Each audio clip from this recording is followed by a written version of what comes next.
Women are tech's most untapped resource. Not only is creating diverse teams ethical and will drive more economic growth, but future-proofing the job opportunities of women will ensure sustainable communities worldwide.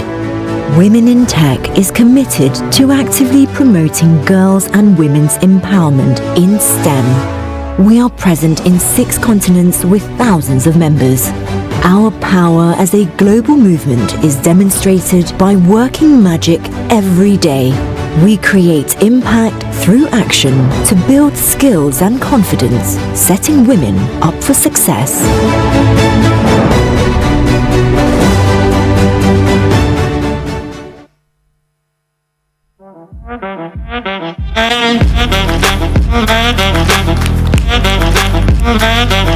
Ну что, всем привет! Hello everyone, I hope you can hear me well. I'm happy to see you all. Unfortunately, I could not have a chance to greet you all personally, but I would like to express my welcome to everyone who has paid their time to us. We have a delegation coming from other countries. This is the Day of Women in Tech in Kazakhstan. Let us give a round of applause to this wonderful event. At the beginning, I'd like to briefly mention how we have generated this idea, which has come to my mind. You know that we have stories about supporting women in technologies, in surroundings, and in May this year, during May holidays, instead of going for holidays with my partner, I decided to go to Paris to the Global Summit of Women in Tech. At that Global Summit, there were more than 600, I think, ladies who came from different countries of the world to represent their countries. And now Women in Tech has more than 250,000 participants, 58 countries, and Kazakhstan is the second country in Central Asia after Uzbekistan who has joined this movement. Once again, congratulations to all of us, because now we are the digital map of the world. We represent our international technological women brand. Let us give a round of applause. Why women in tech? I can praise that my friends usually say that Sam never has something in the half. If she's running marathons. If she's getting prizes only from the president. This should be the best movement in IT for ladies, it should be women in tech. So welcome to our big community. I'd like to, before I proceed to my presentation, it will be a little bit academic about women in tech. I would like to express my gratitude to all the guests, specifically to the special guests. I would like to say thank you. I don't see our delegation from the Uzbekistan. Oh, you're here, Anna Brazevich. Please come here. Women in Tech Uzbekistan. They have come from Tashkent to support this. Please have a seat over here. Speakers will be represented by the moderators. I would like to introduce to you our guests, our friends, Kulash Baisitova, Bank Center Credit. Kulash, please stand up and receive this round of applause for you. Kulash is a member of the Supervisory Council. She's not a speaker today. That's why I'd like to mention the people who have come as special guests. Akalbek Kuses Zabhat, one of the best digital lawyers. Andrei Beklemishev from IDC, special guest. Before leaving for Astana conference, he has come here. Appreciate it. Sultan Kazabava, Almaty Marathon General Director. Sultanat has come and says that I have nothing to do with technologies, but now I said you will have something to do with the technologies, because Women in Tech is a community for ladies who work in technologies, but in fact we understand that, for example, recently in Almaty Marathon, you could sign the receipt about the statement about health with the digital signature. So technologies are everywhere. Botagos Kaldayakala Kazakh, thank you for being with us. We were at the opening of Marketplace. Laula Stamkul, Volt Company. Laula, hello. She is very modest and shy. She is not visiting any events, but thank you for coming. I cannot see Iconish here, if she is here or not. I don't know. Iconish Saparalieva from Glovo. Ladies, gentlemen, thank you very much for coming. Today, I would like to say briefly that to tell you a little bit about Women in Tech, the global initiatives will be more described by our special guest, Ayumi. She has come from Paris, especially for our opening ceremony. And I would like to tell you a bit more about our small Kazakhstan chapter, which is going to grow, I hope. Here you can see our main objectives and goals. And I believe that we create a very good supportive community for ladies and women in technologies, for all of us to be able to find opportunities for our own development. And even though we speak frequently about that, but still we need to support each other always, and we find good examples and inspiration to do something useful for our country through such support. Moreover, I would like to mention a global goal. We are going to talk about it at our panel session to make it more visible for ladies at C-level, at CEO positions in government administration. This is one of the important topics we are paying our attention to. And in general, I would like to emphasize that our today's conference is going to be quite small until 4 o'clock.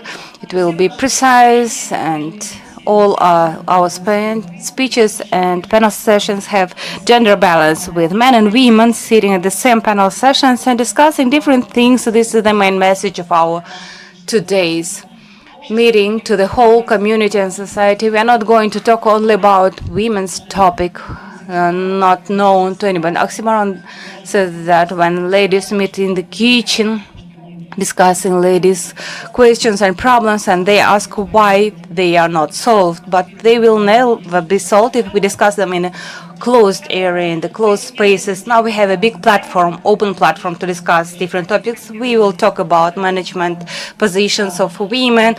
For side session, Janat Berdalna, she is a wonderful person. Of course, we will have only 20 minutes for fourth session, but this is a lady with whom you could talk for hours. Another session, women in venture industry. Unfortunately, even when we were looking for speakers, we could not find speakers, ladies, for this panel session, because this topic is quite relevant. Dinara Shukijana will talk about the motivation speech, and it will be very interesting to hear the story of Dinara. I think many of you know her. And of course, we pay a lot of attention to the youth, to startups. And today we have ladies and gentlemen who will present their startups at a separate panel session. And today we'll have also collaboration. Today we are in the Institute of Ecological Studies. Thank you to Asel Tasmagambetova for providing us with these premises for this event.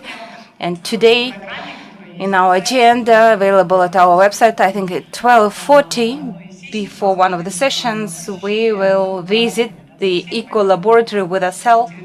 It would be very interesting, I think, because we are the territory of the Ecological Institute. You are not allowed to smoke here. So if you need to smoke, you need to go outside of the premises of this institute. That was the desire expressed by the organizers. So briefly, I have told you what we are going to have today.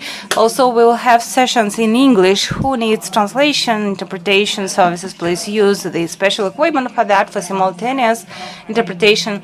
In parallel, we have online broadcasting in 3 languages, because we have international format in Kazakh, Russian, English languages. So we have done everything possible for you to have maximum comfort, network, and knowledge and information.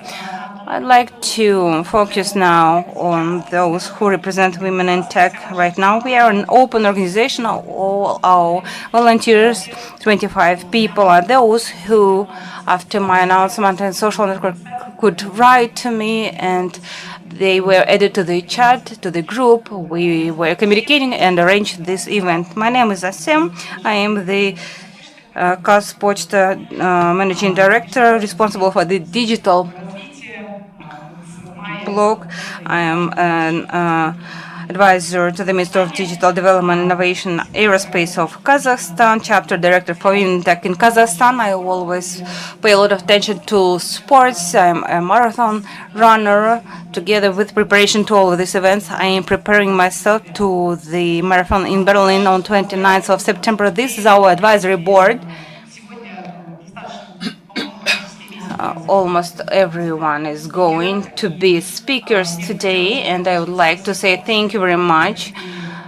We will have closed meetings of advisory board during the first coffee break just to look at each other, to get acquainted and decide what we are going to do next, because every member of the advisory board has something to share with us as a strategic vision of development of our movement and about our team.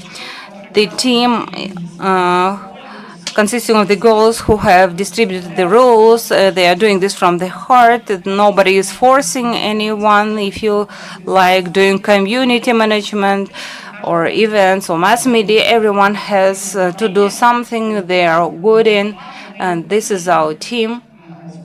Also, we have not included everyone here, and just few words, not to take too much time from you, about the events we are going to have in September. We are planning to conduct Women in E-commerce Business Breakfast. We expect to have masterclass from TikTok.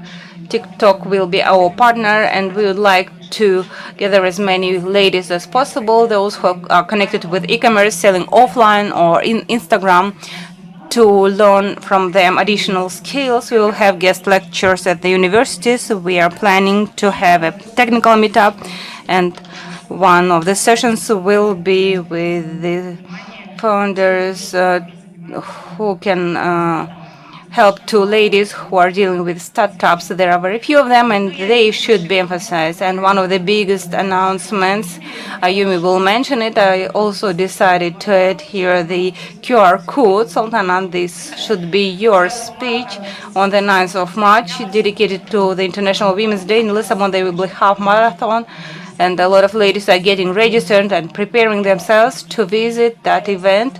And I'm sure that we'll have a team from Kazakhstan.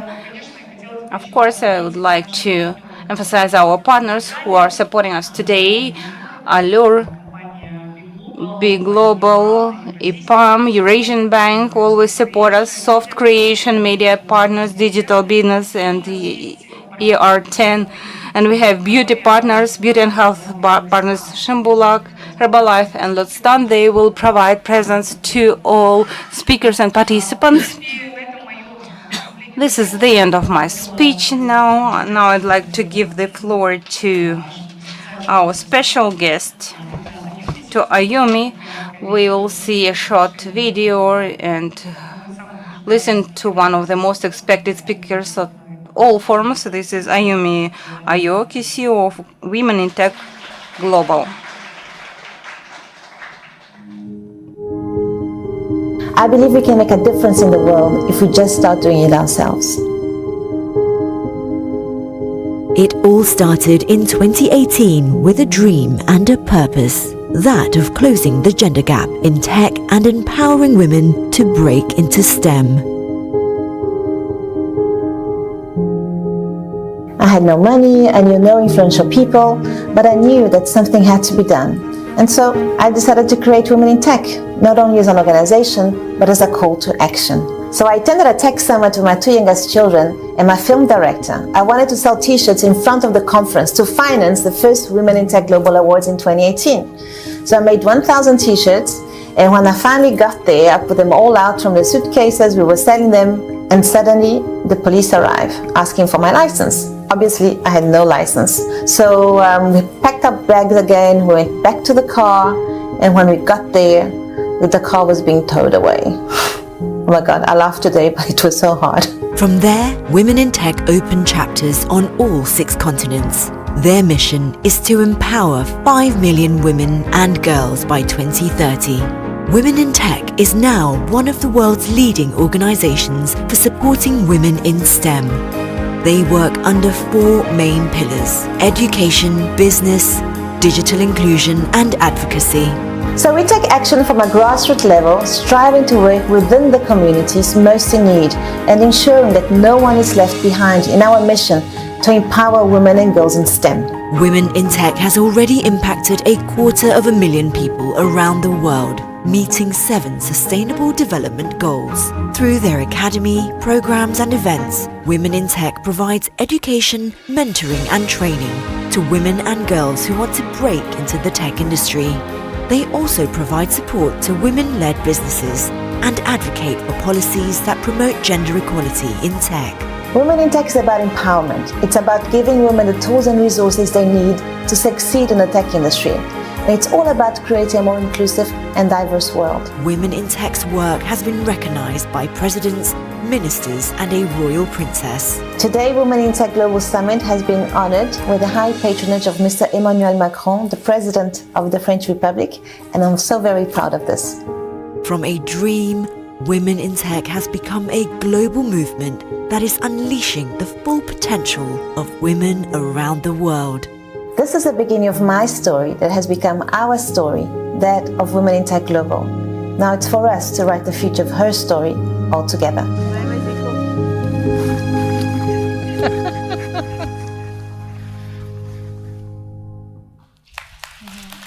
I would like to invite Ayumi Muraroki to this floor. Ayumi основатель и генеральный директор Women in Tech. Ayumi is founder and CEO of Women in Tech in Global, and she will tell us her story.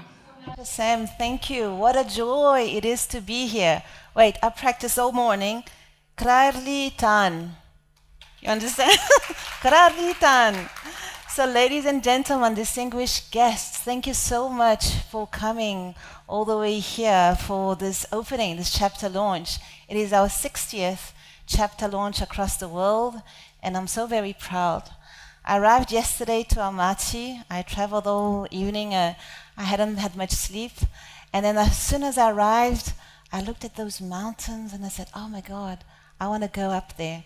So I have my 2 colleagues that took me up to the mountains. We went up the first car and then second. We went all the way up to 3,200 meters. And I was having a cappuccino looking at the mountains and the snow. And then I had a moment.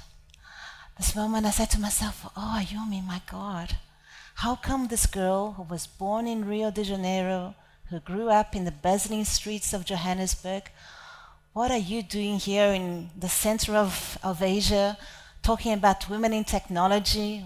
How does this happen? And then I realized that this is exactly where I was supposed to be. Because the story of women in tech, what you have seen, my story, it's also your story.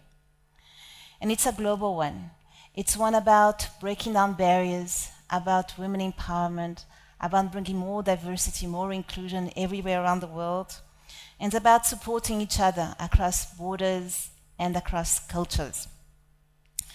Today, as we launch the 60th chapter, and it's the second one here in Central Asia, I am filled with overwhelming pride and joy and energy and love for our purpose.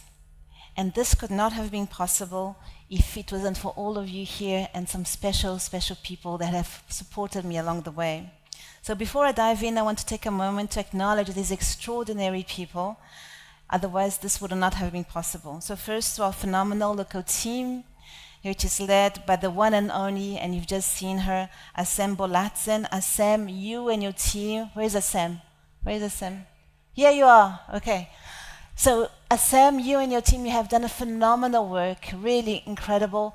I've met Assem in Paris online the first time, and she's welcoming here, and she's new to our global community.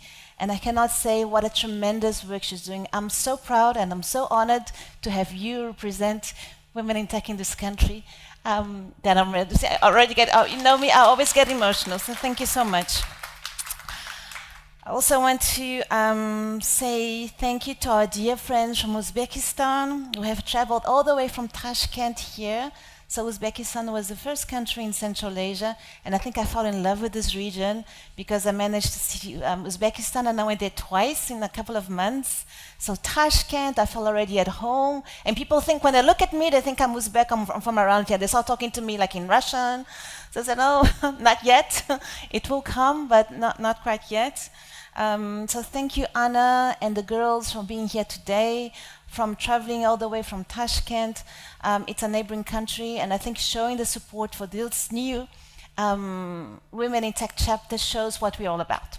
It shows your sisterhood, it shows your solidarity, it shows your compassion, your energy, and having dinner with all of you last night. Don't cry, otherwise I'm going to cry. And all the girls, it was such a special moment, and this is what Women in Tech looks like. So thank you so much. So, you know, every time I open a new chapter, I don't go to all the chapter openings, otherwise I will not have time to work, but I come to special ones, or they're all special, but this one is particularly special. But I'm reminded how and why I started this in the first place. And let me tell you, it wasn't at some fancy conference or boardroom or on a glitzy stage like I am here today. It started in a place that was much more humble. It was back in 2017, and I had just given birth. Now, for those of you who have given birth, you know it's not a walk in the park. It's not the nicest things you do on earth. And I was really, really tired because it was my fourth child, and I just saw him. And I had a very difficult pregnancy. I had to stay in bed like for 5 months, otherwise I could lose the baby. So when I finally gave birth in August 2017, I was exhausted, mentally, physically. And I said to myself, well, I have to go and, I have to go and recharge my battery somewhere. And I decided that the best place for me to go would be to go to Portugal, because it was a huge tech conference where people from all over the world would gather. And so I went there to try and recharge my batteries, to meet other women, to get empowered by them, to know the latest tech trends. And so I went. And what I didn't know, I knew there were not a lot of women in tech, this I knew. But I thought things were getting better. Come on, it was 2017. But then it was a real shock, because the gender gap was getting wider and wider, and that's for the past 40 years. So it was a wake-up call for me. And I decided, well, what are we doing, what's being done about? And looking around, there were lots of things, a lot of marketing done, right? Women in tech, you can come, you have discount rates. Well, that's great, we love discount rates, but that's not gonna solve the problem. Women in tech, we want more, we can go and have meetups and stuff. This is great, I love meetups, drinking champagne with girls, there's nothing better. But that's not gonna solve the problem alone, right? We need to do something that's gonna be creating this global community around the world, because it's a global problem, but at the same time, work on the ground with real programs that are going to be empowering, giving women skills, tools, funding. So bringing all of this together, we can create not only like an organization, but it's more like of a movement, right? So I talk about Women in Tech as a global movement, as a catalyst for change. And we work under those 4 main pillars, which are education, business, digital and social inclusion, and advocacy, because we don't want to leave anyone behind. So I'm not going to keep you telling all about the numbers, like you all know. We only have maybe 20% of women graduates in STEM in the G20 countries, less than 3% of women funding go to women-led startups, and yet this is why we are here today. We are on a mission, this global mission, of empowering 5 million women and girls in STEM by 2030. 5 million, wow, that's still a big number. But as they say, you either go big or you go home, right? So we said, okay, let's do this. So our journey has become a very global, in a very rapid space. We have grown in a few years to 60 countries, as I've said, and we are the second one in Central Asia. And let me tell you, the journey so far has been one of incredible impact.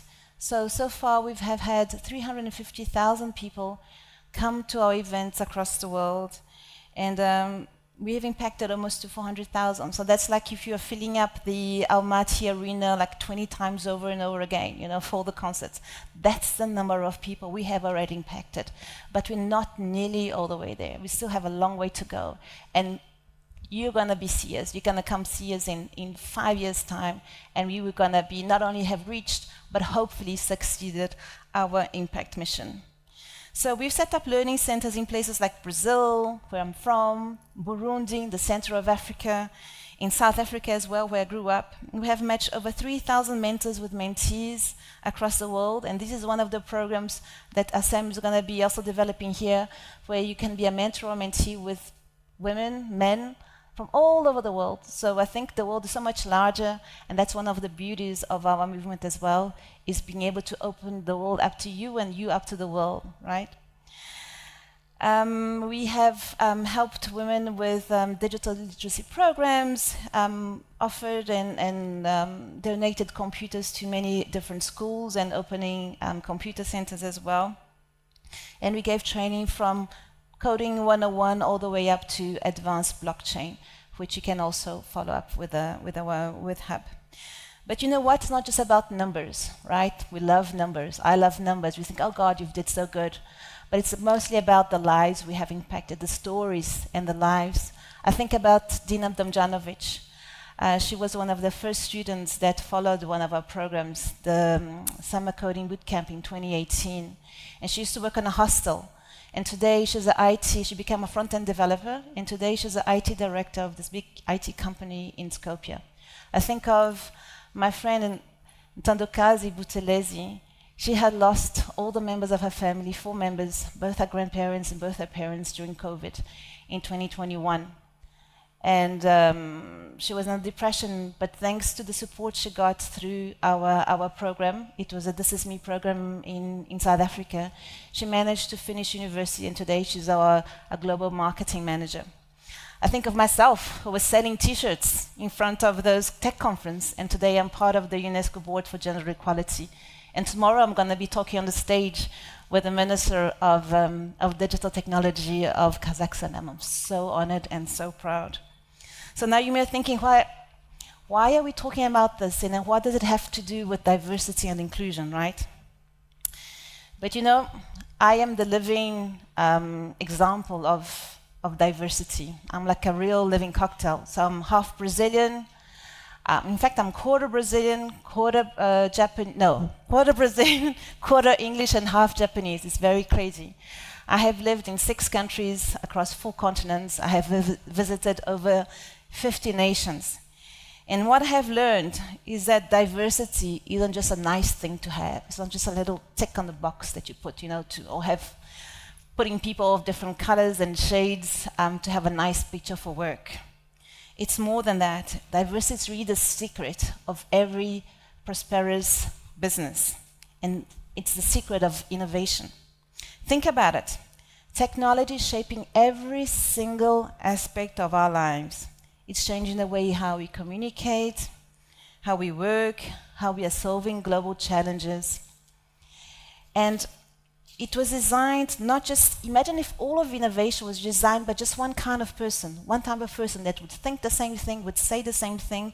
It's as if you're trying to make a masterpiece with just one color paint. It would not work. We need those different voices. We need everyone has to be part of the equation. Diverse experiences, people. Inclusion and diversity is not just, gender or people or nationalities. It's really people from different backgrounds, socioeconomic backgrounds in parts of the world. So in 2020, I was set to host the first Women in Tech Global Summit in Paris. And this is where we see why we're not talking just women in tech for women. And this is why I'm so happy today to see so many men in the room. And I'm so happy and so honored as well that ASEM put together an advisory board that's included men. Because men, you are part of the solution, you're part of the equation. And to give you an example, back in 2020 when I was organizing the first global summit, which didn't happen then because of the pandemic, I had secured this beautiful venue in Paris, one of the most beautiful ones. I had paid down 25,000 euro check, to secure the venue. And I was just waiting for this partner to receive the funding. But then the pandemic hit, and the money never came through. However, the check was cashed in. And I was there sitting with minus 25,000 euros in my account. And I looked around for help and only had 5 days to get the money in. Otherwise, it would be like many different consequences that would be not very good, neither for me nor for the organization. But if you're a man and you have this network of bros, you say, oh, come on, just give me some money now, or I'll pay you back in a quarter, or as soon as the money comes in. Financial institutions, women, we don't have the support network that men do. We often lack financial safety net. So I reached out everywhere, and there was one day left. I didn't know where to go. And then I went to a friend of mine, from Women in Tech. His name is Professor Carlos Moreno. He's one of the inventors of the 15-minute city, and he talks around the world. And I told him what was going on, and he said, Ayumi, don't worry, I will lend you the money, because when you invest in women, we invest, there's got ripple effects, and I am sure you're going to be doing great things with it.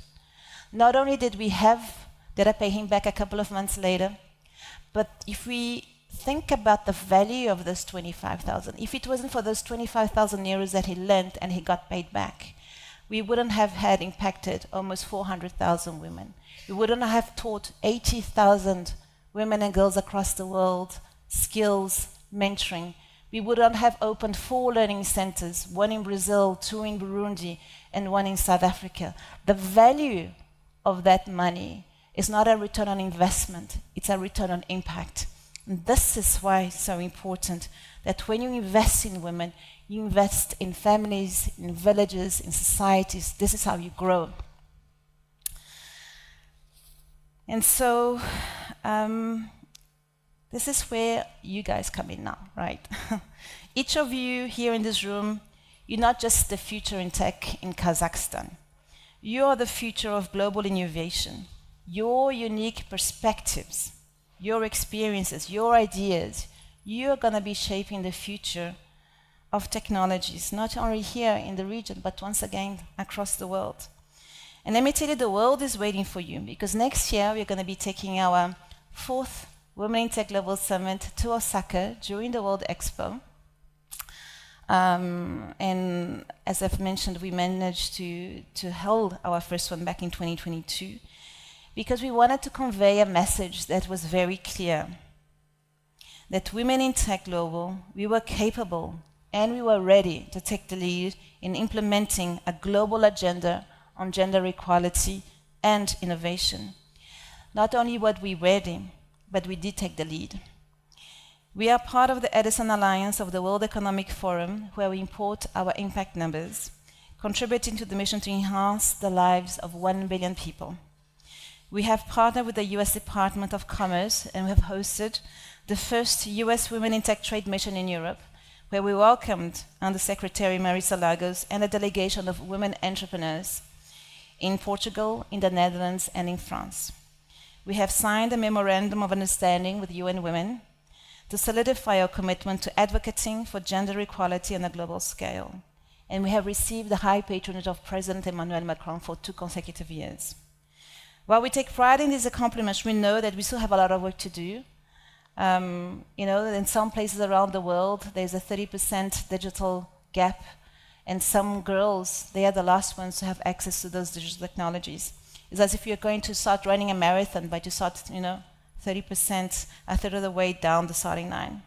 And this is why it's so important for us here, launching this chapter in Kazakhstan. With your very rich history of innovation, with the young, dynamic people and population, you have the potential to be this powerhouse. You're going to be igniting all this innovation and driving force, not only here in your country, in the region, and across the world. So here's my challenge to you. To every woman and girl in this room, believe in yourselves. Your voice, you have the power. Voice is power. Your innovations are needed. And don't let anyone tell you what you can do or what you cannot do, where you belong or where you don't belong. You are the architects of your lives.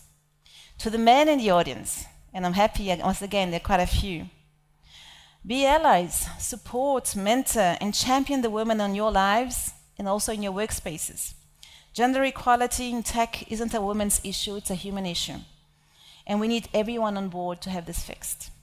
And to the business leaders, and there are many of you here as well today, and the policymakers, invest in women. Creative, inclusive workplaces fund women-led startups and implement policies and initiatives that support participation in STEM fields. And to everyone here today, dream big and then take action. One of our mentors, she once told me, the difference between a dream and a fantasy is that if you take actions, a dream can become a reality, while a fantasy is just an imaginary idea. However, the paradox is, if you don't take action, your dream will always be a fantasy. So let's leave here today not just inspired, but ready to take action. Let's make Kazakhstan a shining example of what's possible when we harness the power of inclusion, of working together. Let's create a tech industry and a world where diversity is celebrated, where innovation knows no boundaries, and where every person has opportunity to lead and to shine. And also practice my ending. Thank you so much. Rahmiet to everyone, and I wish you a lovely day. Thank you.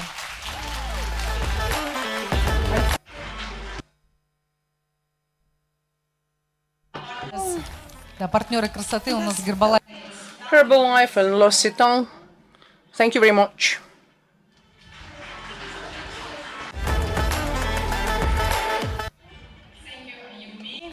Аюми, кстати, рассказала, да, немножко. By the way, Ayumi told a little bit about mentorship program, and I would like to once again to tell you that you can get registered on our platform. Today we have got 100 or 150 members who just registered on the platform. They can get the like merch and L'Occitane gifts. So there is a nice girl, Elena Bronikova, she can give you a hand in getting registered. So on the platform, the MIA platform is quite interesting.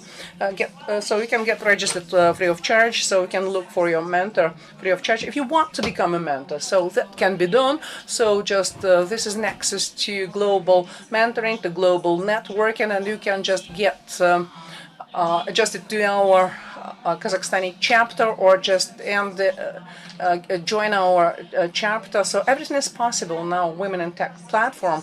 I'm inviting you to get registered. It's all free of charge. And this is a possibility provided by our community.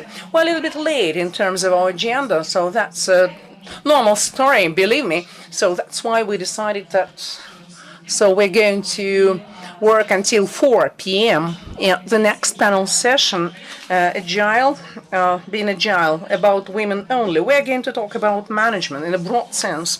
So all the speakers are the top managers, CEOs. They have something to say, and I said that.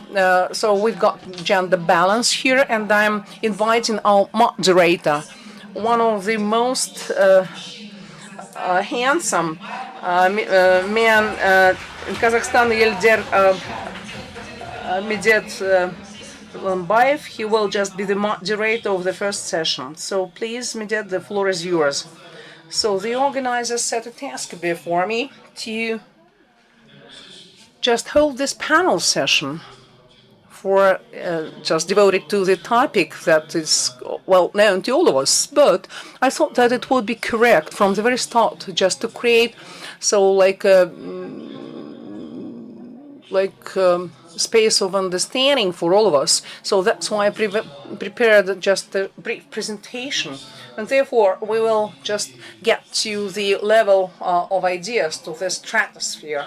And then we are going just to fall down to the bottom level. And we are going to dive into details. Our soul, our panel session is like a soul. It will be just first embracing all of us and then just confined to certain points. So science and management are two developments of mankind. So we are not talking about science today, okay? But management is the like a car engine. So it just requires either refurbishment or replacement. And let's just think about it today. Getting back to our topic, like internal combustion engine. So I would like to say that management is invariable in relation to the gender. Any work can and is carried out by a woman, and it should be supported. And this idea penetrates to gradually penetrates to the brains of men, but I think it should be penetrated into the brains of women as well. And women should be much braver in this regard. Even pathologist cannot just differentiate between like men and women brains, and so that means that it stems not from the biology but from the tradition and culture. And I really, I admire women. I admire a woman because she can just cook food, she can just take care of children, and at the same time, simultaneously, to discuss details of some party with her friend, or just going out to karaoke. But I have never heard that a woman would just mix up, with trying to cook a child and to place a sausage into bed. So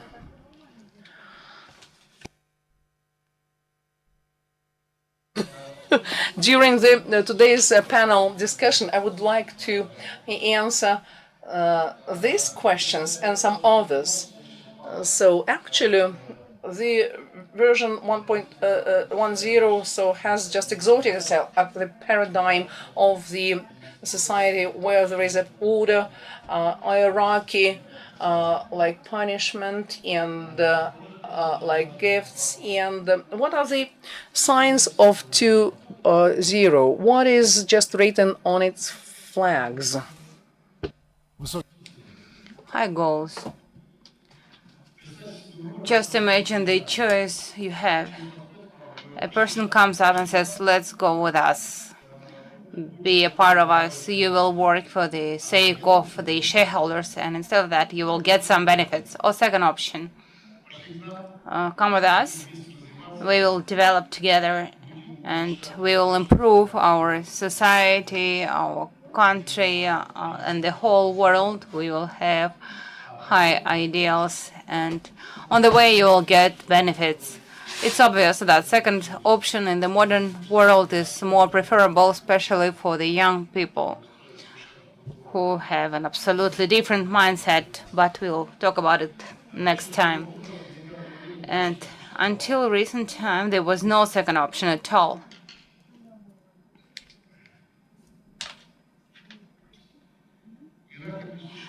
Hierarchy is attributable to any community, and it's impossible to deal with a community without hierarchy. But it suffers quite frequently from strict determination, administrative pyramid, and other consequences thereof. Instead of that, there is a natural hierarchy where the status of a person does not depend on his or her position, but his or her contribution to the work, and hierarchy gets rid of those who are not needed and promotes those who are needed. There can be many hierarchies, and they can appear quickly and disappear quickly if they are not needed any longer. New relations. The basis of deductive management is deep distrust to people. I am the boss. I know what it should be like. You go there, you do this. I am the head and you're an idiot. You're the head and I'm the idiot. And as a result, we have the punitive management with the upset people. The progression moving forward is possible only if there is no fear and there is trust.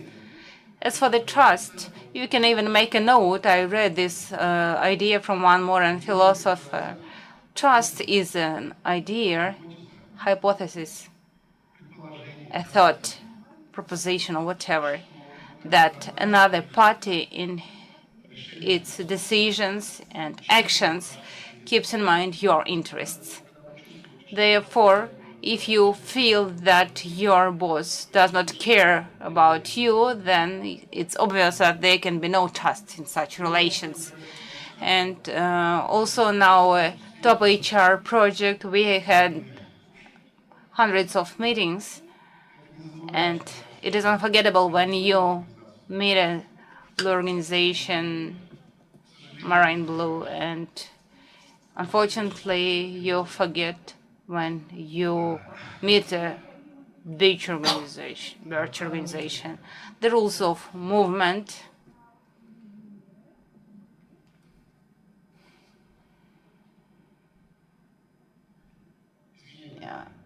Changing control, sorry. In the current control systems being well established, there are two main deficiencies. They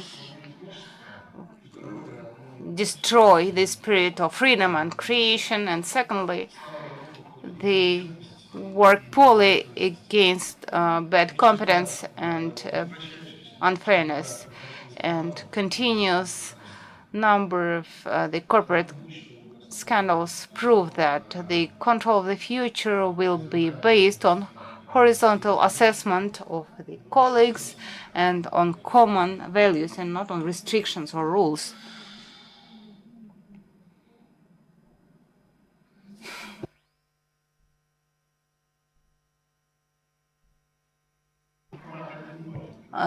One zero format managers, they are wise people and predictors who have a secret, who have access to the heaven, and their decisions are not accessible for the ordinary people.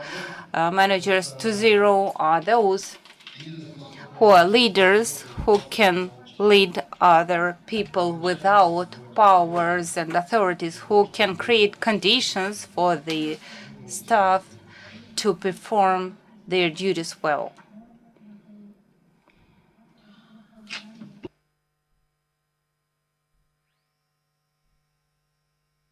We all know that VUCA and money world have no sense for long-term planning. The strongest strategic plans become garbage very quickly. The managers 2.0 insist that our goal is approximately there. We are moving towards that direction, and in the way we will clarify our goal and develop additional strategies on the way. And in this plan, in this sense, Japanese idea that the way is more important than the goal and process is more important than the result, they are covering the whole world gradually due to one simple reason, because the correct process leads to the correct result, always.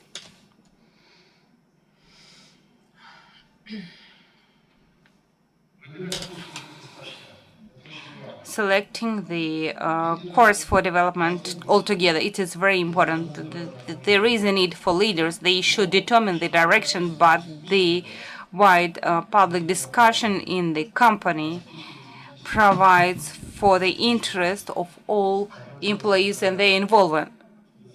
One thing is when you receive a goal from top, another thing when you believe it is your personal goal. And the quality of results would be absolutely different then, because this goal is my personal and not delivered to me by my boss from top. Finally, if we talk about the male benefits, the female benefits are added. We are not same, and a man is not equal to woman and vice versa. But we should have equal rights for sure. And I'm ready to insist that the men's characters which have ensured their progress, the female characters are added, without which it is impossible to move forward. I am closing my introduction to the topic, and I would like to note that we have a very good audience here. Do you know why? Usually, after the third minute of my speech, people start getting bored and fall asleep deeply. And you are doing well. Well done, guys. We all are so lucky today. We have selected speakers. They have a huge managerial and life experience. These are personalities of such a caliber that they can speak for 2 hours without stop on 3 different topics, at the same time performing a beautiful folk dance. This is a superpower. Please let us welcome Eldar Abdrazakov, CEO, Central Group.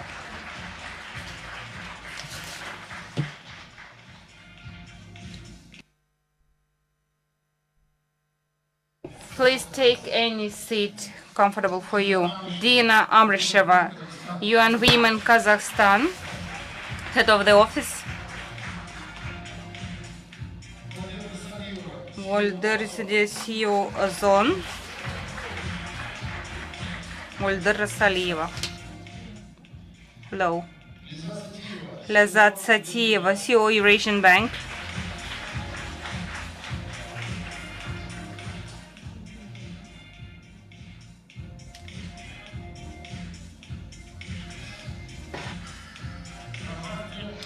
Rafat Trepko, head of MasterCard Customer Solutions Center. Hello. Please have a seat. I have 2 important lessons from my life. One of them I don't remember. The second one is that I should make note of everything. So I have made a note for myself of the questions I am going to ask our speakers. And I have one gender bias. I think that a man should be first. That is why I'm asking my first question to the speakers, to Eldar. What are the reasons which have caused the need for the new methods of management, and do they touch upon our practice, our life in our country? I understand we are talking about management 2.0, about new transition. This is what I am going to talk about. I understand that this is a very relevant topic. Mostly we have Soviet type thinking. It's difficult to change it. That is why what you are talking about, female or male, I call it masculine, feminine, and I would not call it and divide it between male and female. But the problem is that today the world is changing so quickly that we do not know where we need to arrive. If previously in the era of industrialization we had clear task and objective from A to B, we had clear bosses who have proven that they can implement that, today we live in such a time when there is uncertainty of high level and changes around are so fast, much faster than our internal changes. So we need to change at a granular level today. At the first part I will talk about managerial issues more. Without purpose, changes in the organizations should be done at the granular, lower level. And we understand that drivers of these processes are not smartest people on the top, but drivers are very relevant changes, and we need to move to this level, and we need to have coordination of the whole movement to the upper level, and we need to include new feministic, not feministic, feminine. I don't know what is the Russian for feminine, what would be more correct word, but as you say, female or male, I would say feminine qualities today are more related to intuition, empathy, the notion of internal detailing of things. Today, women in this part can be more successful than men, and they can drive this process. It provides more opportunities for the company to grow. Excellent. What is your opinion, Dina? Good day, dear audience. Just a few words about our organization. UN Women is the structure of the UN, and our mission is global. It is achieving of gender equality, expanding rights and opportunities for women all over the world. We are present in more than 100 countries of the world, and our mission in general, it is relevant to all contexts, political, economic, and so on. In May 2023, UN Women signed a memorandum of understanding between Women in Tech and UN Women Regional Office for Europe and Central Asia, and we have three common strategic directions we are going to develop. First of all, to increase awareness about the problems of women in tech and innovations. Later, I can speak about the barriers women face, and the second activity is building the opportunities, increasing potential and capacity of women in technologies, and we advocate together with organizations to involve human and financial resources to promote women in information technologies and in technologies as a whole. Our organization would like to say more words about our organization because many people do not know about such an organization, Kazakhstan. Our main goal is to work with the government of Kazakhstan and specifically on the elaboration of laws, policies, and programs. And our goal is to introduce the gender aspects in the spheres of activities. I can give you one of the examples of interconnection of the legislation we were working on together with the national partners and technologies. For example, in June, a law was adopted on provision of women with rights and safety for children. That was a loud process. Domestic violence was criminalized. The country team of UN has provided thorough and expert support to enforce and to bring the measures of the law to the international standards. We provide not only expert support, in fact, we try to support in implementation of specific programs. For example, not many people know that government of Kazakhstan provides financial support to the Financial Alliance against the violence, and within this alliance we had a number of trainings and initiatives for women and cyber security. Such initiatives in the territory of 5 Central Asian countries with the support of the Republic of Kazakhstan are really significant. This is one of the examples. To say about the management, first of all, we make an example about the level of representation of women at the decision-making level. There is an interesting fact that in Kazakhstan actually has closed the gender gap in education. This is excellent. This is perfect. All children have equal access to the education, to school, to university. When we come to the university, women make up 50% and more as graduates in different professions. But when we talk about the corporate sector, when we talk about the political level, unfortunately, representation of women is going down several times. For example, in parliament we have only 19% of women, 30% of women representation in the information technologies. So this means that there are some system barriers for women to continue actively their work at the decision-making level. And when we say that the community, the society, the country will have the benefits from the women participation in the decision-making processes.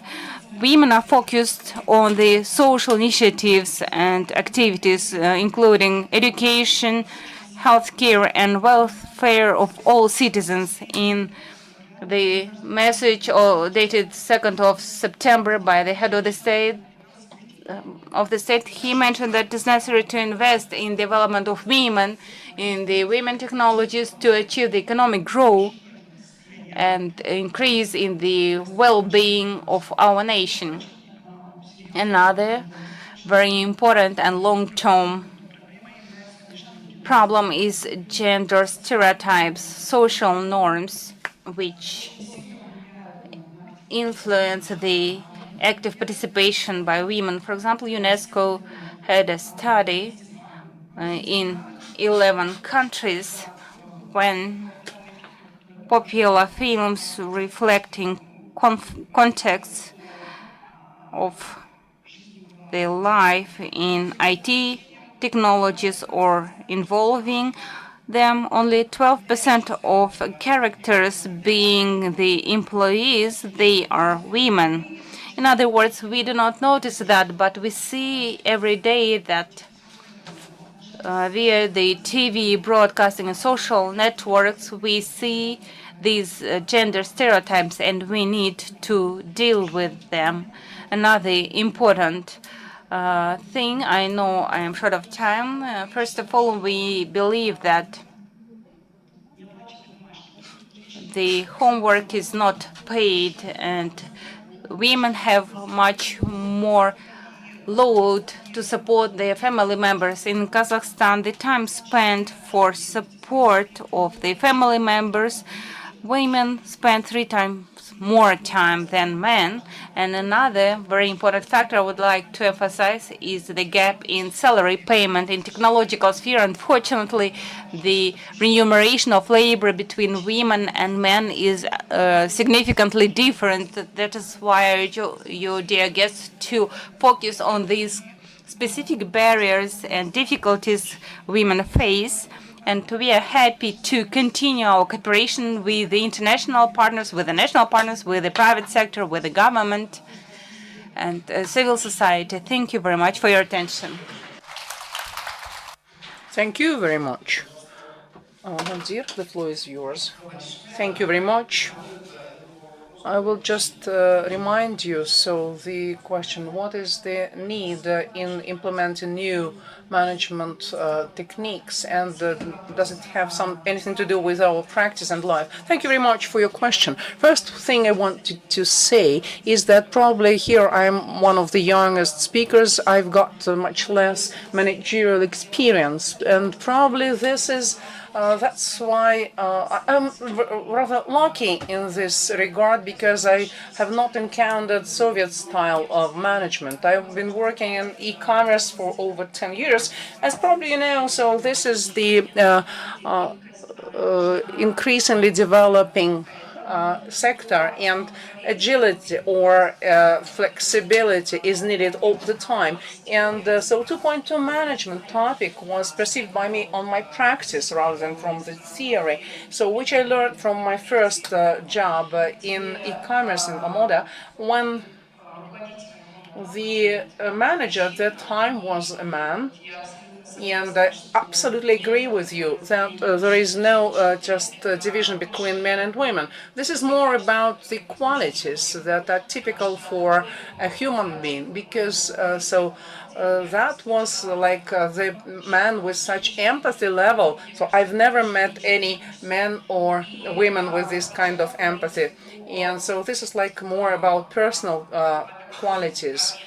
Just continuing to speak about this type of method of work, everything was built on trust, because no matter what position you are in, so you could just apply to any, or you can just approach to any manager of any level and discuss any of your questions, any of your issues. And I can see that this is really very useful, because when we see more maybe developed or maybe like advanced techniques of or managerial techniques, so quite often, or maybe just established methods, so the top manager gets only information which is shared by well, his or her assistants or like consultants or advisors, or quite often, so he can ask what happened, and so he will get the answer, but he will never get the real reason. So in my practice, so even our careers could just approach me. So and therefore I could see what issues exist in our warehouses, in our operations.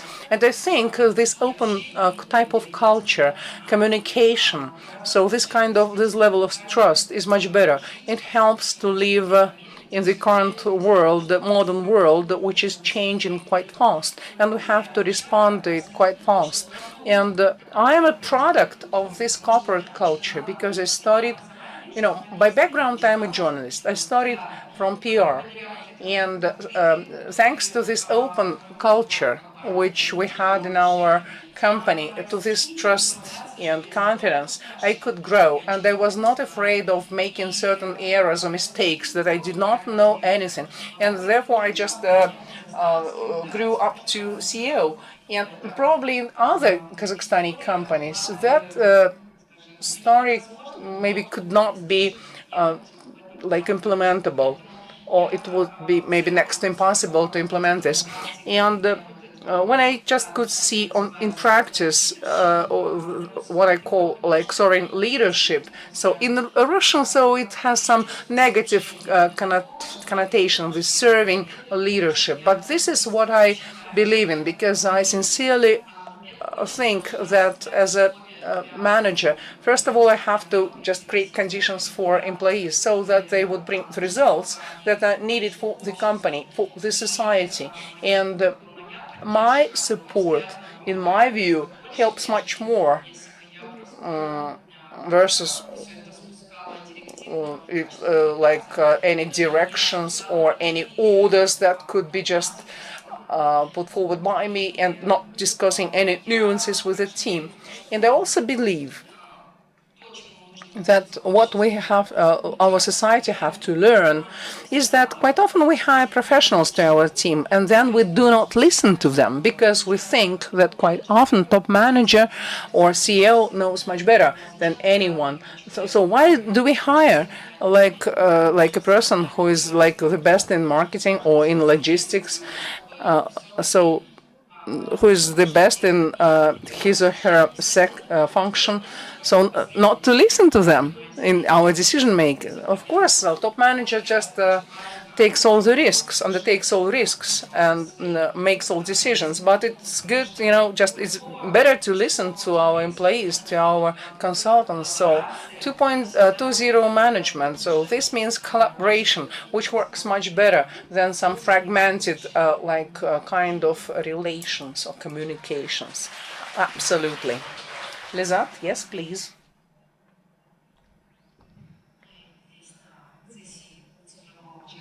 So we are here on the session of digital chapter, and many of us ask, so how this microphone works. First of all, I'm really glad to greet all of you, to welcome all of you, and I would like just to express my congratulations to ICM and her team for opening this cool area of STEAM in Kazakhstan. And I would like just to greet Naomi in Kazakhstan. Welcome to Almaty. Getting back to the topic of our discussion, I represent the sphere, the area where we still have 1-0 management, but Eldar has experience in the board of being the board in other banks. Probably I'm mistaken in relation to that bank, but financial market or banking market is the market which is highly regulated or regulated to a certain extent, and it requires certain vertical instructions and orders to be followed and observed. But at the same time, we have to respond to what happens in the world. And the world, as Midet mentioned, and just made a great introduction to our panel session, the world just faces volatility, turbulence, and we cannot just plan or make certain forecasts, even for 1 year period. And therefore, many things, many processes, they are going so that we just go forward, we just shape certain goals, and maybe it is not just correct to say in Russian, but we make this way. So that means that we do not create some roadmap or develop any roadmap, but we make our way. We make following like the shaped goals or wishes. And this is in response to the requests of our customers. We all know this. I'm also just a consumer or customer of banking services or other services. We have very high requirements, and banks need to meet these requirements, at least to try meeting them. And but another just customer is not only consumer but employees of organization, and probably we are on. So here on the edge between our, generations or ages, I witnessed certain level of 1-0 management, but the new employees that we hire, so these are like young people who just were born like in this century, 21st century, and so they have other just requests for the environment, so they would like to work in. So they are not happy with the hierarchy. They want to just their voices to be heard, listened and heard, and so they want to create and they want to just undertake responsibility. So probably this is due to certain like human nature or human properties. So, but we as a bank, we needed to be agile, and that was associated with creation of new products, new tools. But now we are just going across out of the borders of our banking services. I'm representative of traditional industry, and if we get back, just step back, what is the a reason for success of fintech? There are no external rules. There are ideas, and there is willingness. And banks, in their just willingness on this drive to be fintechs, they have to follow certain instructions. But getting back to the idea that the banks should meet requirements of customers, today we have the employees that we didn't have some 10, 15 years ago. So these are designers. Like, for example, like 15 years ago, so there was no credit specialists, for example, some 20, 25 years ago, risk managers and so on. But today we've got designers, we've got people who are just in charge of machine learning, robot learning, and today banks rebuilt significant processes and started doing it quite a long time ago. So we are now just underpinned by this idea of agility. Thank you very much. Thank you. First of all, let me just join the congratulations with this great chapter, Women in Tech Kazakhstan. Тоже поздравляю. Asem, congratulations, and I just congratulate all board members.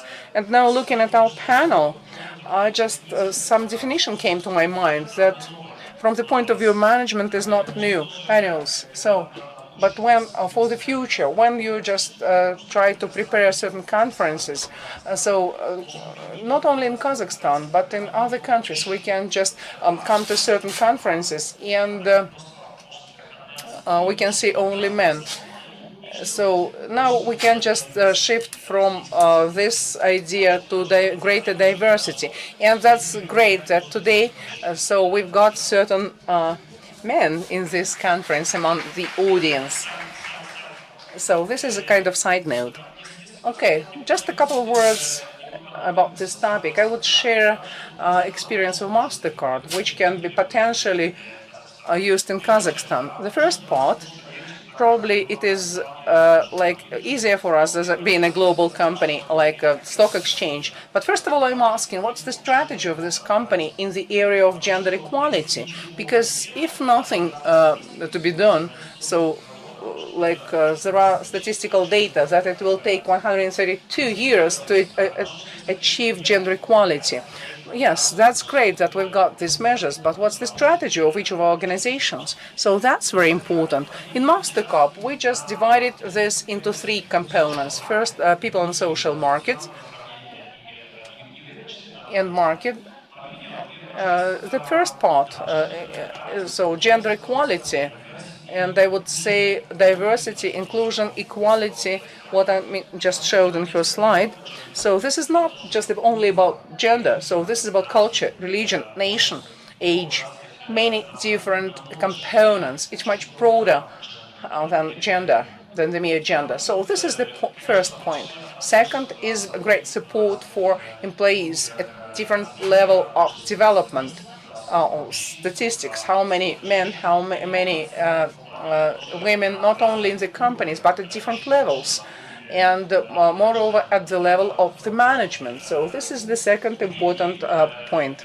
And the third one, and the colleagues just highlighted that, we have no difference in wages or salaries. So there is just job description, and if a person meets the requirements, so there is no wage gap, irrespectively whether this is a man or a woman, like religion, culture, nation, or country. So job description includes certain task set, and we can see that it's much more efficient in terms of people.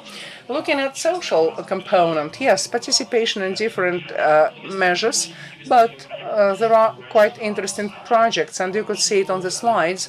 And as Maldir mentioned, it's really good to start from the very beginning. So we just created the program Girls for as a figure technologies. So there is one chapter in the Kazakh language, and we always repeat that it's STEM is important, but for many people, so it's quite difficult to discuss it, for example, with children about technologies in general. But regrettably, in different cultures, just to talk with girls about technologies, so it's maybe quite difficult. I would not just tell you the name of the country, but we just launched it in one country as an anecdote, and I get the message from PR agencies that the comments are quite or remarks are quite, or feedback is quite negative. Please do not interfere with the brains of our girls. So, because a girl can become only a teacher or a doctor. But so and ask not only about positive responses and feedback, but about the negative ones. And I just accepted that feedback. So that means that the program has the sense because it changes what we wanted to build. It's the first time we just Kids for Tech, then Girls for Tech was the new name of the program, so that when the girls think or children think, so the area they would like to go, so they would consider STEM. So this is one of the social. We just communicate with students, cooperate with students, and one of the colleagues just said that when they just completed the executive training in Kazakhstan, so there are a lot of students of both genders. And so market is more just associated with business. Of course, we just are talking about small and medium business a lot, but we can just read much more. If women just thrives, economy thrives. So there are a lot of different books for devoted to this topic, because the GDP and the economy are developing much better when women are in management and when they are developing small and medium businesses. So there are a lot of programs in fintech just to raise this issue. Let's think about this. What strategy we have associated with equality, inclusion, diversity. So in MasterCard, we just divide it into, it consists of people, social, and market. Great. If you could notice, so I have this kind of idea. all our distinguished speakers were talking about different topics, but the trend was the same. We understand that we have a long way forward, but I'm sure that we are going in the right direction. And I would like to boast even that together with Yeltar, so we are quite advanced men in Kazakhstani society. And I would like to say, what did you say?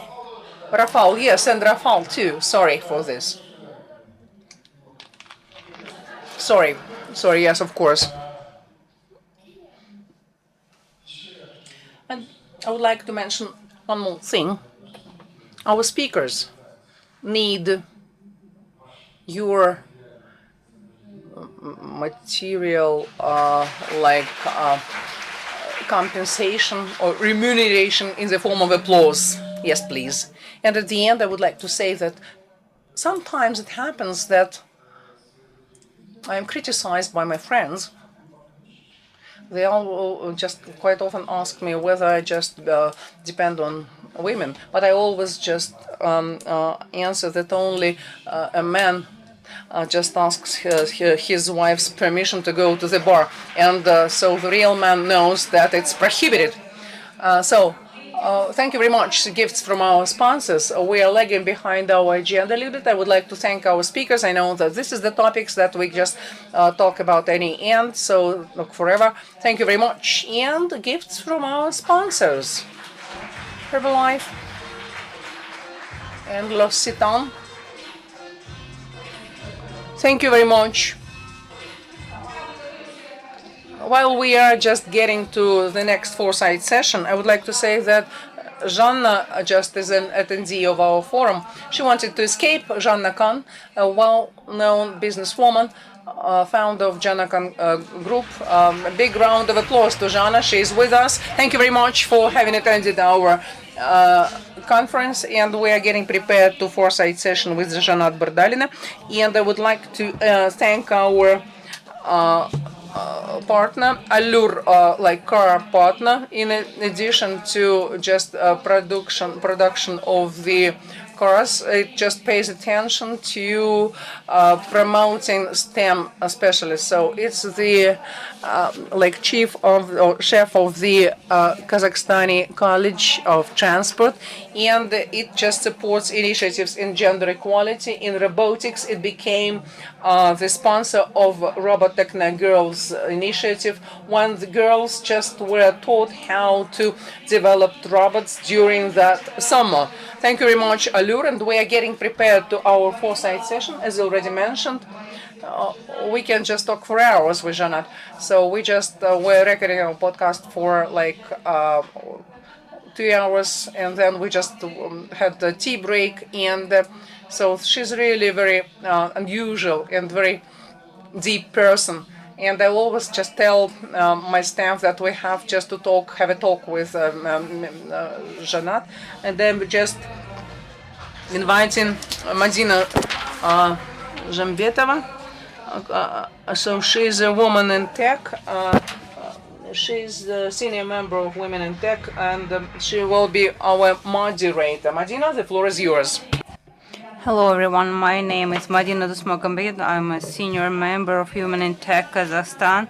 First of all, I congratulate all of us to the opening the chapter in Kazakhstan. Let us give the round of applause for ourselves. I'd like to invite Zhanat Kulanna Birdalna, our special guest. Please have a seat. Today we are going to talk about transparency and sustainability in management. What is women's role in corporate management and how they can make their contribution to the future.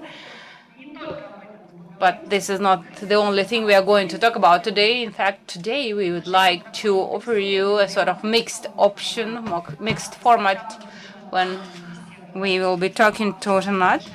We are inviting you to join us to have an interactive thinking of the portrait of a modern woman in IT.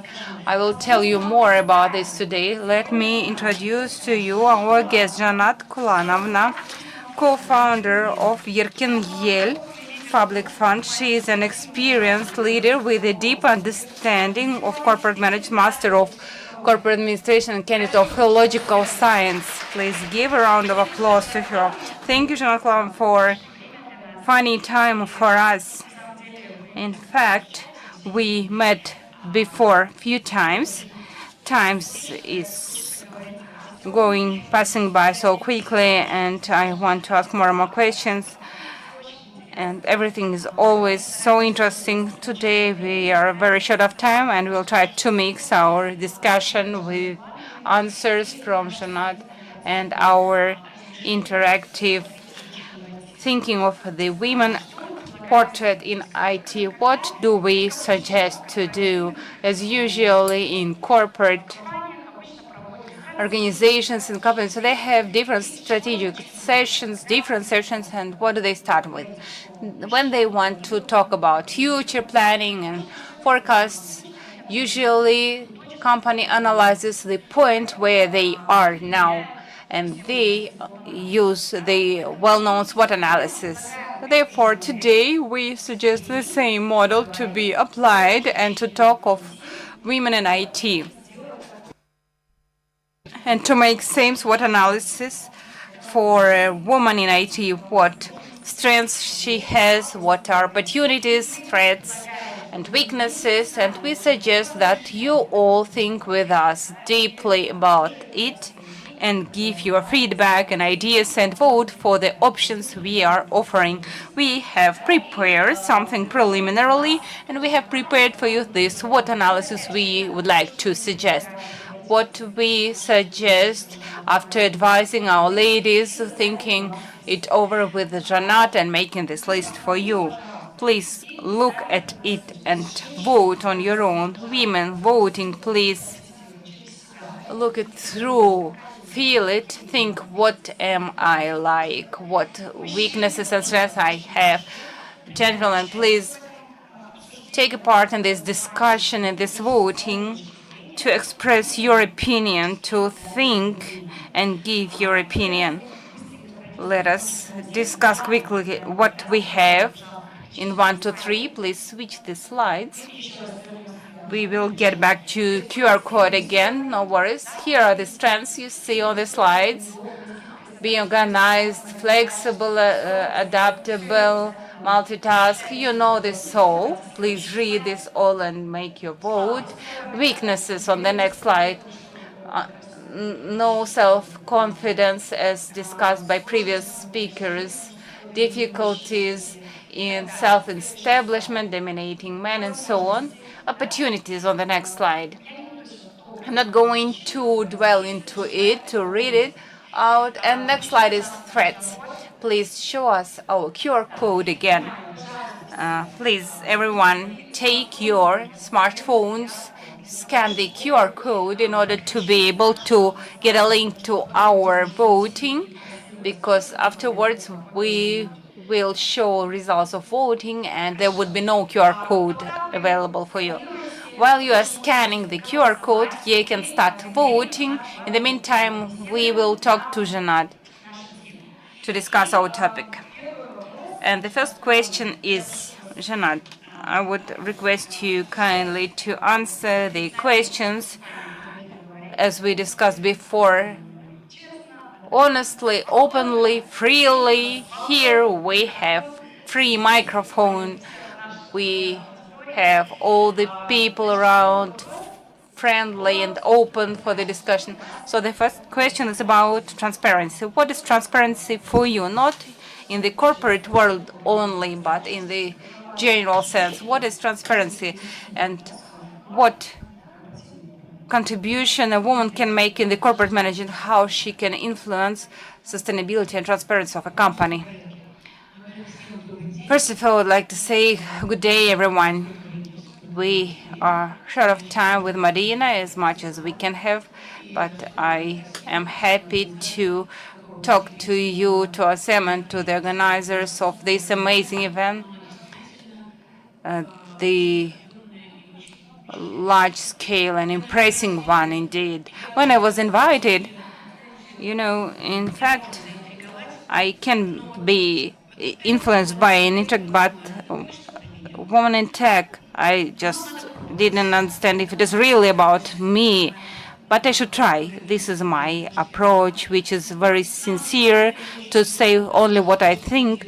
It is not that easy for us with Marina because after media and after discussion at the ionosphere, which is the highest level, we either fall as a stone down or we will take hand in hand this opportunity and being free flying. We will fly with Medina. We are not afraid of anything. We have offered for you a SWOT analysis.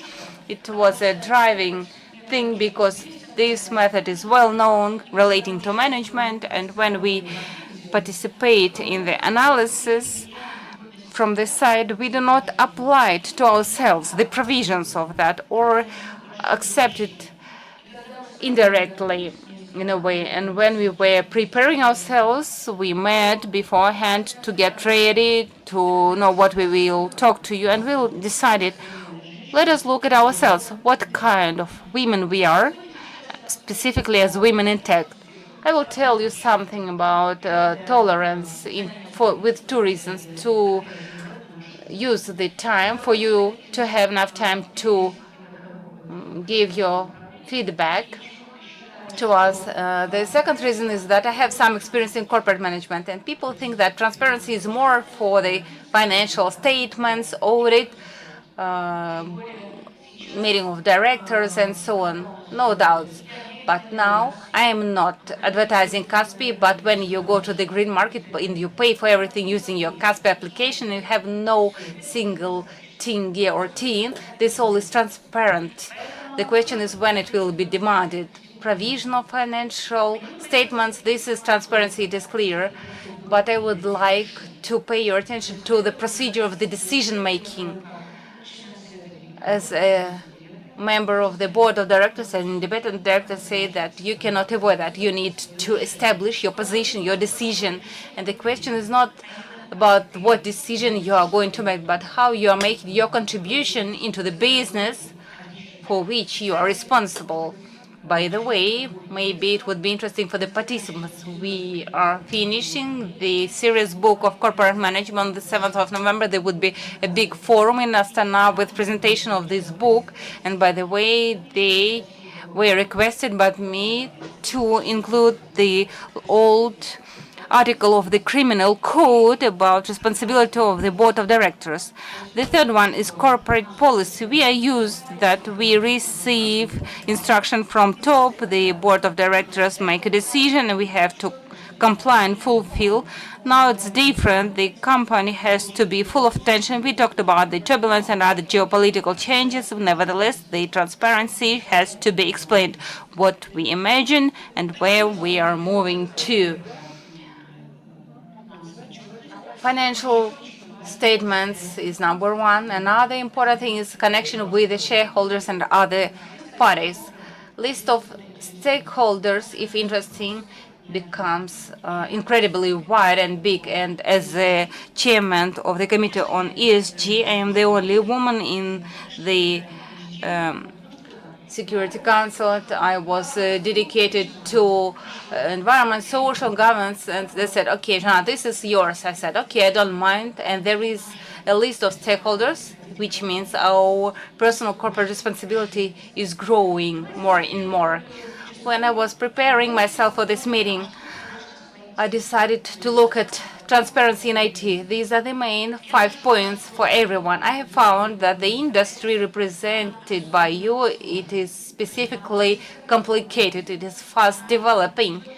It is advancing and foreseeing the situation where we are going to, as it was mentioned at the previous panel session, it is extremely important. That is why here transparency is innovation and compatibility. Thank you. Finished? Time's over? Okay, transparency, management of reputation is very important, and trust and loyalty of the customers. That's it about transparency. We have finished. Thank you. I would like to remind dear participants we are going to switch to the next section of voting. The strengths voted. Now let's switch to weaknesses and vote. Please be active in voting, and we continue our discussion with Janat. As for the management and minority, women in the board of directors and in the management board, they are in minority. We have 2 out of 7 being women.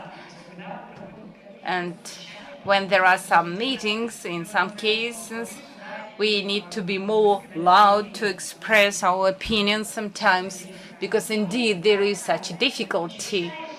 It is not really something you can feel, you can touch or predict or prevent.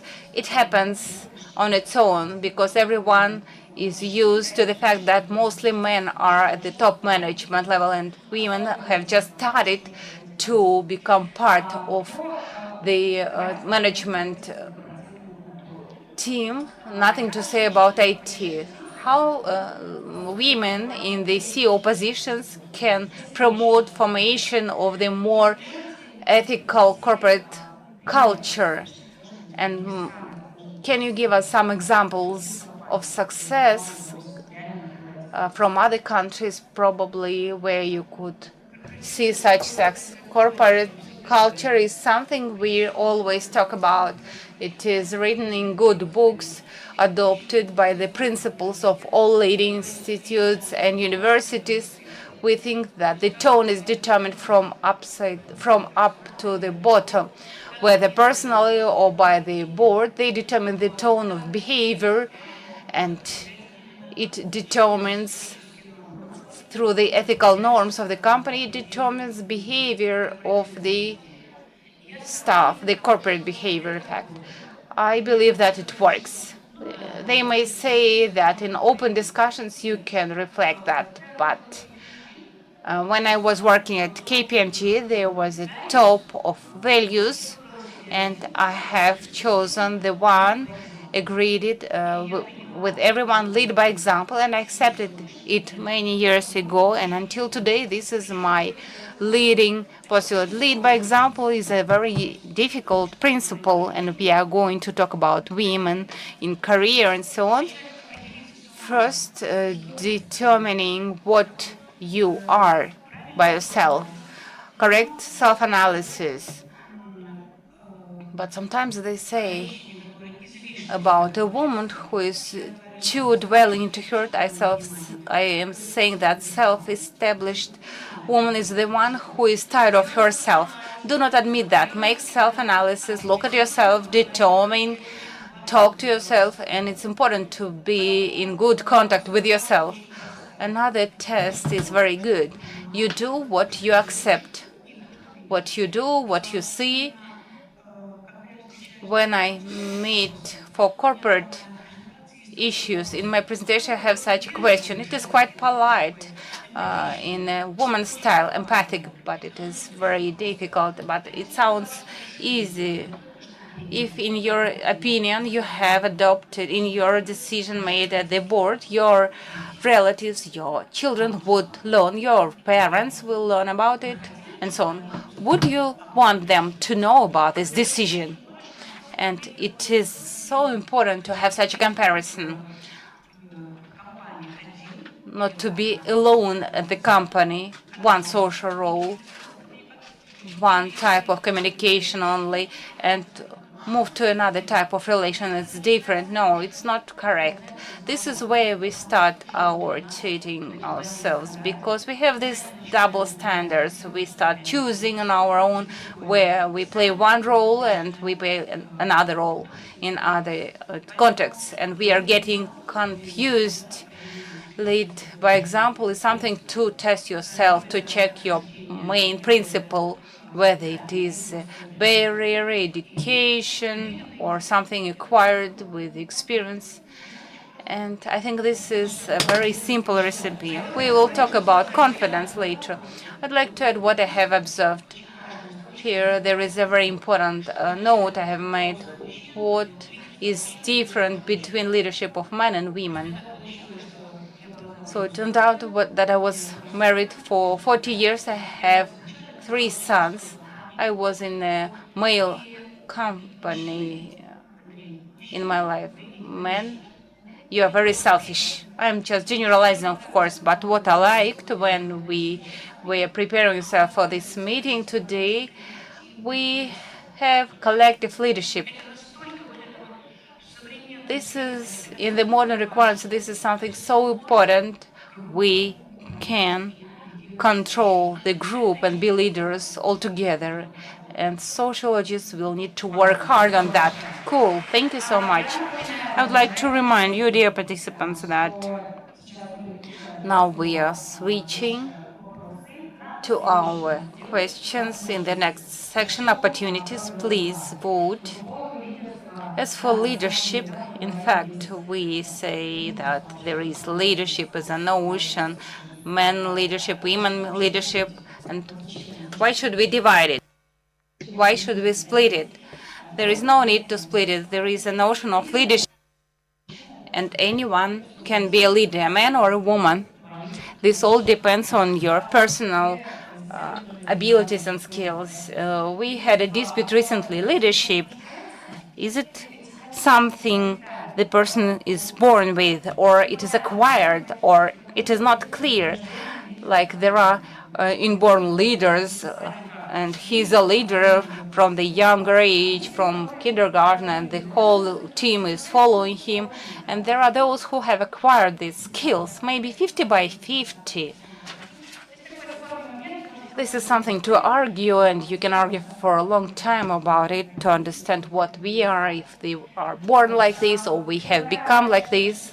Let us vote on the next item, and let us discuss another question about leadership. Is it necessary to split or to separate the notion of women leadership? Because, in fact, while we are doing this, why we are talking about it, there is a gap. Women in IT, in STEM, it does exist. These are the facts. This is statistics. This is not something created by someone. Inequality in the remuneration of labor. We say 30% of women in IT, but do you know the percentage of women in development and design? 8%, even less. The developers being women, you can hardly find them. This is the global statistics. I know in Kazakhstan, we did not count in Kazakhstan for deep tech, deep development design, but I think it is even less than 8%. In our company, we don't have any women developers. So we have managers, accountants, sellers, those who set up the software, but not developers, women. So there is such a gap. Do we need to discuss this issue of women leadership, work on this, develop schools, make communities, and so on? What is your opinion about that? It's a wonderful question. I would like to share what I have arrived at, because I am quite old in this audience. If we look at our birth date in the passport, the global socialists took care about it since a long time ago. They made a serious studies on that, and it turned out that a leader, namely, if you translate from English, lead is leading someone behind you. Not more than 5% are the leaders globally. This is not like being active at school. This is much more. Not only organizing skills, but also the ability to take the responsibility, those who follow you, the responsibility not only from bringing from point A to point B, but at every correct or incorrect step, you need to bear the responsibility. And if we answer ourselves, do I really need that? Then you really understand if you are a leader or not. Но я считаю, что неправильно школы. So let's create not schools of leadership, rather let's create schools of responsibility, schools of trust, schools of communication, schools of soft skills. So when Japanese children service themselves at schools and so provide services, so serve themselves, so they do not have like servants or people who would serve them. So that would bring results. For me, it's a person with big empathy, with big responsibility level. So responsible not only for himself or herself, but for others. And I remember Maxim Gorky's Izergil old woman, Danko with his heart, but this means like just to get our heart and to carry it as a flare. And based on my experience of management, so even if you lead people on your right way that you consider to be right, so that doesn't mean that they would acknowledge that this is right. And only now, for example, some people just admit that so they were not led by me as a leader, so they were only like obeying my managerial decisions, because leadership means trust of people who follow you. So I would not tell you that there are leadership situations. So you just sometimes you that lead people from point A to point B, and sometimes you can just go to wrong way, following wrong way. So if we are within this 5%, like East the God, that's great. But let's talk about responsibility and career. And when we just carry out SWOT analysis, so we are just not talking about a leadership analysis, but we are talking about career growth. But what about career? So if we just look at Latin, so that career means carrier, so meaning a carriage, which makes the way. And so when we just tell women, make your career, develop your career from assistant to the top manager, we're not against this, but the woman should understand that this is self-implementation, self-realization, and the woman does want it. And when Naomi just mentioned, when I just gave birth to the fourth person, to the fourth child, so and what she did there. So therefore, I cannot just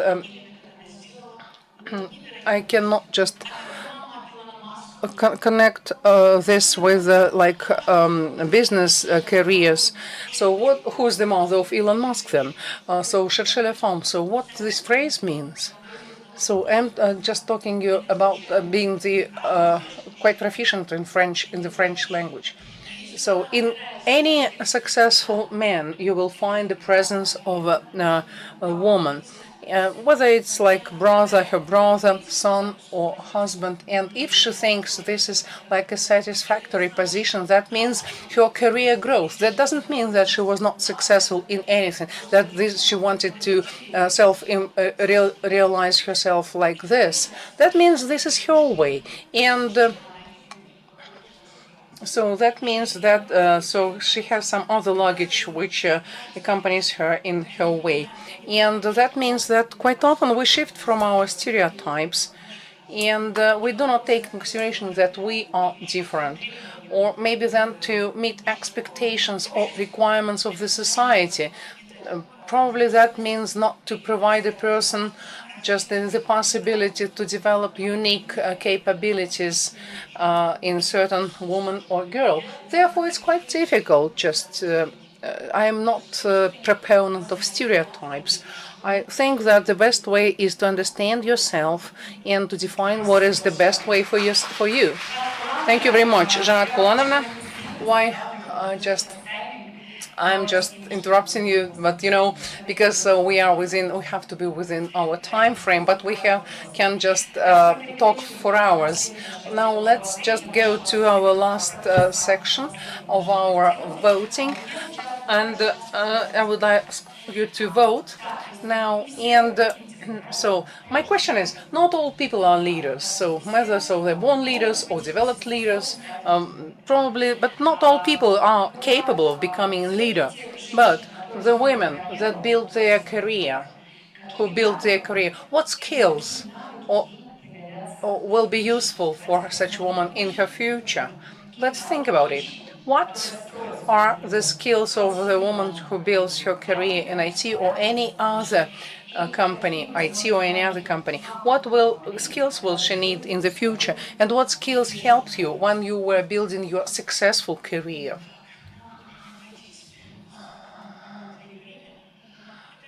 So it's quite difficult. It's quite a difficult question, but I will just answer like this. My golden rule is not to betray myself in any situations, in any circumstances.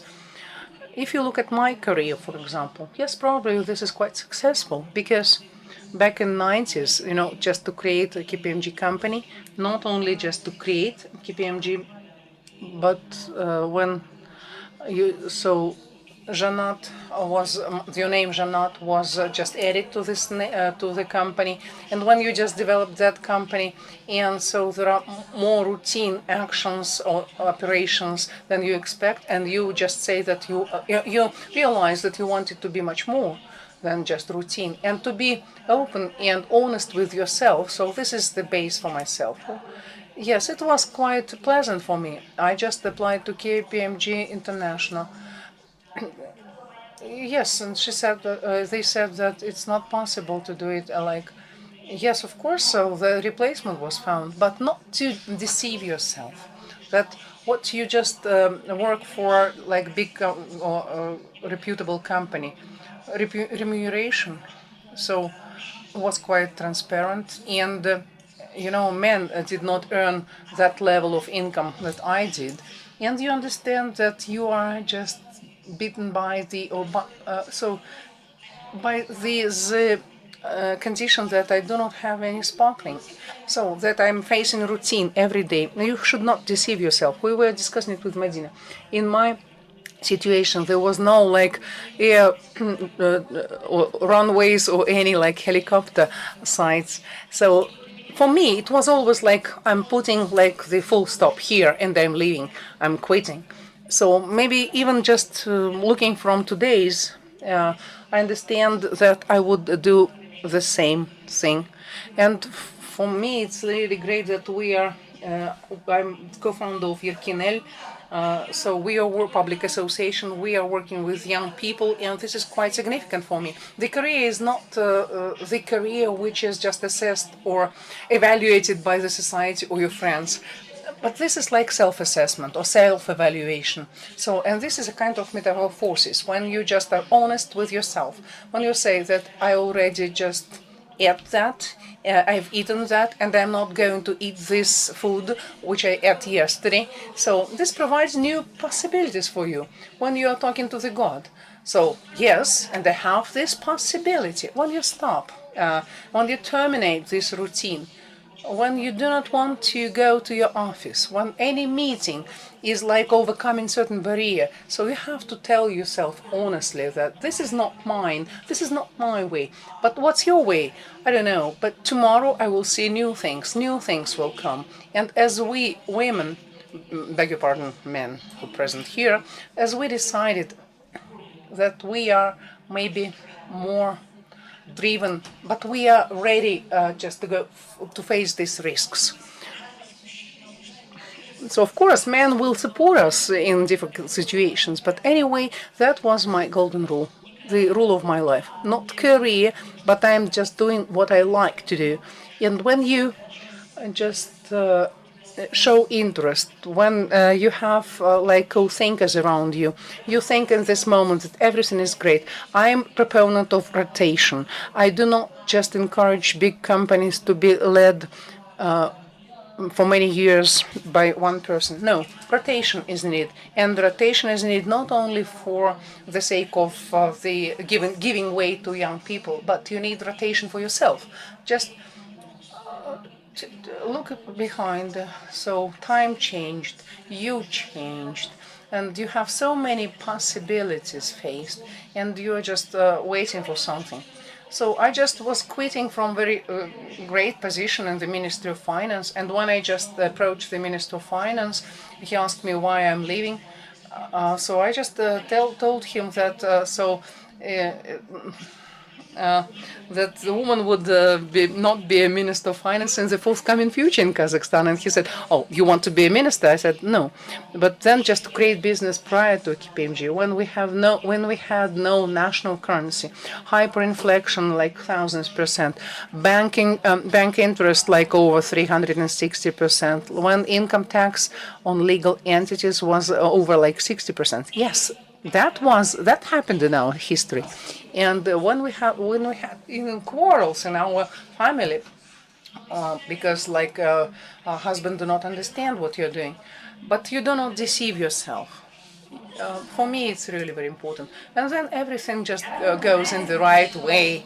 I think that this is your like quality, so like some courage. You should be quite courageous, like to exit like corporate environment and to start a business which does not exist, and from scratch. And second is self-confidence. Self-confidence in your powers, in your energy, in your capabilities, that I'm able to do this. I am capable of doing this. I think you had that courage. But I would like just to tell you openly, I was quite confident that I'm not interested in that. And whatever it was, just one phrase only. When I worked in the Ministry of Finance, I was in charge of tax issues, and I was in charge of first convention when Chevron and British Gas penetrated the market. So, and the new law on double tax avoidance, and we had like external operations analysts who were coming with the lead investors, and my wages was $25 per month, and at that time it was quite decent salary. And when the company offered me like just to take the position at 40,000, my husband said, "I do not understand whether you are offered for 40,000, like 3,000 per month." And he didn't believe. And I answered him that now I do know how much I cost. So if you just ask, you can ask your older friends, so they would just remind you of those times. But I was going to create something mine, my policy, my corporation. And of course, all the corporate rules were developed at that time, by that time. But time came when a little bit later KPMG came, and prior to that time, no consulting company, advisory company has this kind of relations that I used to have with KPMG. I was co-founder, I was partner. So actually, so I had such feeling at that time when I was quitting. At some international conference, I was asked, so like you are riding three-wheel bicycle and you now have to shift to some rocket. And so that was a huge gap. And I was answering myself, that's what you wanted. You do not want, just to join the company with like develop policies and whatever. So I do not encourage everyone to quit your way, but I encourage you to live your life of interest, so that you would be interesting for yourself, to understand that quite clearly that that's what I do and that's what I do not do. All psychologists usually say, make your wish list. And I just said to Madina that I had one wish list that I would never ever do, because situation is changing, time is changing. And I just told Madina and confirmed myself that in my non-wish list does not have any item. So, for example, I just wanted to accept your invitation and I'm here. Now we will just come closer to our SWOT analysis. You make your wish list and you do only what you want, and not to constrain your a wish list. So this is my recipe of the positive attitude to whatever you do. Thank you very much. Thank you for your valuable and precious advices. And look at our results. Let's start from the strengths. So the top one is multitasking. Multitasking. Sociologists always just say that for women, multitasking is typical. Second is flexibility and adaptability. Third is empathy and emotional intelligence. So emotional intelligence. So far we are in line with you. Next one is 9%. We got 2 points. Attention to details and attention to details. And the next one is soft power and relationships. I like this notion of soft power. The next one is honesty and integrity, diplomacy, and creativity. Then we just can go down to 4% and whatever. What is your opinion? I fully share these results. So maybe you do your homework at home and you add on something because it's quite important. Maybe not 100%, but you could just attach like one or attribute 1000%, and you can add that this is myself and what I am doing, and this is my strengths, and that's what I am doing. And if you just translate this situation to yourself, so this will be what psychologists say, like look at yourself in the mirror and say like, I'm happy. Just count your strengths, and this will be just your resource for many years. Now let's go to weaknesses. So the top one is lack of self-confidence. I think it's all right, and we can agree with this. Lack of self-confidence, 20% of women said that lack of self-confidence, I mean, of our audience. So, but these are leaders. So these are leaders that just are quite active and that we attended our conference. The second is the work-life balance issues. The third is like tendency to excessive self-analysis, introspection, and critique, self-criticism. And the forced breaks in working career, like maternity leaves. So on the discussion, of course. So this is quite an interesting thought that so why this break in the work is called like maternity leave? Why it is called leave? Can it be just called a leave? So this is like double or triple like work versus the standard one, regular one. I think we have just to change this name, not so month of penalty. It's like you have like penalty round in biathlon. Meaning, maybe let's call Ayumi, and so she just delivered 4 children. So what do you think? Does it reflect our reality? 20% lack of self-confidence. I think it's like due to our modesty, maybe, or like self-constraints. So maybe this is some impact of like our social environment, of our society. But you know, like men help that. I would never believe in these figures. Okay, like women in IT. So you can see the numbers, and so there are quite self-confidence wives of these men. So I don't believe these figures, like 20%. Like personal life, work-life balance issues, like 17%. I was quite often asked this question, and my answer is quite simple. I'm so happy that I always just did what I wanted to do. And when you feel that your position is serious, you have to be honest to yourself, but you have to choose what just is close to your heart. Then you will not just divide between your personal life, between your children, between your responsibilities. Because when a woman is so lucky or happy to do her like beloved or business or any matter, so then she's happy. Well, I met my husband in Moscow, and my father said that, and he was like, my future husband was just student of military. So, and my father said that in one family,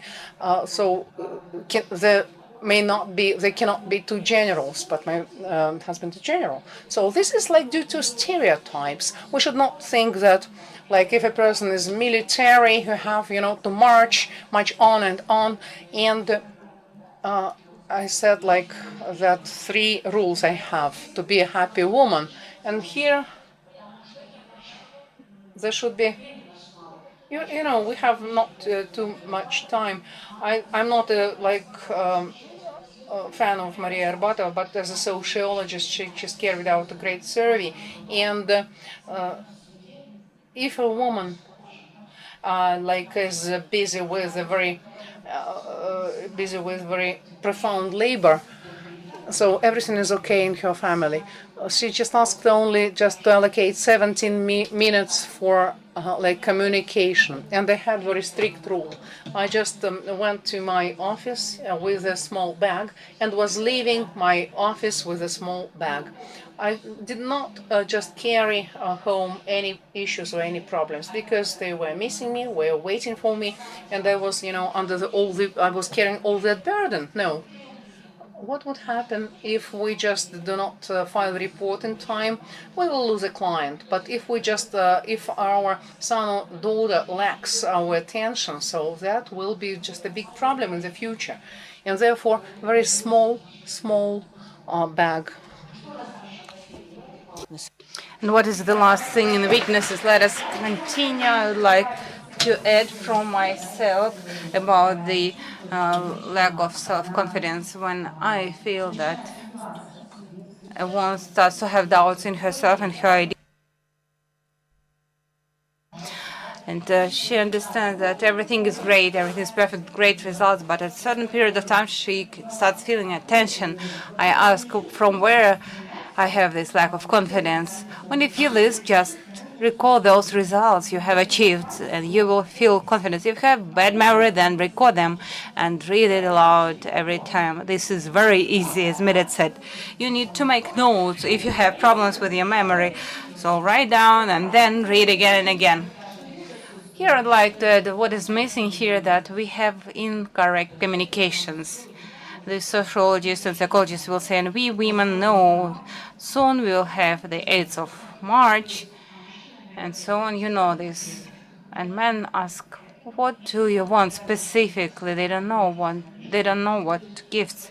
And do not consider my gift as my true attitude to you. All this communication with the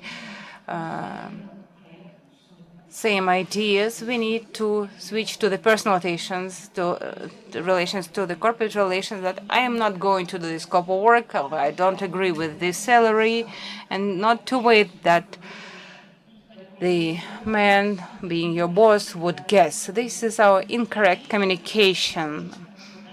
They are the basis of our gender difference.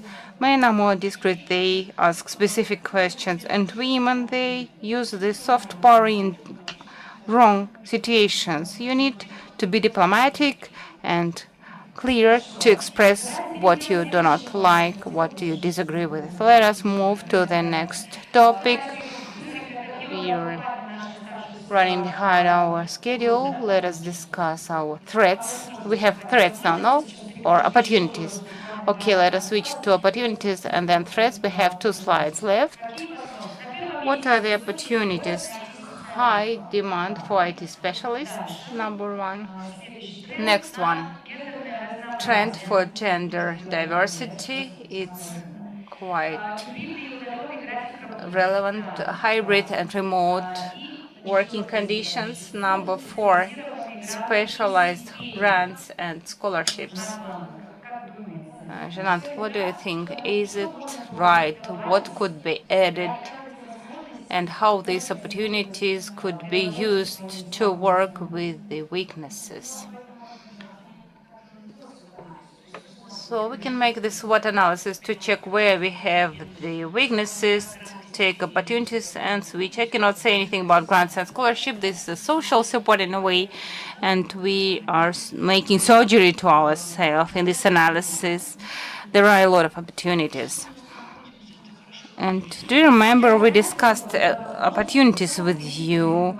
We have noted hybrid and remote working conditions. You remember the weakness about maternity leave.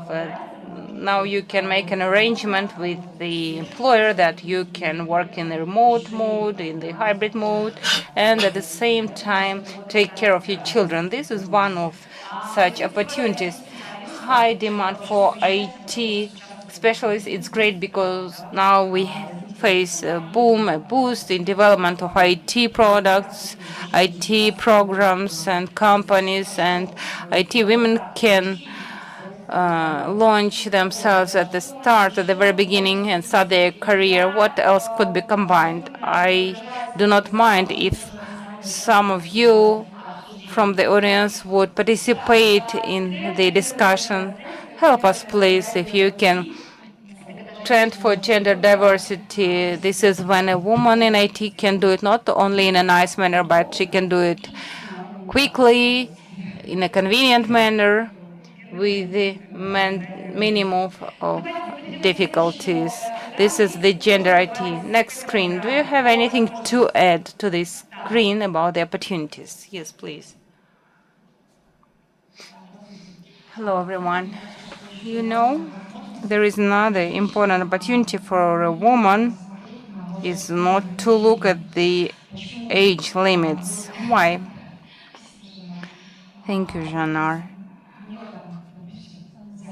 For example, I am 50 plus and I started my startup in IT having no idea about that, but it was interesting for me and it is involving me. This is the key point which helps to drive myself to look for something interesting in my life. I absolutely agree.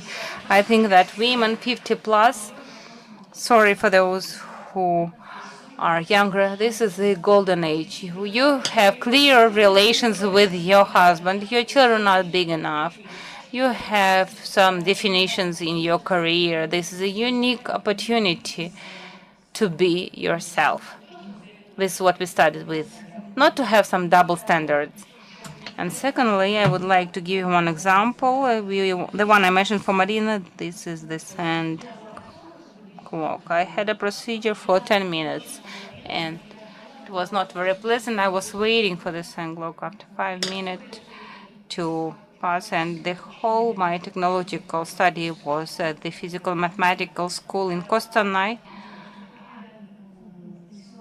I decided that the falling force is the same, and the sunglass is taken absolutely differently. And there are two philosophical ideas here. The first one is that the second part of our sunglass. I don't know how much time I have. The second part goes faster, but another optimistic, if possible, like in institution, let us turn this sunglass and let them count the time from the beginning, because we have another experience. We have a new and correct understanding of what we should do, and at the same time we have an unlimited right for freedom of actions and thinking. That is why I think this about opportunities. It depends on each of you of what you think about yourself. And the last slide is about threats, what is chosen by the audience. First is burnout and combining the roles, 21% gender stereotypes. Of course, it's naturally is present, 18% loss of qualification due to maternity leave. And number 4, next one is unequal competition for leadership. was a little bit hidden, not to hurt anyone. In terms of competition, unequal competition for leadership, this is an option chosen by the audience. And you, Marina, invited me to Women in Tech. I was expecting creative people. My idea about SWOT analysis, threats is something which is not depending on us. This is something external. When we make SWOT analysis in business, this is the total external environment which can have influence, have a negative effect on us, on our business. Look at SWOT analysis. What could influence us badly if we have maternity leave? Come on.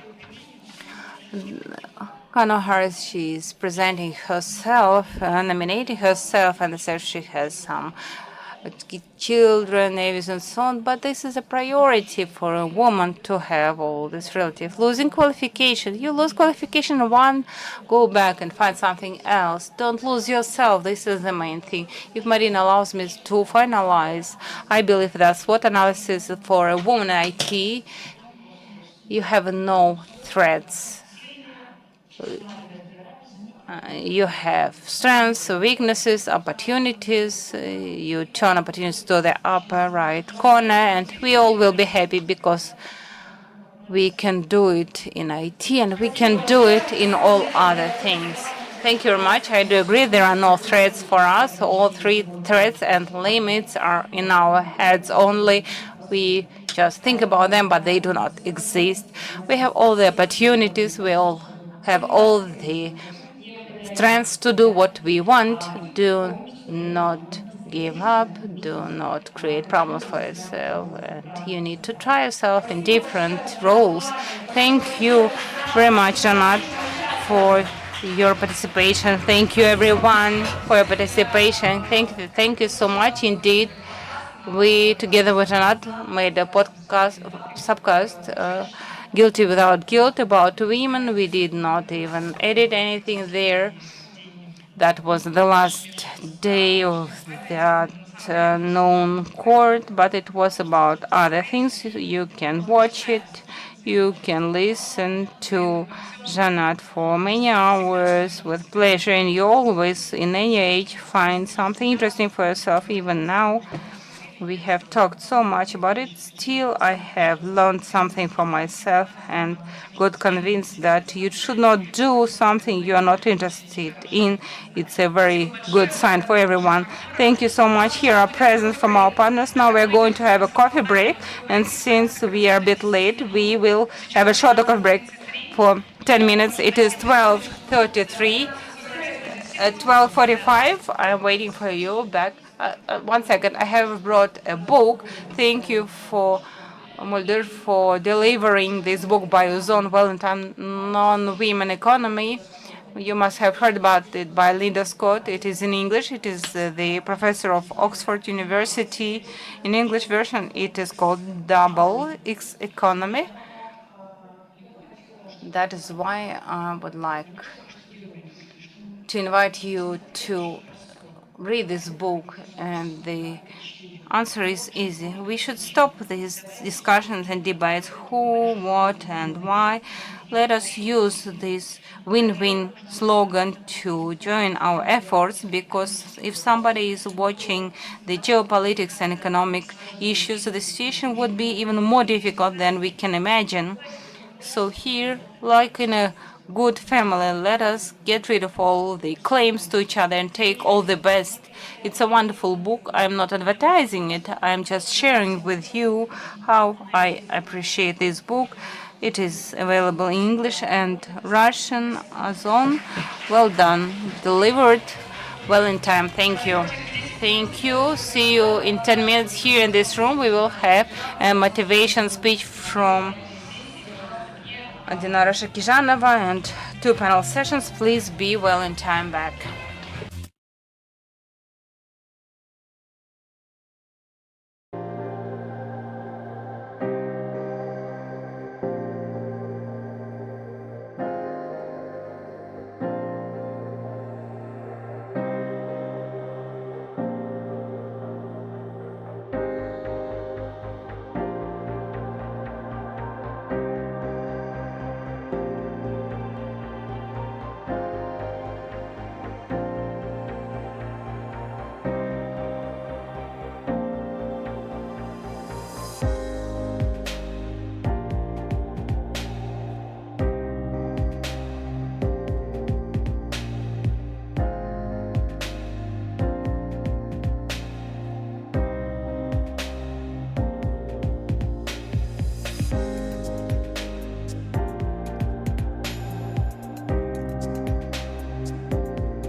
Мне очень тяжело, конечно, представить, как выйдет сейчас выступать следующая спикер, которая работает вот во всем.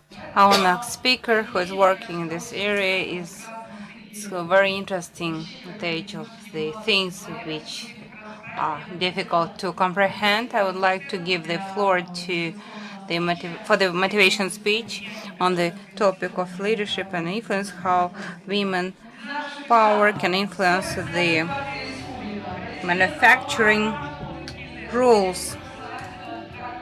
Dinara Shakijanova, co-chairman of the Republica Party, president of Agramash Holding, director of Kazakhstan tractor plant. Thank you, Sam. Thank you for the invitation, first of all. And secondly, I quite frequently speak at such events, and frequently, at least previously, I refused to speak at such forums. Why? Because, first of all, I am very busy and I did not understand why I needed that. But after the first forum at which I spoke, one girl came up to me and she said, I want to do business very much. My parents tell me I'm from a small village, and my parents say that you need to be a teacher to come back to a rural school, be here, live in our village. But when I heard your speech, I clearly understand that I will go and enter the university and I will be the business person for sure, and my life would be different. And after that, I realized that the essence of the speech of speakers at such events is not only to show your success story and not only to tell how you achieved that, but even if at least one girl, there are more ladies here, and I am talking about ladies in business and manufacturing, if at least one girl would say, yes, I will manage this all had sense of doing 100%. Why I'm here today, why I'm talking from this scene. I am Dinara Shukijan. I am the director of this wonderful plant you have seen now, 12 years in manufacturing. I'm CEO now, 10% of company belong to me. I was going to achieve that for 12 years. If I was a man, maybe I would achieve that faster, but when I started my career at the manufacturing facility, it was 2011. My plant is in Kostanay, and a woman in manufacturing was something impossible. There were ladies in accounting, in financial units. Some of them were at logistics, in warehouses. When I started, there was something like temporary phenomena of a woman in manufacturing. There was a trend. I will tell you about my experience in policy later on. In the politics, they took the girls to comply with some rules to say we do have girls in the manufacturing. And when foreign partners came to ask that if we have women, they called us from financial unit to represent a woman in manufacturing. What is it now? Among 4.5 thousand women of employees at the factory, half is represented by women. Indeed, it is cool. And these ladies, these girls, they are not in the financial unit only, not only in the accounting and logistics and warehousing. This is management, R&D, construction work, engineering and design. Ladies managing complex technological processes. IT are girls, 50% are girls. Today I would like to say something different to you. Maybe not a very popular topic when they say, please talk at the forum women in manufacturing, women in IT, gender equality and so on. I feel a little bit frightened. Why? Because I am saying this for a long time, that the professionalism has no face. Whether you are a woman or a man, what is your ethnic nationality, the main thing is your professionalism. 11 years ago, when I came to the factory, I felt very uncomfortable because I had basic economic education, had nothing to do with the manufacturing. I came to the plant only because there was a vacancy there. I was born and grown up in Khoshmurun village. and I graduated from the management and finance department. I worked in the management financial sphere after university, very far away from my home. I didn't like. I am a bad financier, in fact, but one day I was offered a position in the marketing department. I decided to get some experience for a while and find another great job for myself. So now it is lasting for 12 years. I didn't feel comfortable, not because I was a woman and not because there were a few women in manufacturing, but because I was not competent in that area. I was not professional. I did not understand what is assembling combines and making cars different between the contact welding, cataphoresis, and other technical items. This is something made me uncomfortable. This is preventing me from growing in my career. Only when I realized that I want to develop in this direction, I got a technical education and was working for a long time inside of manufacturing. I was in all departments from purchase and logistics, procurement logistics, to the complex process R&D in our company. Only after that I realized that I feel comfortable. And when they say that it's hard for women to achieve success in some spheres, I think it is not because she's a woman.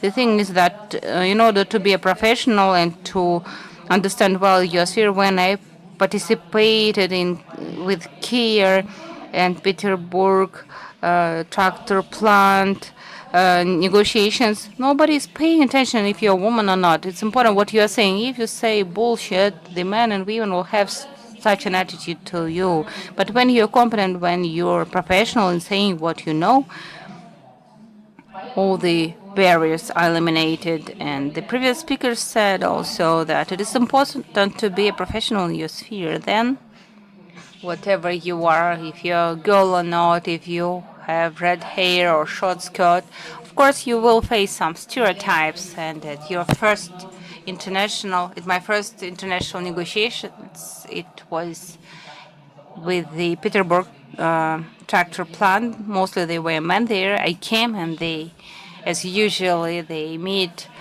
judging on your appearance, and I was very slim and tiny, and they asked me, "Where is your director?" I said, "I am the director." "Are you the director? And who is your boss?" "No one, shareholders." "So are we going to talk to you?" I said, "Yes, you are going to talk to me. My team will come and we are ready to meet you." They said, "Ah, okay." And they left. And what happened, that was the stereotype. Indeed, during the first meeting, at the initial point, it does exist. But after 2.5 hours of negotiation, when we as Kazakhstan were protecting our interests, they realized, wow, it's cool. And after that, I never heard that I'm a lady. I have a very big team, and sometimes, recently I had a business trip to Berlin, and my team I said, "Please help me with your suitcase." And they said, "You're a strong woman, you can handle it." And sometimes I want to say, "Come on, I'm a lady, I'm a woman." This is the confirmation that we have no barriers or differences between man and woman. No matter if you're a man or woman, you have the same salary. You have different categories as constructor. We have a lot of girls who do their work perfectly well. If we talk about the style of management, maybe there is difference in men and women style of management. I do agree with this. I had bosses among men and women, and I can say, yes, there is a difference. If we talk about myself as a manager, I think I'm more empathic manager, more emotional in some moments, maybe with bad intuition than men. Men do not always trust the intuition, but we as women do have some analysis, and you listen to your heart also. Listen to your intuition. I always listen to my intuition, and it works 100%. Here there is a difference, but the difference is not about the work of a constructor, technologist, painter, welder, technician, whether you are man or woman. There is no difference. It's important for you to understand this. I think here in Kazakhstan, I was going to the forum and I was reading about innovation in some countries. They do that. I will not tell you. Even the voice of a woman, she's not even allowed to speak in public spaces. I am grateful to Kazakhstan that I can be here in the trousers with my hair without tail. You can come with a cup of coffee and listen to women talking about their success in different spheres, motivating you, saying that there are no stereotypes and saying that the professionalism has no price. This is something I'm grateful to our country. Indeed, we do face the difficulties and stereotypes. However, I would like to say that you mentioned that 20% of women are not self-confident. This is the root of the problem, girls. You are not self-confident, and maybe this does not allow many of you to go out from the comfort zone. I have a lot of girls friends. My younger sister, she says, I don't need to work. I am beautiful. It's also a position. She's a mom. She has 3 girls and she's choosing not to work. At the same time, she has a great education. And I tell her, why don't you want to develop, to continue? I will help you. You have a high-paid, free-of-charge coach who is ready to support you. And she says, you know, when I had a maternity, long-term maternity, I felt no self-confidence. I lost knowledge and experience and everything. This lack of confidence. I was in maternity leave too, but instead of watching serials, I was learning English, reading books, watching different lectures. I try to be up to date. It's a choice to be professional, to be competent. This is the choice you are doing on your own. And when girls come and say, you know, they don't allow me to have a career growth, what should I do? Give me advice, please. So we start discussing the case, and only in few cases, I'm going to say something not popular. In single cases, few cases, she's not growing career only because she's one. Usually, these are absolutely different things and reasons. Usually, this is the low motivation, insufficient targetness, full of target actions. So there are all necessary conditions in Kazakhstan for girls to develop. Look at our young people. When I have meetings, I am confused about Z generation, Zoomers and Alphas. I have an employee, 26 years old, the youngest manager of the department for sales of tractors in Kazakhstan. He is 26. Sometimes I'm afraid to have meetings with them because they say, you are breaking my personal borders. They say, I can imagine that if I could say to my previous boss, you are breaking my personal borders. This is a generation with whom it is quite easy. They know where there are borders. They know what they want, girls and boys all together. I have both of them.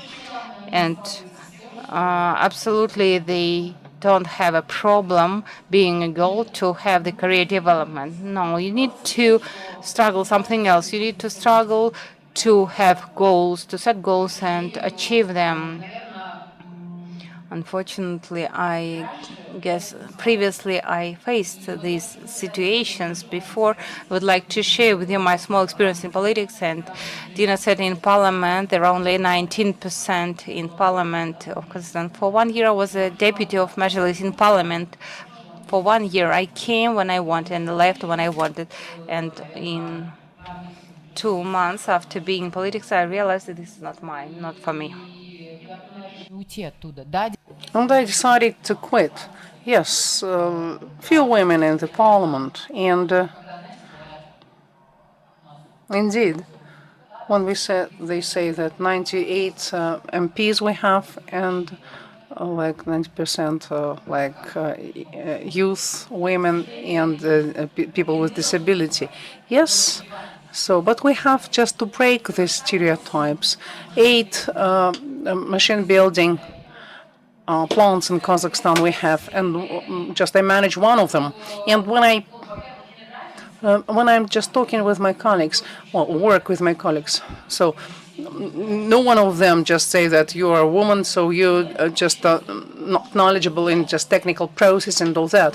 But I have to that's only because I am just getting back to this technologies all the time, and I feel quite confident.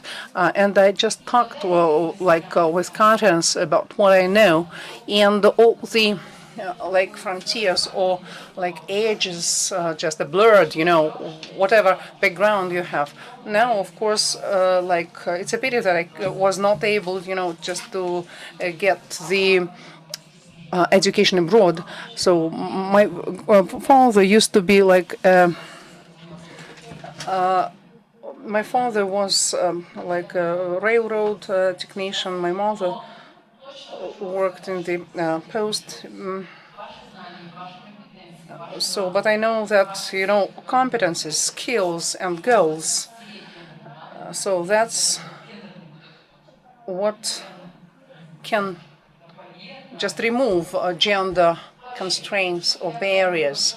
I'm just talking as a person who just work in this area, which is non-female actually sector, machine building. So that was just quite historically that was like men-led sector. So of course women do not just in that time women were not as proficient as that area as men, but the situation is changing. It is changing thanks to you.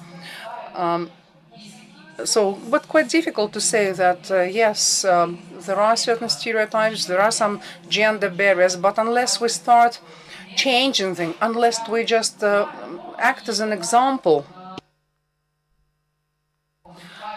I see that quite often. I can see certain speakers, and I think that we need more examples of women from real production sites, so that they would just share the experience of working in certain factories, in plants. Huge number of women, but they're not public. It's not visible. Not all of them just telling their stories. Not all of them just can speak in the public. Not all of them just ready to share their success stories. So, but this is a huge number of women. So for them, I have my, for example, nieces, and they just ask, so what do you want to become in the future? They say, oh, bloggers. So why so? Because they show, present nice pictures in social media. So they're just driving Porsches and Lamborghini, and so all of them just say that business can be run by anyone. But I would say that business is just a separate cast of people. So business is about risks. Business is about a daily work. And so this is like trash. This is not just being cool. Yesterday I was in Kostanay, so tomorrow I'm going to Berlin, then just going to Astana, then to the plant, then just I'm leaving for China. And this means business. Business is about a huge responsibility. When you are in business, you cannot just get back. You cannot step away or step back. When you are sick with business, when just bloggers say that business can be run by anyone, so I always say that no, this is not true. There are great staff who can work from 9 to 6 p.m., but they are not ready just to stay in work after 6 p.m. Business is not a project. Business is when you are available 24/7. So for 7. Yes, I sacrifice some personal things. I can just go jogging or just dancing, but you have to sacrifice certain things because you are doing business. And women in business, how you just manage to do everything. So, and PR persons usually just used to tell me, to say to me, so don't tell that you cannot do anything, so that you have no time to just grab anything, to cover anything. Yes, of course, I am not able, just to to do all the things. So I have only one child, and I cannot understand, like Naomi mentioned, so like 4 children. So I have like one child and one babysitter. So, and I have no time, just to accommodate everything into my life. But I do my best, and we are talking about the targeting, about the priorities. Yes, I love doing business. I love working with the production. I love what I am creating, and probably that helps me. When I was just leaving the politics, I was at this. No one can leave politics, when you are just doing great, and Sultanat was talking about like informed choice, when you can just choose, make your choice, not when at the dawn of your career, but not to spend much of your time on this. And I decided not to spend time on the politics, not because I cannot attain anything, because I'm a bad politician. I'm a good production person. I'm a good businesswoman, and my choice is doing business. And if at the start of your career, if at the start you just understand what you want to say, and you start professional developing in this area, so great specialists. So there are IT people, there are businessmen, there are like coaches, and they are like doing on a daily basis what they are doing. So, but when you are just like running or jumping from one sector from another function, so, but when you choose correctly your position, when you've just got professional skills, when you are developed in this professional sphere, that's cool. And my advice to many of you, I see a lot of young girls here, if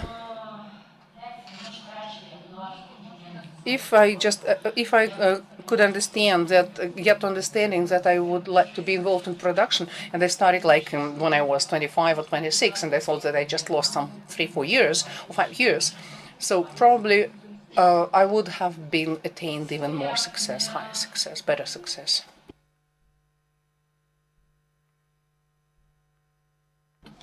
So today we were talking that many people want to do their career.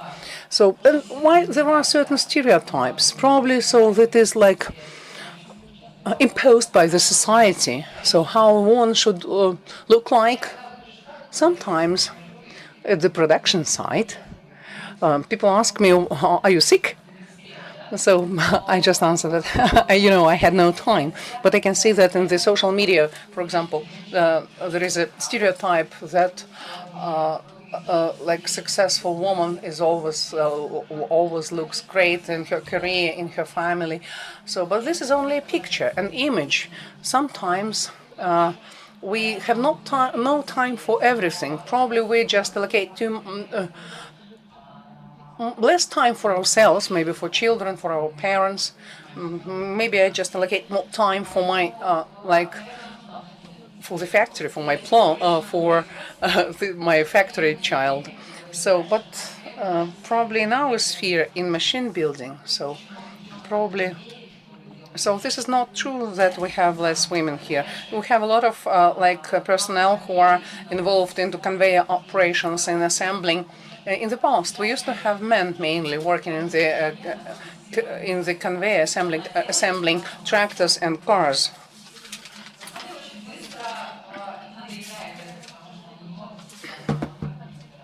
So probably, we men just are confined to one and the same operations. And when we are just, when I'm just coming to the conveyor site, I can see like 80% of women and girls working there. And they would say quite seriously, so there is no difference between men and women in our production processes. So probably only the changing rooms are different. No, not the salary, not how they look like. Girls who work at the conveyor line, so they are they look great. The outlook is great. So in the past, so when So the image of a plant worker in the past used to be like black oiled hands, mustaches and all that. But now situation is different. So the president said that in his message said that the next year is the year of working skills, working professions. So we have to perceive it seriously, because only this kind of economy may save the country.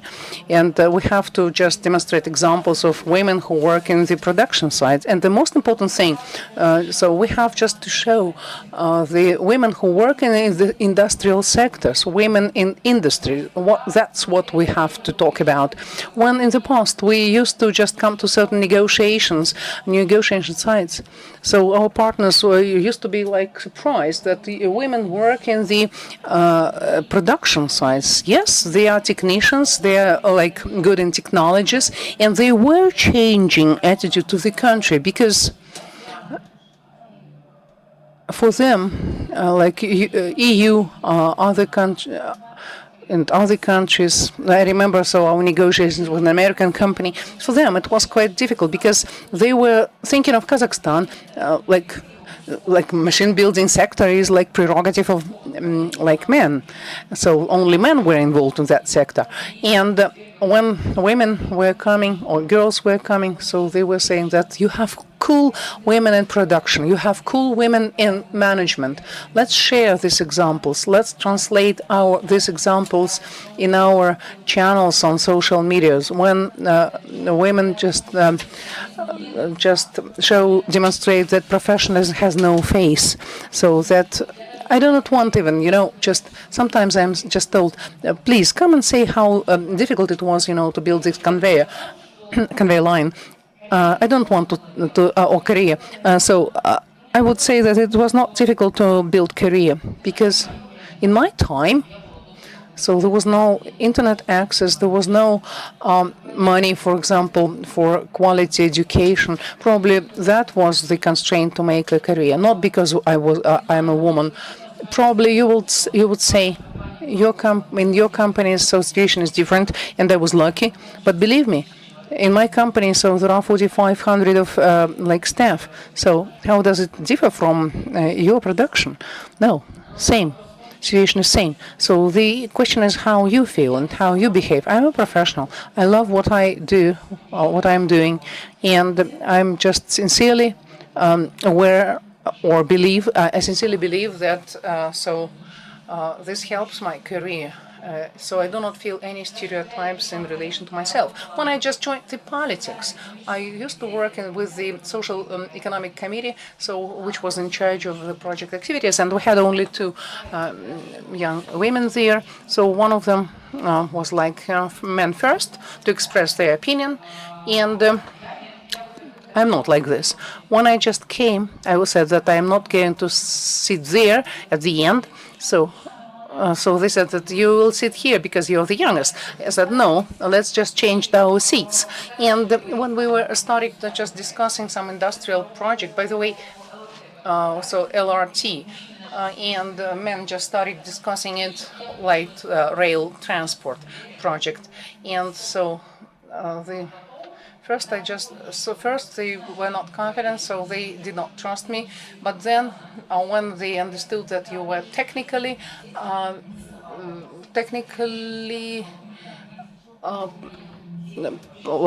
qualified, had technical qualification, so they, actually their lack of confidence or trust disappeared. You can be professional when you understand what you're talking about. And I would like to say, whatever sphere you work with, finance, R&D, production, IT, be professionals. And only then gender component will not be applied to you. But it is quite easy just overcome these gender issues if you are professional. So it is proven by thousands of examples in my production site. Thank you very much. Thank you.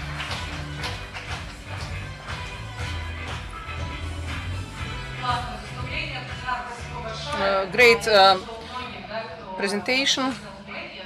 so many of self-made persons just can share like great stories, and Dinara, absolutely right. So these stages should be occupied by like persons with great background, who are professionals, self-made professionals, and let's continue our today's work. So less and less of us here, but I would like to say that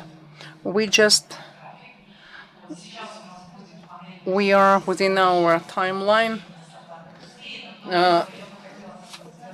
which would be just devoted to the uh, industry. I would like to, we are going to have a laboratory now. I would like just to invite Asil Tasmagambetova, who is the founder of BOIB Venture Fund and the founder of Central Asian Institute of Environmental Studies. So this is the venue where we are working now. So I would like just to ask you just a couple of words about Eco Lab, and those who want just to visit the Eco Lab, so we can just request your visit or schedule a visit. So you can, but as we only limited number of participants are allowed there, so I would like to offer those who want to visit Eco Lab, so can just join the group, and those who want to stay here, so you're welcome. Thank you very much, Asil, that you just host us in this great building, nice building. I would like you to just say a couple of words about this Eco Lab. To grab the interest of our participants. Hello, distinguished participants. Welcome to our institute. Our institute has been like for 13 years. So I used to work in the Kazakh University with my best students. I just created that institute. And so we started with a small room. Yeah, and then we just managed to grow to the institute that you have a possibility to visit. I think it will be quite interesting for you. When I say that we are involved in eco studies and we've got eco labs, and when we have just paid visits by our guests, so they just wonder how women can just be involved in this area. So, and we just break stereotypes in this regard to a certain extent. And we have different kinds of solutions that we're proud of, technological solutions. And I just encourage you, if you have time, just to visit our institute. We'll just demonstrate our achievements and welcome once again. I'm really impressed, greatly impressed by the concentration of nice and ambitious women. And I hope that today's meeting will be will give an impetus to find us like some resources and background support point.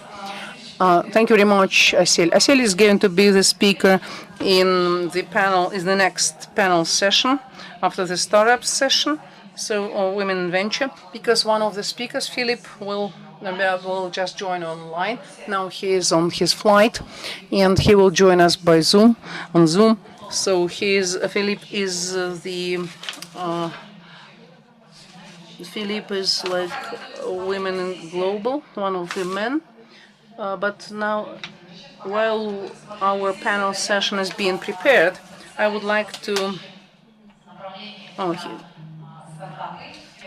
So the next area is startups, and we've got like some key issues to be touched upon. So one of them is like startup supporting of youth, and in general, we would probably a little bit highlight women founders, because Naomi just mentioned in her presentation that so only 3% of startups are just founded and led by women just get funding. So this is not an issue that so the startups are like quite poor, but because they are few, not all of them just are ready to undertake startup entrepreneurship risks.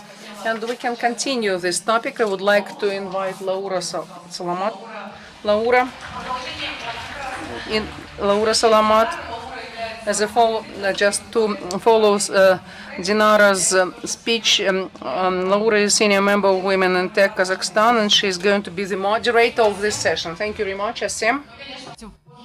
Of course, after such a motivation speech, would be quite difficult to say something about the industry. Everything mentioned by Dinara, in fact, it's true, or it can be even more difficult and complex. My name is Laura Salamat.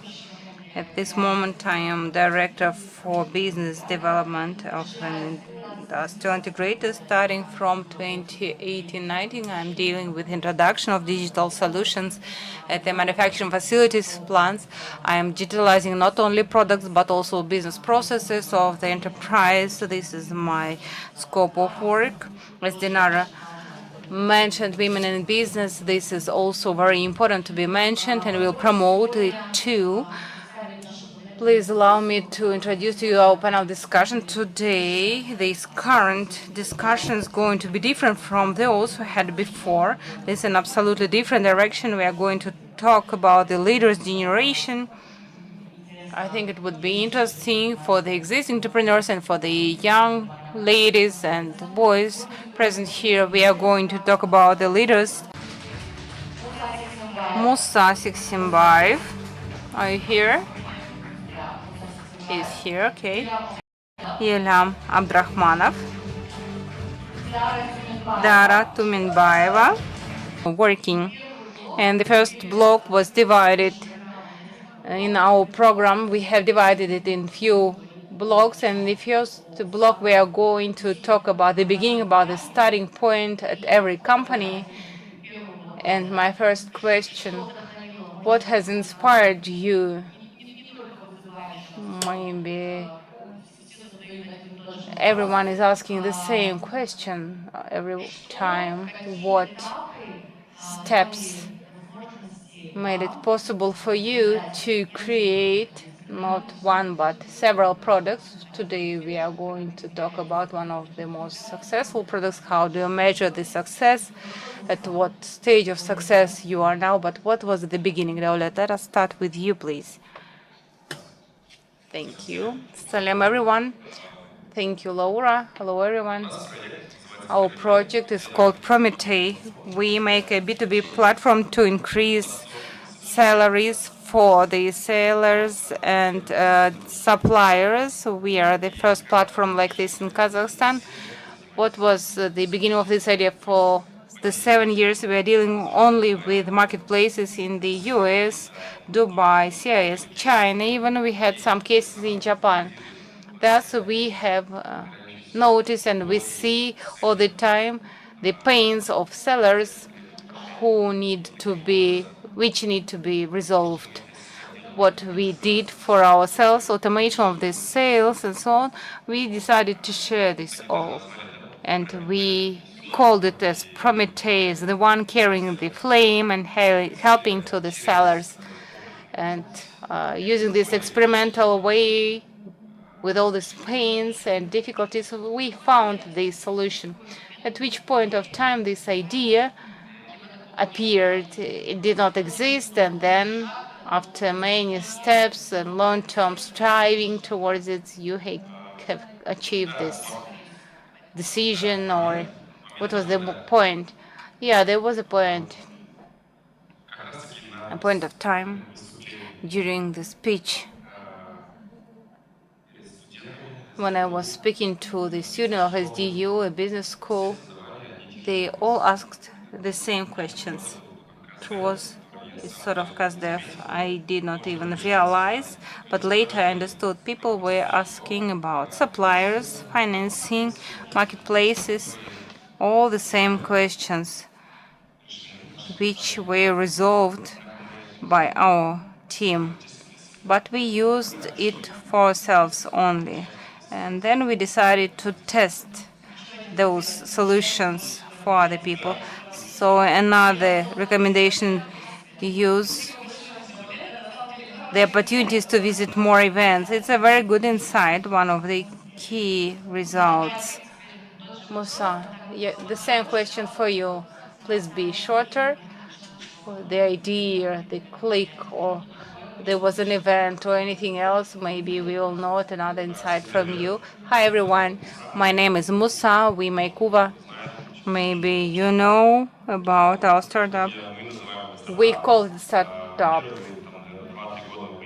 For first 2-3 years, we were a startup, an innovative company turning into business we are now. In fact, many companies, even big companies, yesterday had a lunch, a dinner with one of the top executives of of telecoms, and we discussed him a topic that many companies ignore talking to their customers, and they do not make in-depth interviews. What was the idea for creating you VU? I like football very much, and I was thinking, what do I want to do? And I want to make a football academy.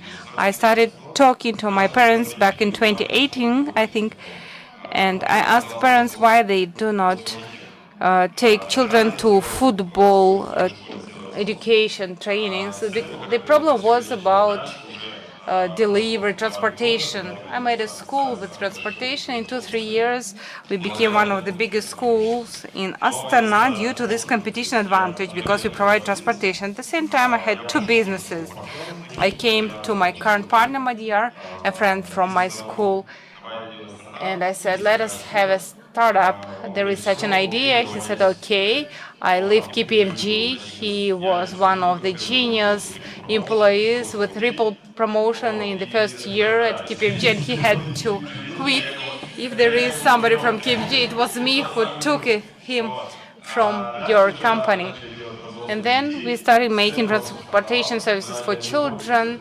We realized this is a pain of all people, and you realize that the problem you are solving now in Y Combinator, there is such a thing that when you understand that people are ready to pay for the problem you are solving, then the demand is exceeding the offer, and you cannot satisfy all the demand. We realized that this is working. We started developing the soul, and we will continue to explain that later.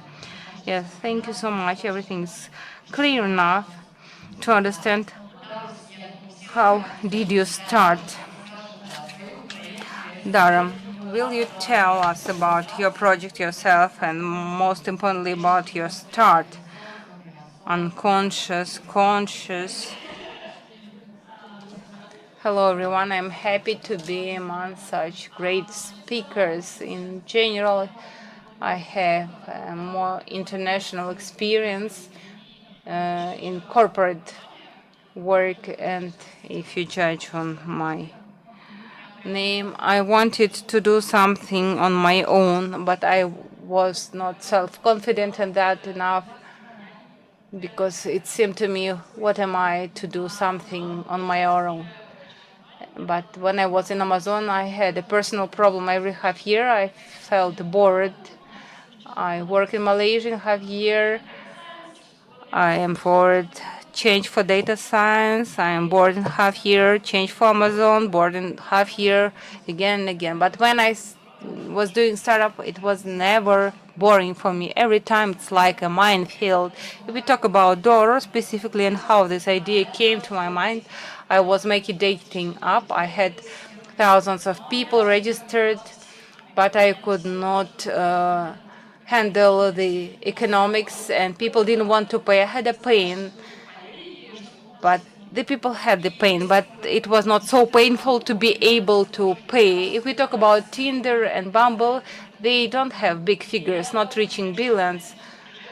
So I had a very strong emotion, which is anger. I was angry that we cannot handle it. Finally, in an airplane, after talking to all startups and VCs, digital break was the ideal place for such things because it covers so many guys like this. And I realized that there is a need, a demand that some people sell the flowers at a lower price, and we made a sell due to this without product. Selling that I sold to a student a flower which was sold by my friend. And the headliner is that they became partners, and I also found a partner through this platform. And then we started selling with a more specific idea. Anvar Bakiyev joined us as an advisor and co-founder, and we realized that beauty is an interesting sphere where we can do many things. Now we are piloting at the US market and have a different subscription model. We'll tell more details later, but this is about the story of Dora appearance. Thank you, Dara. Aruzhan, the floor is yours. I know that you want to announce your new idea. You can tell it later. In fact, Aruzhan has a very cool experience, expertise, and she will tell you about state of her project. Hi, everyone. I would like to tell you about my social project, Aman Startup. It is an emergency button which guarantees arrival of the security crew in 5 minutes in Almaty or Astana to any location where the button is pressed by a lady to prevent any threat, violence, or whatever. This idea comes from my personal experience and from the desire to help, because in the most difficult and dangerous, vulnerable point of time, women prefer not to appeal to anyone. They just prefer to die quietly.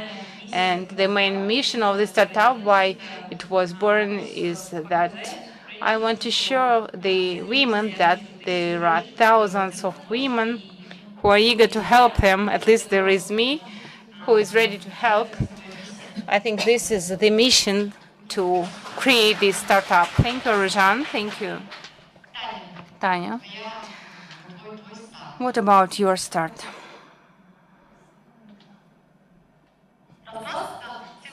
Hello, everyone. My name is Tanya. I have project Power on AI. This is a service which helps to make marketing studies.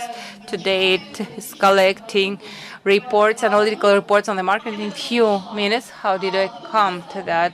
I became an entrepreneur. This is not my first or second or third experience. For 17 years, I was working in the telecommunication sector, starting from the practitioner, being a student of the energy institute, system technologies department. That was my first employment in Ducat, then Bilan, and Kesel, and in general, during my work where I was responsible for the product portfolio and B2B strategy, I was asking a question all the time to myself: what else we could give to the business? What other value we could give to it to make it grow faster? I had this question for 17 years. I had a lot of ideas, expertise in B2B, and there was an idea to create a marketplace of experts at the global level.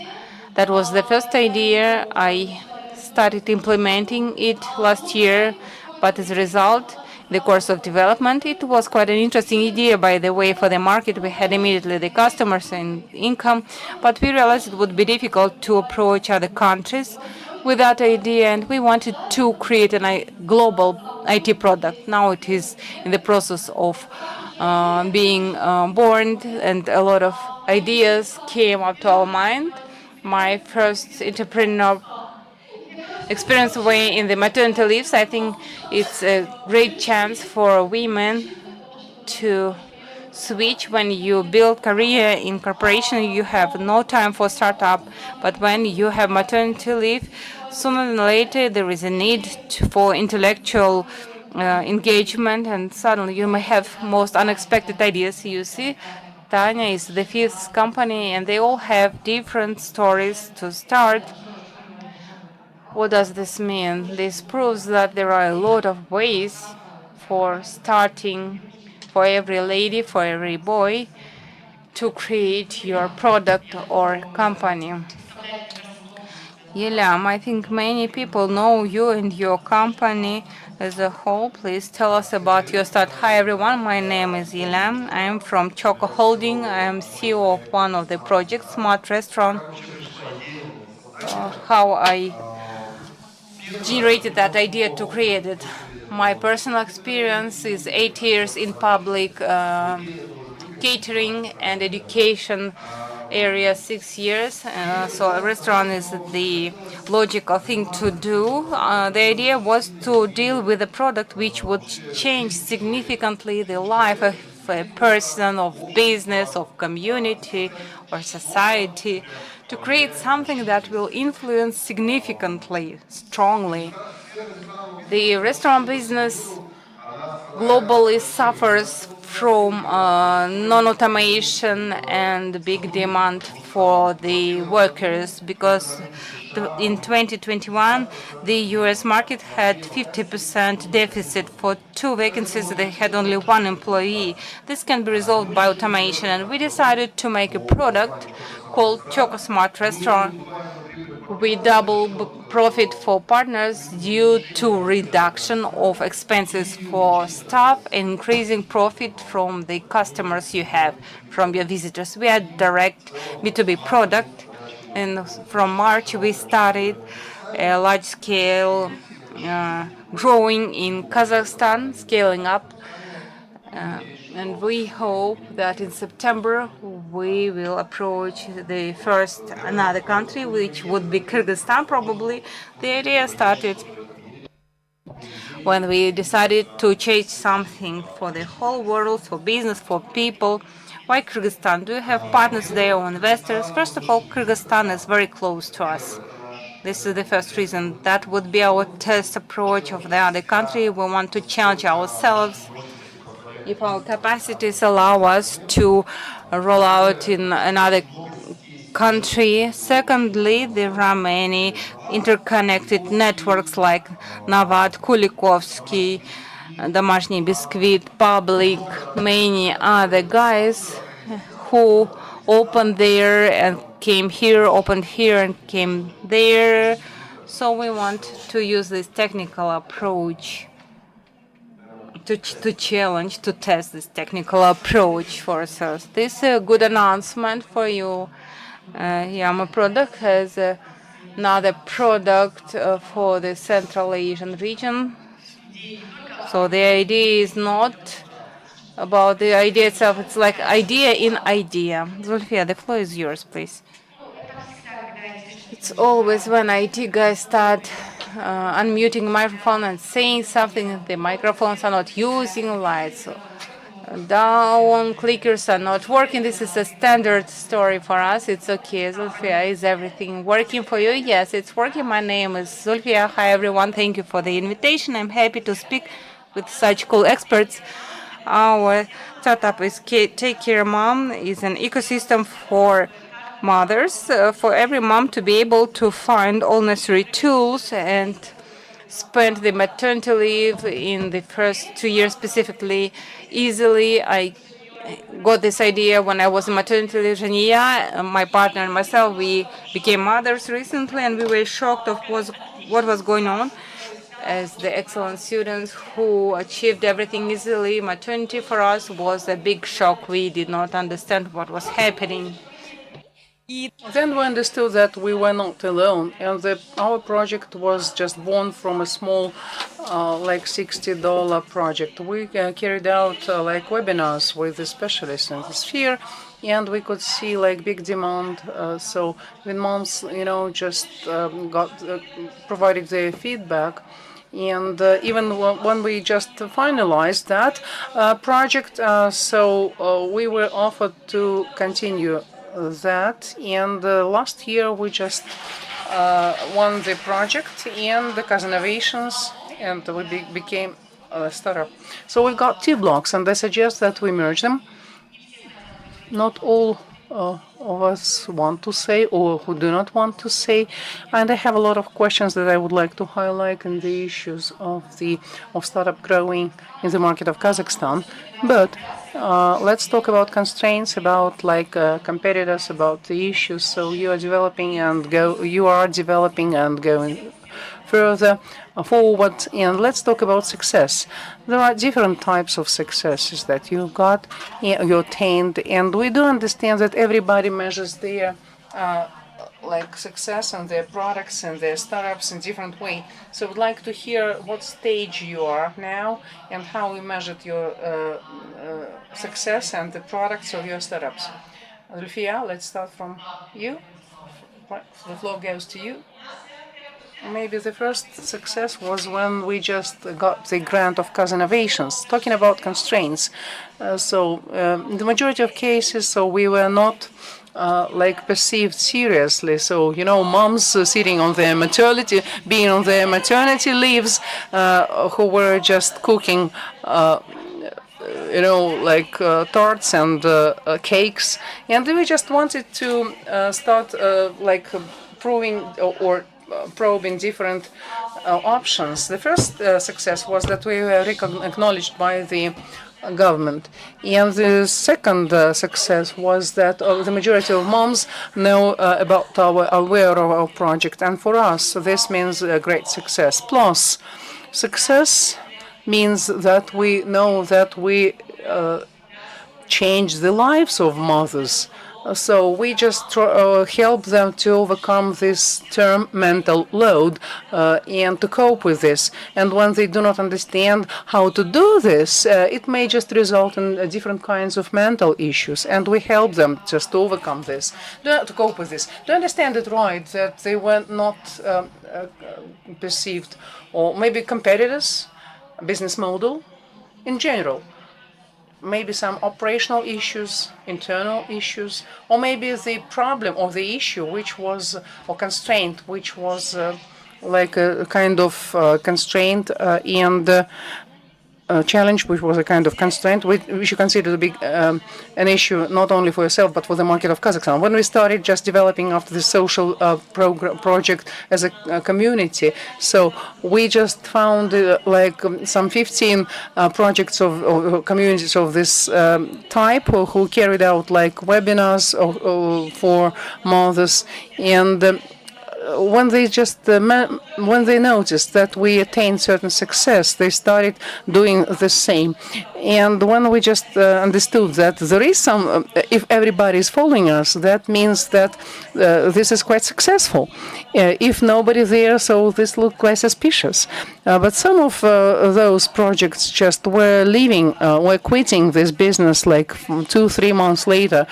So, because they thought that it's quite easy to organize an event. But now, so when you are a mother and you try to do this yourself, but talking about apps, so we still have these constraints and these barriers. So we have a lot of competitors, but we try to be successful through our major tips in our community. I mean, development tips. Thank you very much. Ilham, you've got big experience. So we had a lot of issues faced, and I'm sure that we will in the future. First, I will tell you about competition. Personally, I love competition because, as you mentioned, if you're the only one in the market, it looks quite suspicious. If nobody goes there, you have to ask this question to yourself: where are you going?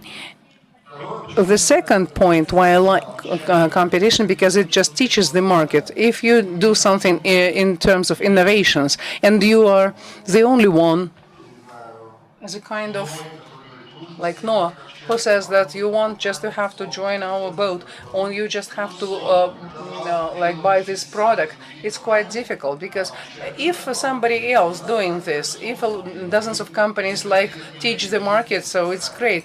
So for several years, we were the only one who were offering this product in the market. We were just looking for partners, but they were saying that they do not need this, didn't need this. But now, as soon as competitors arose in the market of of Kazakhstan. It became easier, but we were cooler than those competitors, because we were just doing all this underpinned by Kasdeo and all that. But when we had a lot of competitors and the partner just faces these alternatives, he or she chooses us. And I think competition just played for us, actually helped us.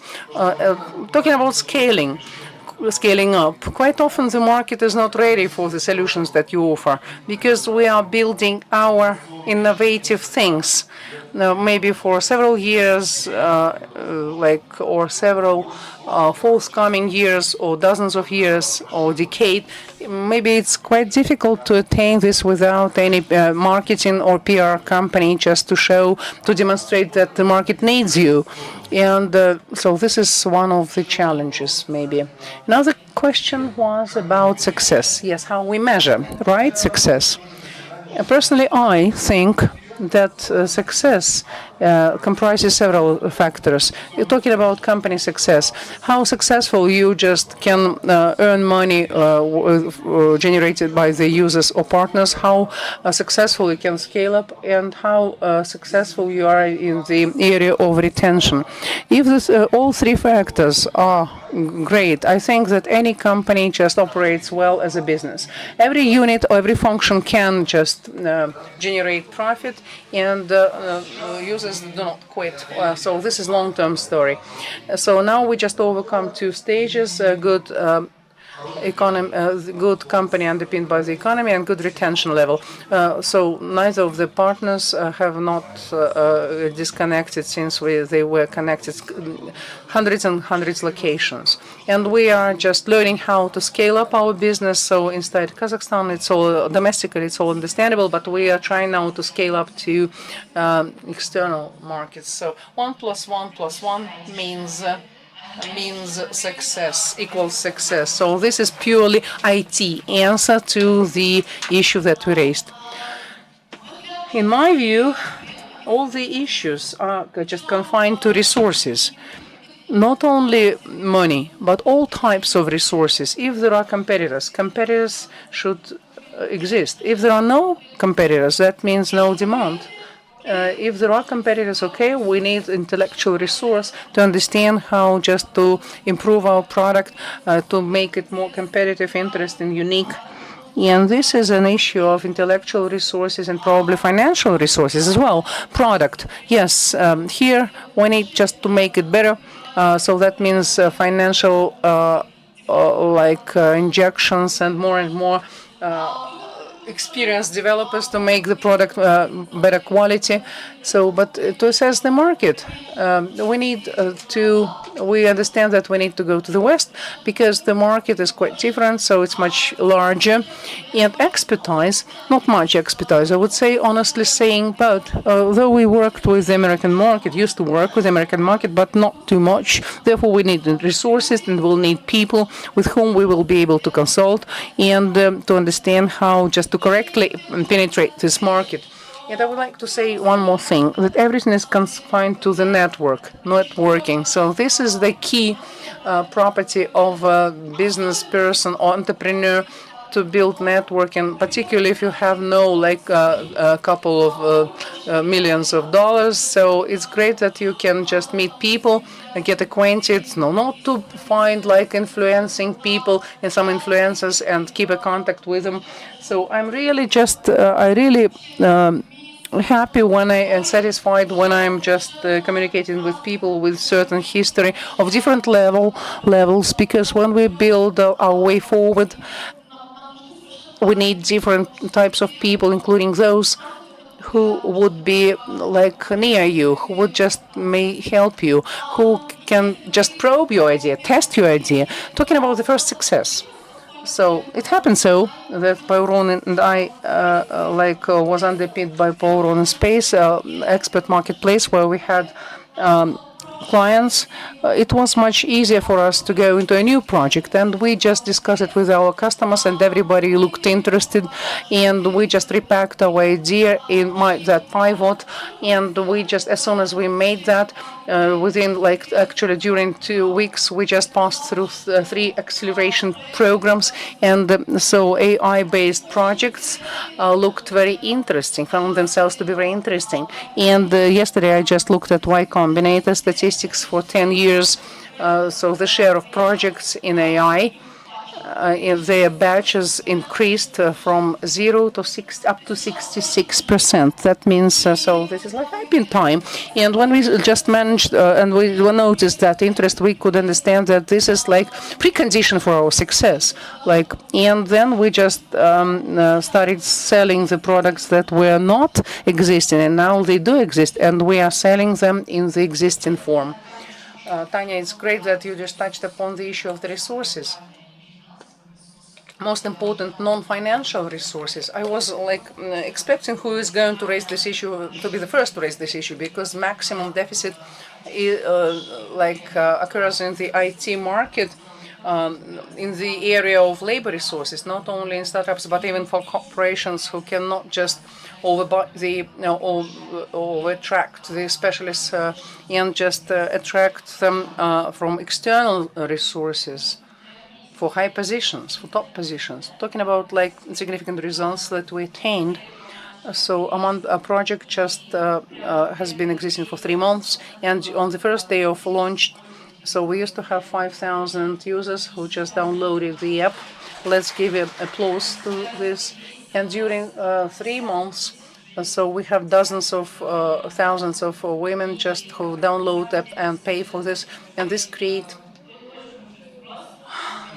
big demand, large demand, and during 3 months we just were offered to cooperate with Uzbekistan, Tajikistan. In November we are planning just to start the project in Mexico, and then in October we are going to San Francisco. Yes, this is success. This means success. Let's give applause.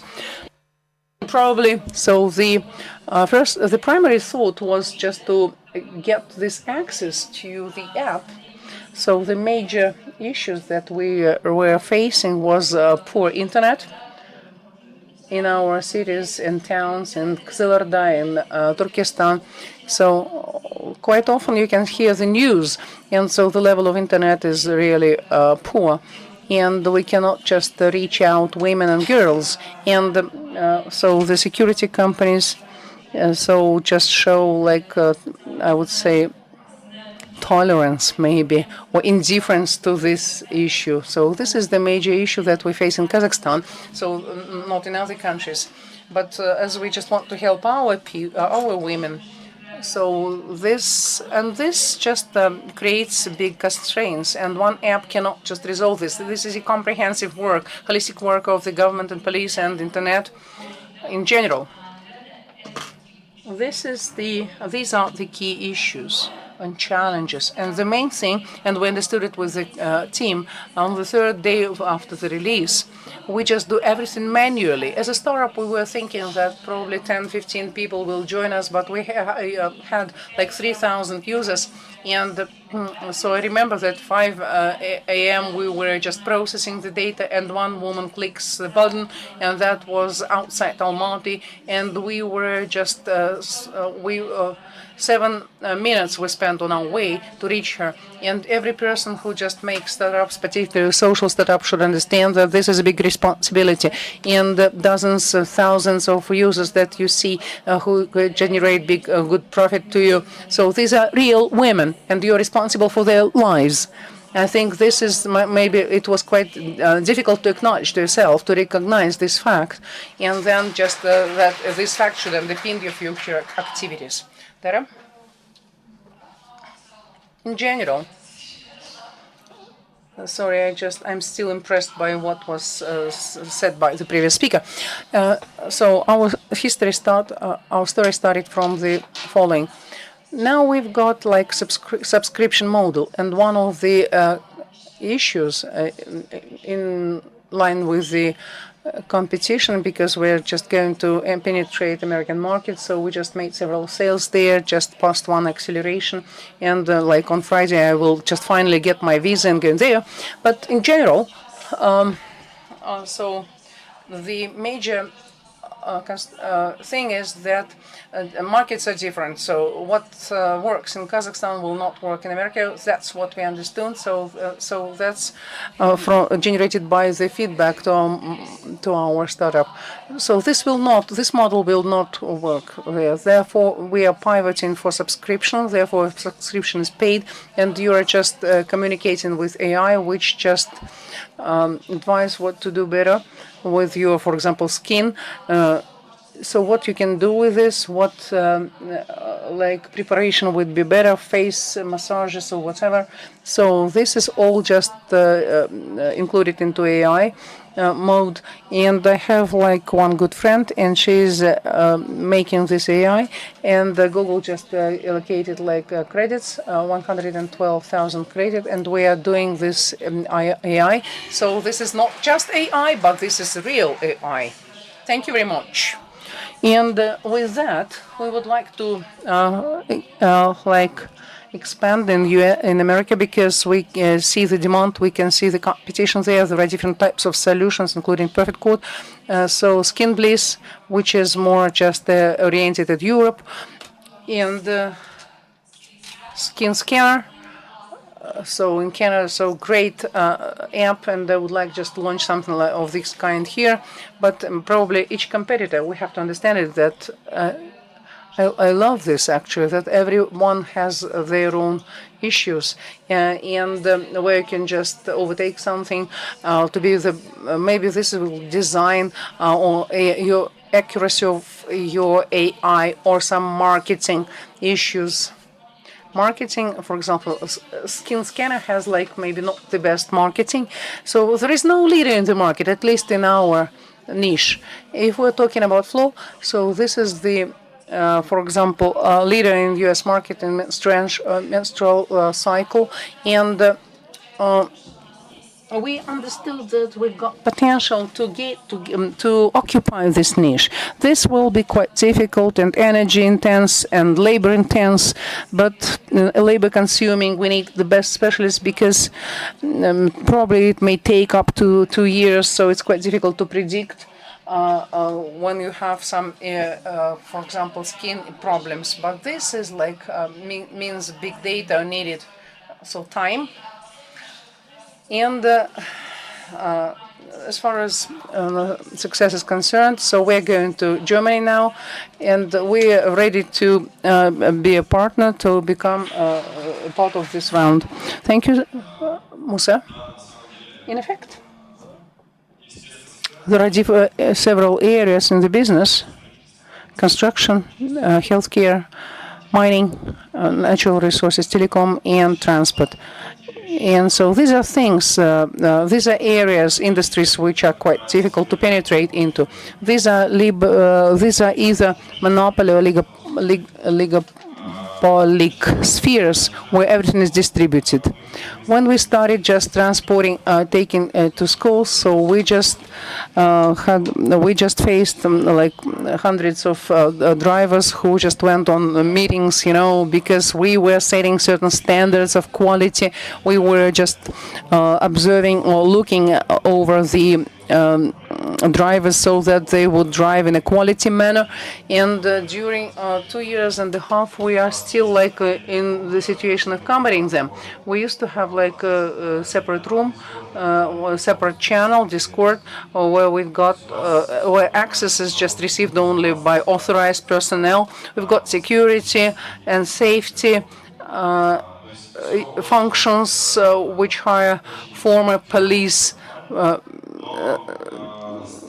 employees, police professionals. But in general, we did not have any problems with or difficulties with the clients, with the customers. When we started just building this project school for the city, so we understood that there are similar locations, like business centers, airports, and so on and so forth. And we started offering like big corporations, like kind of transportation mode in the mode of shuttle, so when the company can just get aggregated or merged in order to just have this like joint deliveries or transportation like ATZ, Halik and other big companies.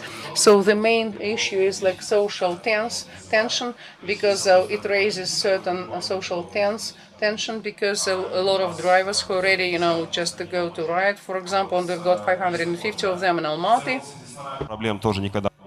And we had never had any problems for restaurant with financing because investors understand clearly the problems we are solving. We are providing the public transport and they believe that it cannot be profitable, but still we believe that there are some people who are ready to pay 5, 6 times more than in the bus, but pay more money for comfort. Last year it was $10 million. In general, it was 1,100,000 or 1,200,000. Investors were ready to give us 3 to 3 million, but there is no need for us to take this money because, in fact, it's an advice for everyone. I don't like giving advice actually, but we had that failure, and the startups I know very well. They make same mistake in every startup. So startup itself it is not efficient if it has raised the money because with the money startup thinks that it's in secure position, but the main idea is the resources. When you make the startup, the money is against you. You are spending money, your staff is burning out, and your competitors understand how to conquer you, how to win over you. Startup is always fighting with the time. That is why it is important to keep in mind the execution, and we determine our measurement for success. Do you have enough time? Yes, you do. What we call success, in fact, 4 years of our startup will be soon. And the first 3 years, we were simply understanding our niche. We were making loud and interesting things.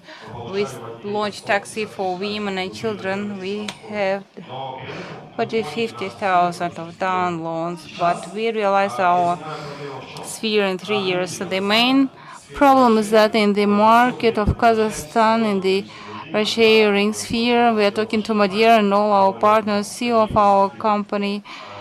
He's one of the gurus in networking. He knows a lot of people, but in all this time, at the same time, we met only 1 or 2 people who realize what is ride sharing, while we have Yandex Taxi, InDrive, and so on. Those who really understand the problems in depth and how to work in the sphere, there are only 1 or 2 people in this.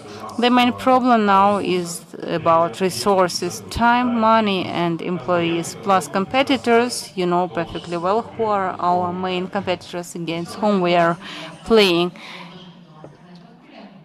Competitors, it's cool. The more competitors, the more meetings, the more I'm growing, maybe. They have played the key role. I am not assessing somehow, but maybe they play the role in your success you are talking about now. Indeed, competitors are something important.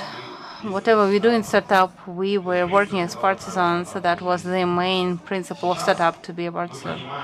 Now we understand that we know very well the rent sharing and we have made a lot of mistakes, and we are the biggest in Kazakhstan about rent sharing, and we are doing a big thing now.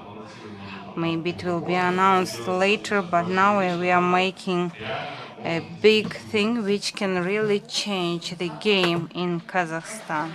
Thank you, Musa. Let us give him a round of applause. Daulet. I do agree with Musa, and Yan also emphasized the topic of competitors. Our difficulty was that we were developing our startup for 2 years. In the beginning, we had no competitors. That was the problem. We had integration, had to hack the system. We joined the suppliers, sellers, individual entrepreneurs, couriers, packers, warehouses, a lot of different integrations. We had to understand how to integrate payments in an optimal way.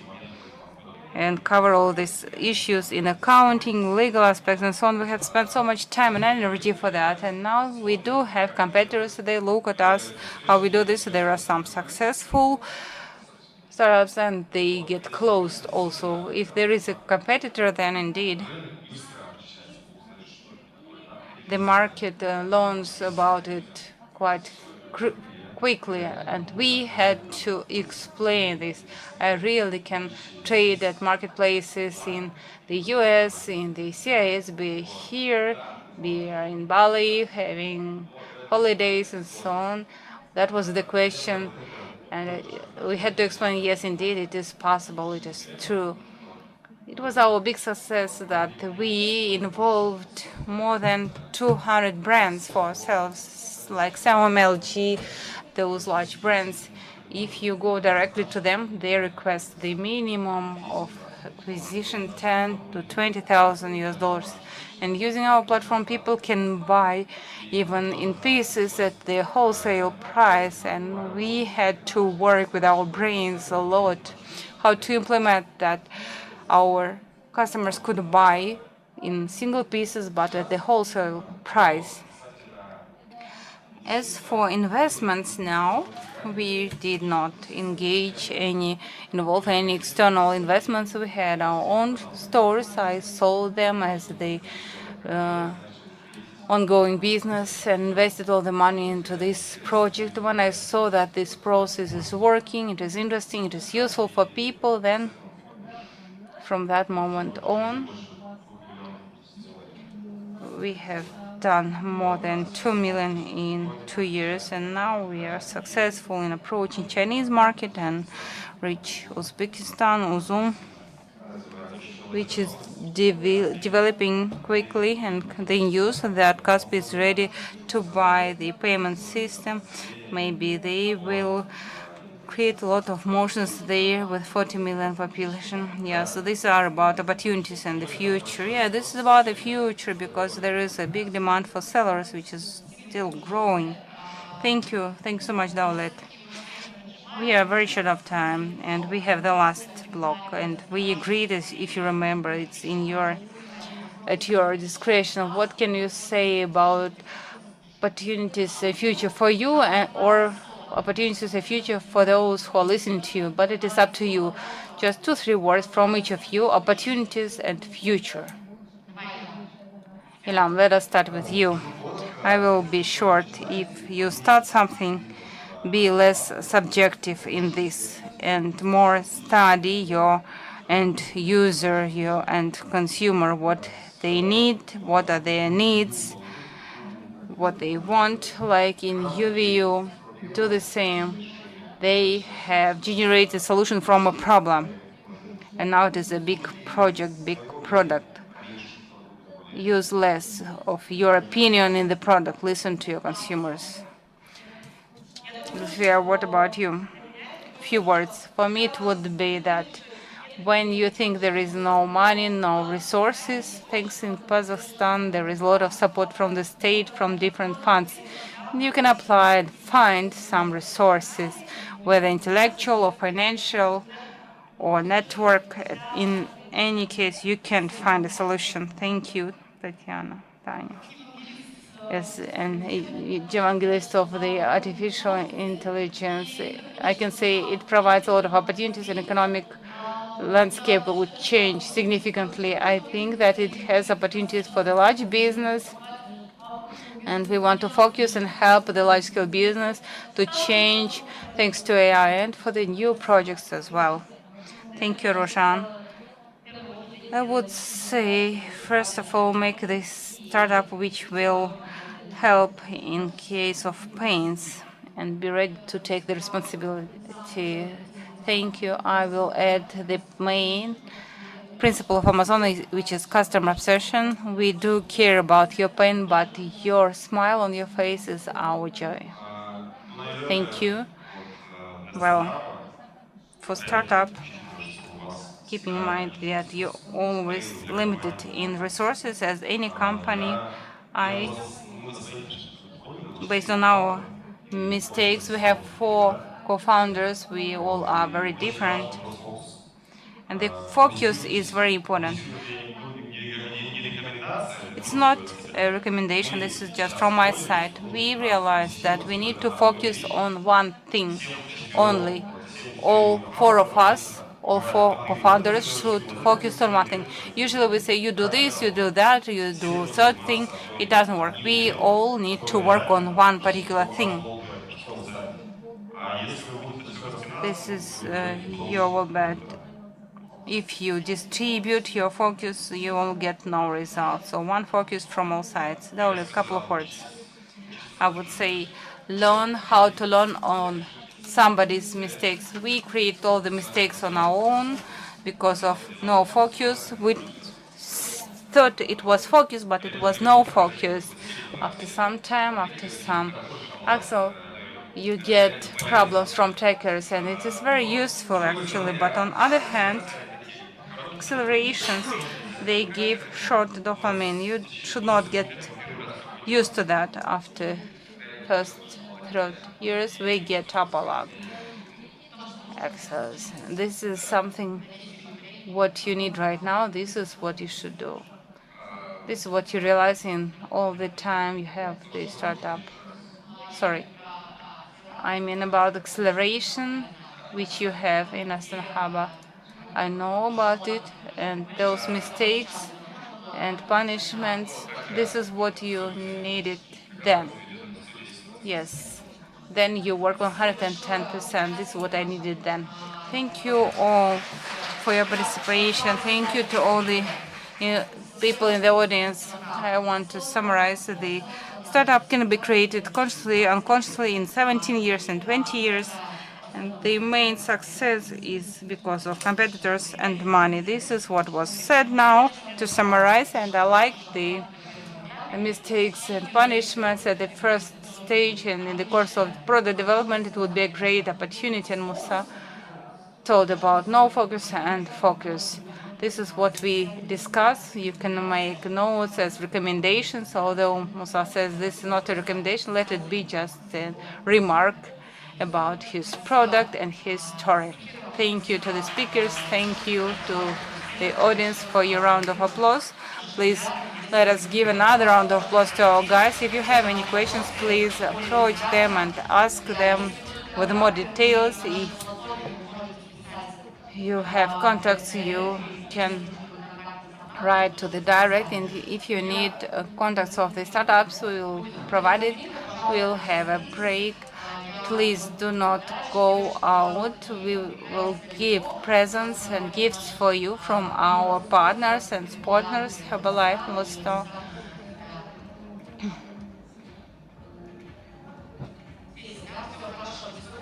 We have no coffee break. Now we'll have small exercise. Please don't go away. It will be interesting. And then there will be another session on investments. I do recommend you to visit this session, to listen to the lecturers or speeches. Please stay with us.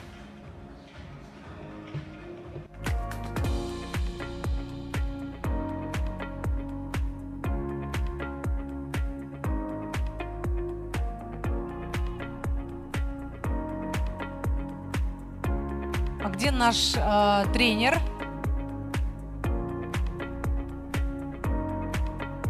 А, вот вы здесь, да? Уважаемые коллеги, никуда не расходимся. Кофе-брейка у нас не будет. Вернее, будет чуть позже. Сейчас будет маленькая разминка для тех от компании Herbalife, для тех, кто засиделся. И мы сразу перейдем на панельную. We have an exercise from Herbalife for those who are tired sitting, and then we will proceed to the next session. Hello everyone, hello guys. Today have such a cool event, first time in Kazakhstan, Women in Tech. I'm an expert from Herbalife here on the floor to make a little exercise for you. Please stand up. We will make an exercise because you must be a little bit tired to be a little bit more energized or charged with energy. We have such a wonderful atmosphere, such a great event. Let us make small physical exercises. I see you are not in the sports wearing. We need a little bit of space. If you're ready, are you ready? Yes, please. because we are sitting so much, we have pain and tiredness in our neck and back. Put your hands on your sides and turn your head. Right side 5 times, left side 5 times.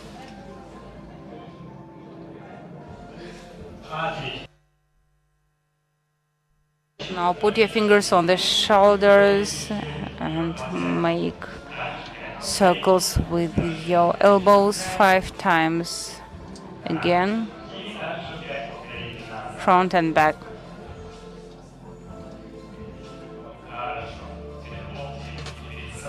Now hands in front of yourself and make circles 5 times front and back.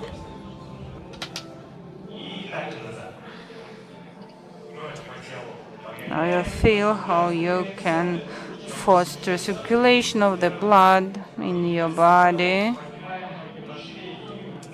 Raise your hands and make rotations to the sides to absorb information from other speakers in a better way. Great. Simple motions. Put your hands on the knees and start rotations, one side and other side. Good, good, well done. Palms together and exercise for your hands. Good, good, well done. Now we need to make more exercises for the chest muscles.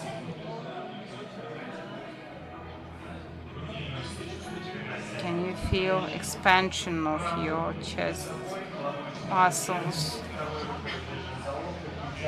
Now take your elbow with the end of another arm. Expansion of your shoulders on the right side. Change your hands.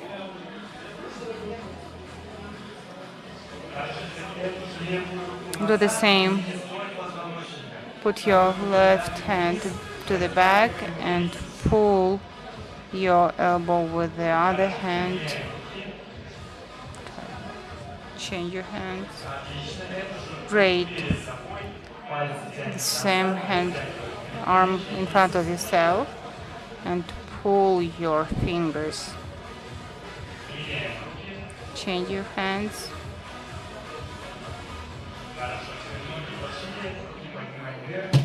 Hands up and bend to the right to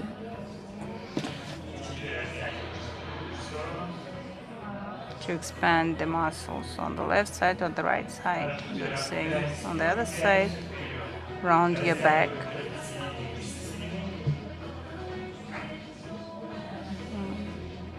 And stretch forward.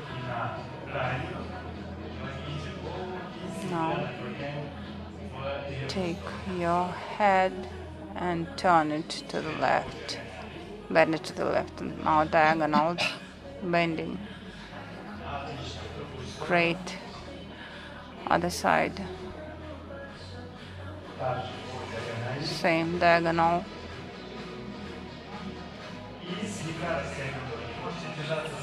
And stretching for your legs a little bit. You can hold the chair and now stretch your frontier part of your leg.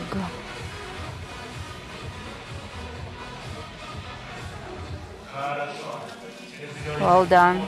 Now breath in deeply. Stand on the toes and breath out with a noise. Repeat once again. Breathe out all your tiredness once again. Breathe out. Thank you guys for making this exercise with me. Have a fruitful day and bye. Thank you very much. Partners of Beauty today, Herbalife, let's start. Herbalife is the sponsor of our today's coffee break. Dear colleagues and volunteers, please invite everyone back to the conference room because we are going to have the last panel session. It will be cool and interesting. All speakers are here. One speaker is going to present in online mode. Therefore, please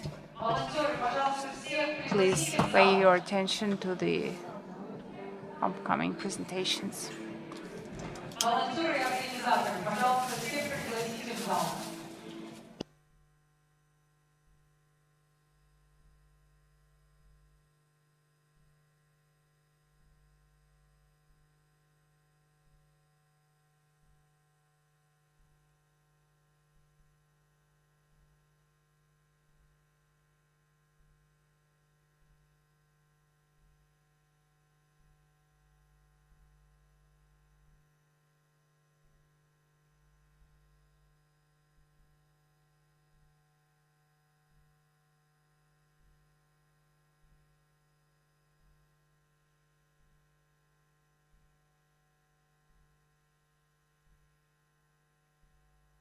As I said, we have still topics we need to cover. One of them is representation of women in venture industry.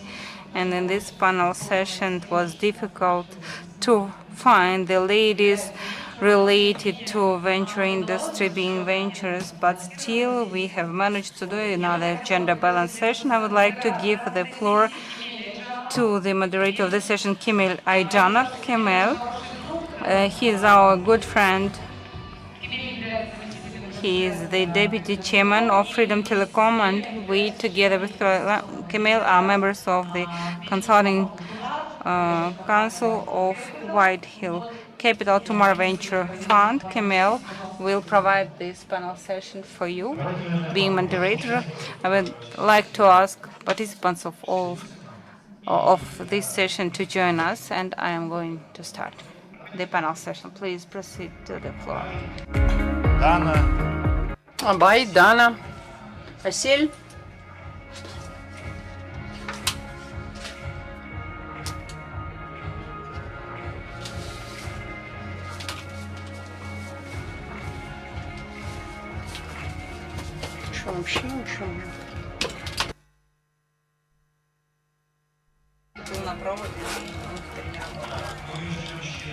We are waiting for Irkigali to join us.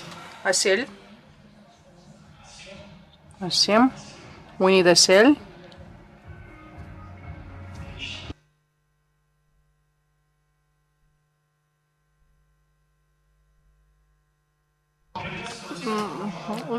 Let me welcome everyone. Welcome to our panel session, Women in Venture. My name is Kemal Ayjanov. I would like to welcome all of you. The issues of gender equality in venture capital is quite topical, in spite of the fact that certain surveys show that in general, startups where like women are in management, so just show better efficiency, but women-led startups just make only 2% of the global capital. So this raises big issues, and like to discuss the issues for such this lack of balance. And would like just to look at the global stories, or local stories here in Kazakhstan. Let me introduce our participants. Asil Tasmagambetova, founder of BYB Venture Fund, which invests into B2B, which is oriented at Central Asia, Caucasus, and big markets. She's also well known as a founder of Sabi, a charity fund, which is carrying out educational and social programs in Kazakhstan. Dana Blieva, expert in the area of attracting investments, business angel investor, and PhD computer science, professor of KBTU, lecturer of KIMAP, Philippe Ogillier. Philippe, I'm going maybe to switch into English. It's online, So he's a Freedom Holding Board of Directors member and also an active member of Women in Tech global community. So Philippe is going to be with us online. Abay Absamet,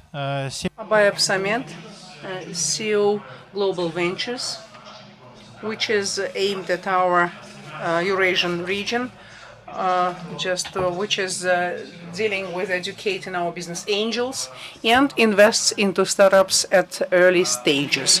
Jirki Galimashir, experienced entrepreneur in tech entrepreneur, investor into this area. So this is our party, and I would just carry out in the following format. I would ask questions to one question to each of our panelists, and other panelists can also just provide their feedback, a comment. As our timing allows, this I will be just a kind of moderator. Asking one question for each speaker, but feel free to comment on other questions. Давайте мы начнем с первого. Okay, let's start with the first question. The first question, Asil, goes to you.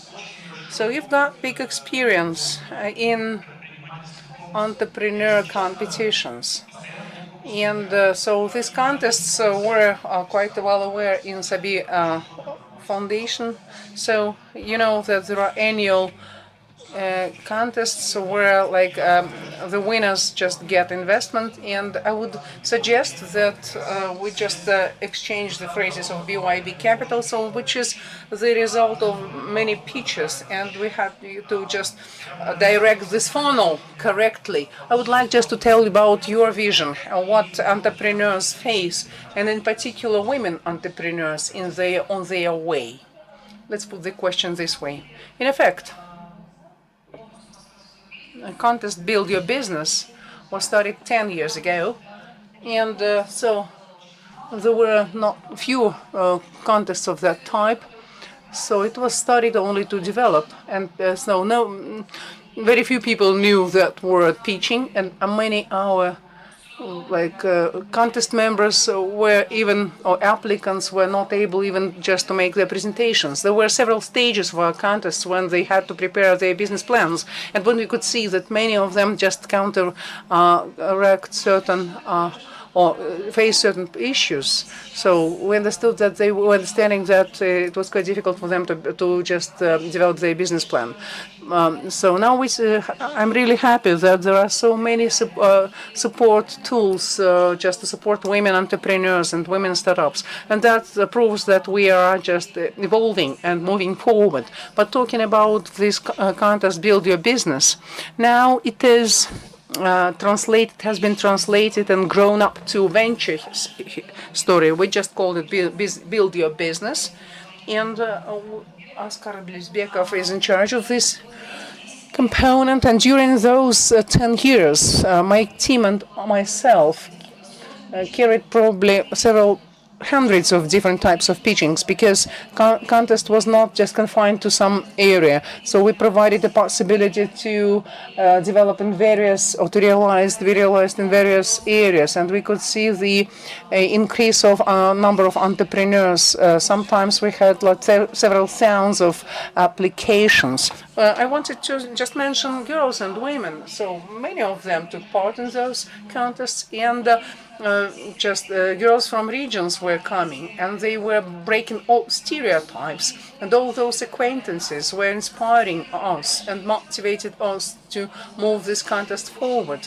And we had such a case when we had an entrepreneur from Shymkent Oblast who was doing who was producing Pampers, manufacturing Pampers, and she was the finalist and just took place in the attended the pitching. So she was wearing like a hijab, and she said that she just was accompanied by 2 assistants.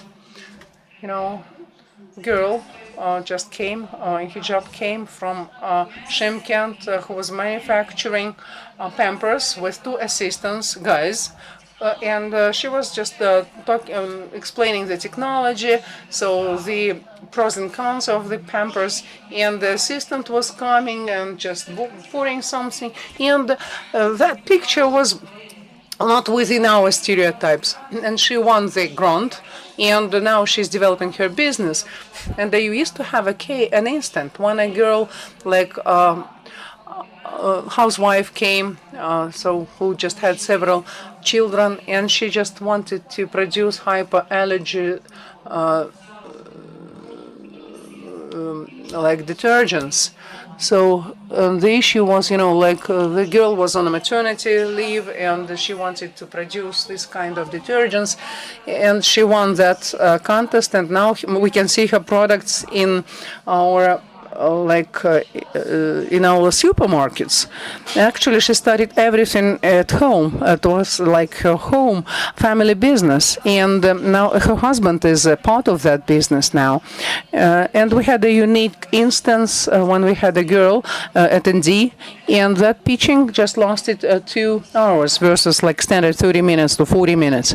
But we just allocated grant to that, and now that girl created a huge healthcare center, and she just passed through several big constraints, and her mother died, her sister died, but in spite of all those difficulties, she became a winner and opened her business. So what all these stories are about? So the confidence and the tough intention to move forward. So they found that point of support. So we are living in the society when we just can be supported only by ourselves, and that perseverance of that girl just gave a lot to her. And we just our contests actually developed many entrepreneurs, and it gave a lot to us. But because we could see, we could witness the potential of Kazakhstan, we could witness that we can invest into our young people, and we just got that charge of inspiration. And that contest was translated or developed to BYB, and we are helping entrepreneurs, but in different way. So that was that story was for me, for that perseverance and just to find this support point. So that's quite interesting, because this is traditional business or traditional pitching for entrepreneurs, then just gradually develops to the history or to the story of technologies. The next question goes to Philip. Is for you. Can you hear us? I can hear you, but I have to juggle between one screen to get translation and one screen to hear you. So, we are going to. I'm gonna ask this question in English anyway. So. The research shows that women-led startups are often, demonstrate higher returns. For example, such startups generate, on average, 63% more value and twice profit per dollar invested. In Kazakhstan, there's been some, significant positive shifts in the direction of women-led startups. However, I believe personally that we are only in the beginning of quite a long path. So, can you tell us, in your opinion, what kind of initiatives in Kazakhstan can effectively help in supporting women-led startups? What needs to be done for further development?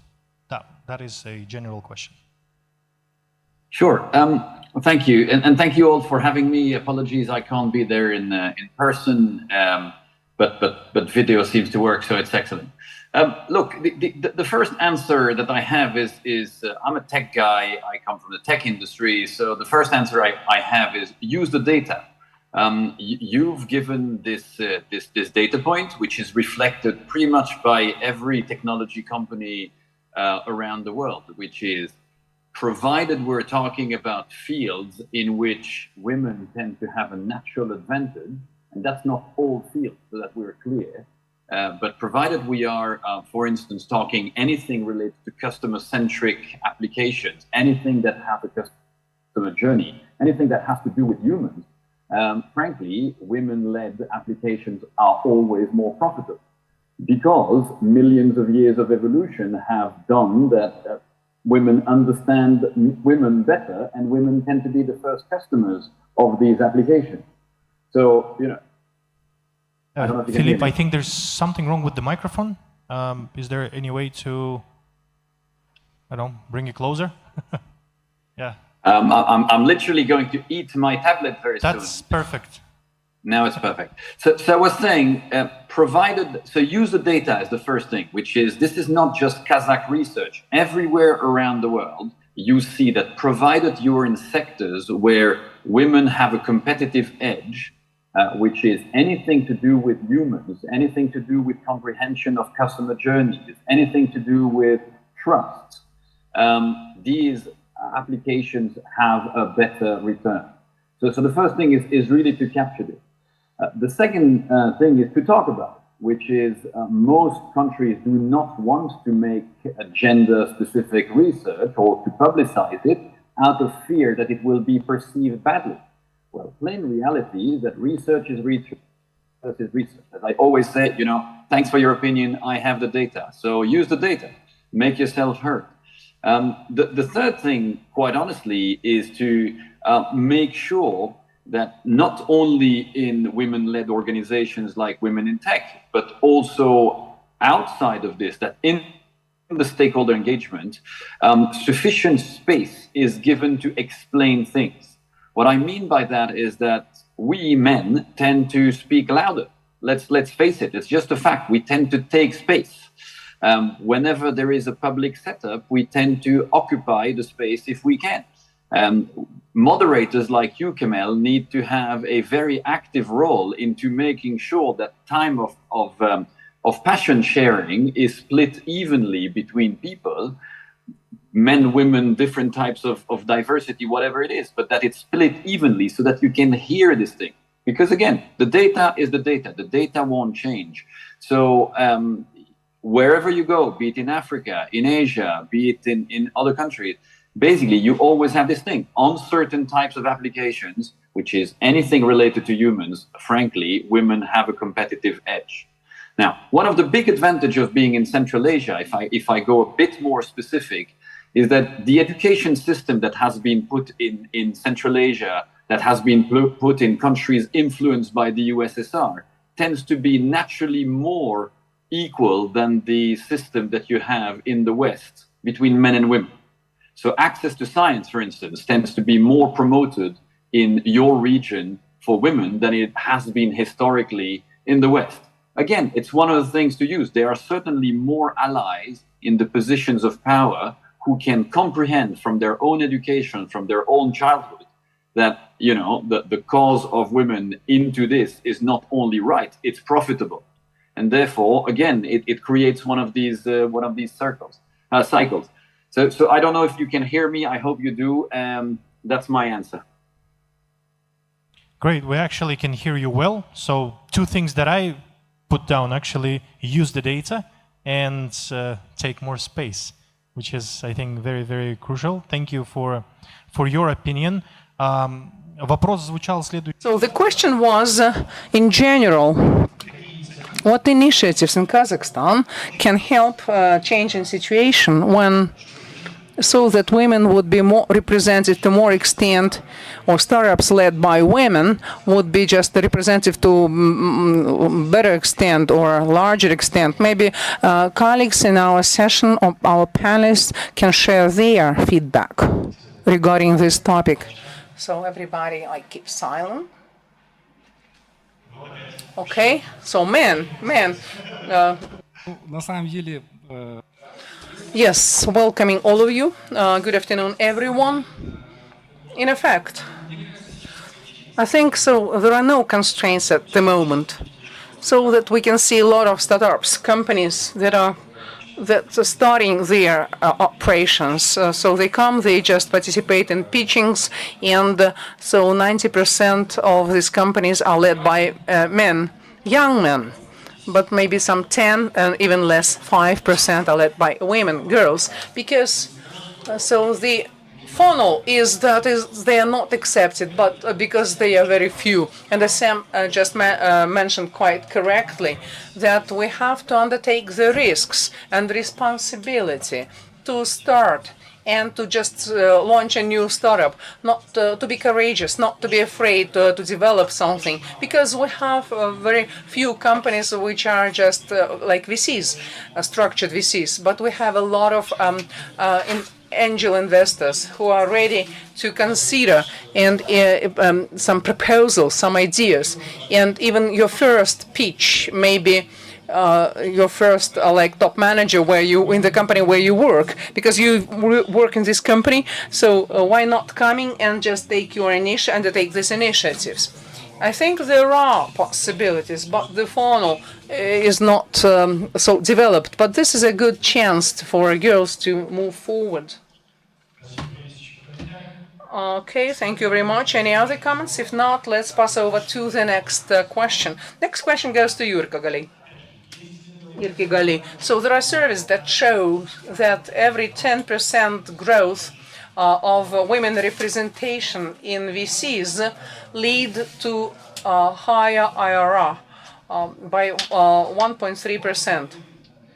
Can you share certain examples or maybe opinion so in relation to certain initiatives or strategies aimed at increasing number of women among venture capitalists, investors, on entrepreneurs, maybe on the level of Kazakhstan or globally? Thank you. I think just to have a woman in the team, I mean in the top management of, so it's maybe VC or any other companies or any other structure, is good. And if we just look at the global practice, for example, if we look at the US, VC, for example, fund just equals to 300 billion. Of them, only 2% are invested by women to startups led or founded by women. And just reading this,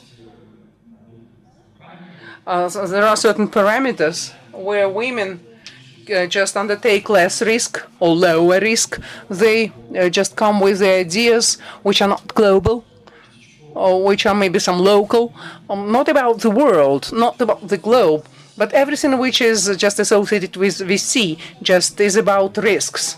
VC funds, investors are looking at the risks, and they need big ambitions. And I think investors should undertake big risks, big ambitions, like to come and, even if you're not sure, just to demonstrate, to show, to prove that you are sick with this idea. You know that it will shoot. And just to pass over this confidence to the investor. And this will provide a big opportunity to find any investor, even here in Kazakhstan. Therefore, I think it's quite important to emotionally transfer your opinion, your attitude to what you are doing. And statistics, yes. American statistics, global statistics shows that like only 2% of women. It's very low indicator. Here in Kazakhstan, approximately it is 30 by 70, 30% ladies, 70s men. But in total, if we take the whole staff, financiers, HR and so on, I think we have the parity in our companies in Kazakhstan. Here it's important to look at the parity at the top management. If you take this part, there is a clear disbalance. In financial sphere, I think it's my subjective opinion, it looks like deputy financial directors, 9 in 10 cases are women, but it does not reflect the whole picture. We need to see who of those women become CEO in the future and so on. But you are saying correctly that in the technological sector, it is 50 by 50 if you take total count of the company, so it must be so. Also, I'd like to make a message to the top executives of the companies. Quite frequently, women who make their career and separates from the career, when she's getting married due to the family reasons. It's important when she comes back, she should be supported because a gap of 1-2 years is significant, especially in our market. Thank you. I do absolutely agree with you. I have a feeling that you'd like to add something, Dana, no? I do agree in many things what speaker has mentioned. Your next question is going to be about the same topic. First of all, I would like to express my gratitude to the organizers of this event, Women in Tech, to congratulate you to the launch of your activities here. It's a wonderful event devoted to women in technologies. It's a relevant topic, and the information is being disseminating on the opportunities for women in terms of development and career in this industry, in this sector, which is going to be dominating in the era of technologies. And this panel session is devoted to the venture.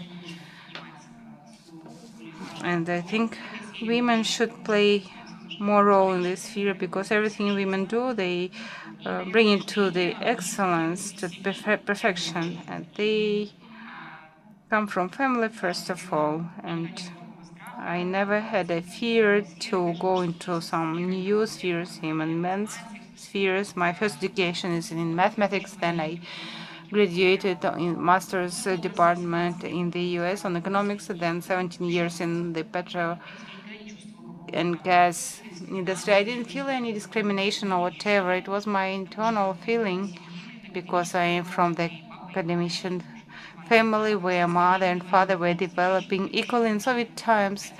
The men and women had equal opportunities for development to participate in the economic activities, and for me it was like something normal. And recently I've started hearing that there are some restrictions for women. Maybe there are some internal barriers we need to struggle against, and we need events like these for ladies, for girls starting from school, from the childhood, to know and listen about the opportunities in science, technology, engineering, mathematics, and STEM and STEAM. And scientifically, it is proven that girls can handle mathematics as well as boys can. It shows this. It is shown by the statistics by our Kazakh National University. The science is more done by women, in fact.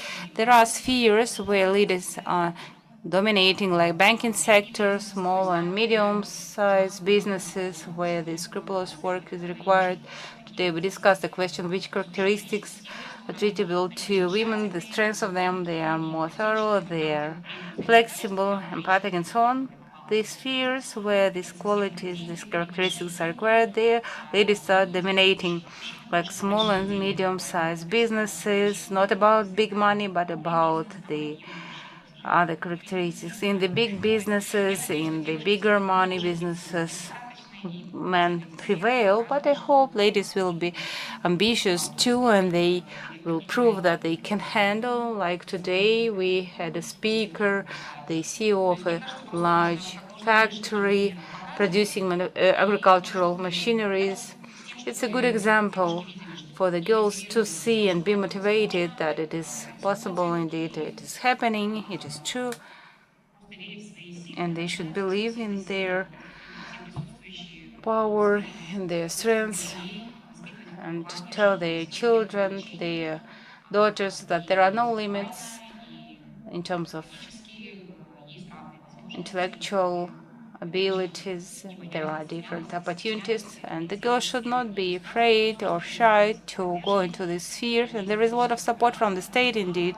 There are different programs like ITI, in Astana, and ladies who are on maternity leave, they can have education online to get new professions, create sites using AI, and be involved in the use of the latest technologies to do the things they like. I think when people start doing something, this all starts from the personal needs, when they want to provide better conditions for their children, better quality of life, stimulate their Husbands for Development, they create some inquiries for their spouses, for their husbands, motivating them for development, showing better example for their children. I think indeed when you educate and grow up the man, you're developing the company. And if you develop and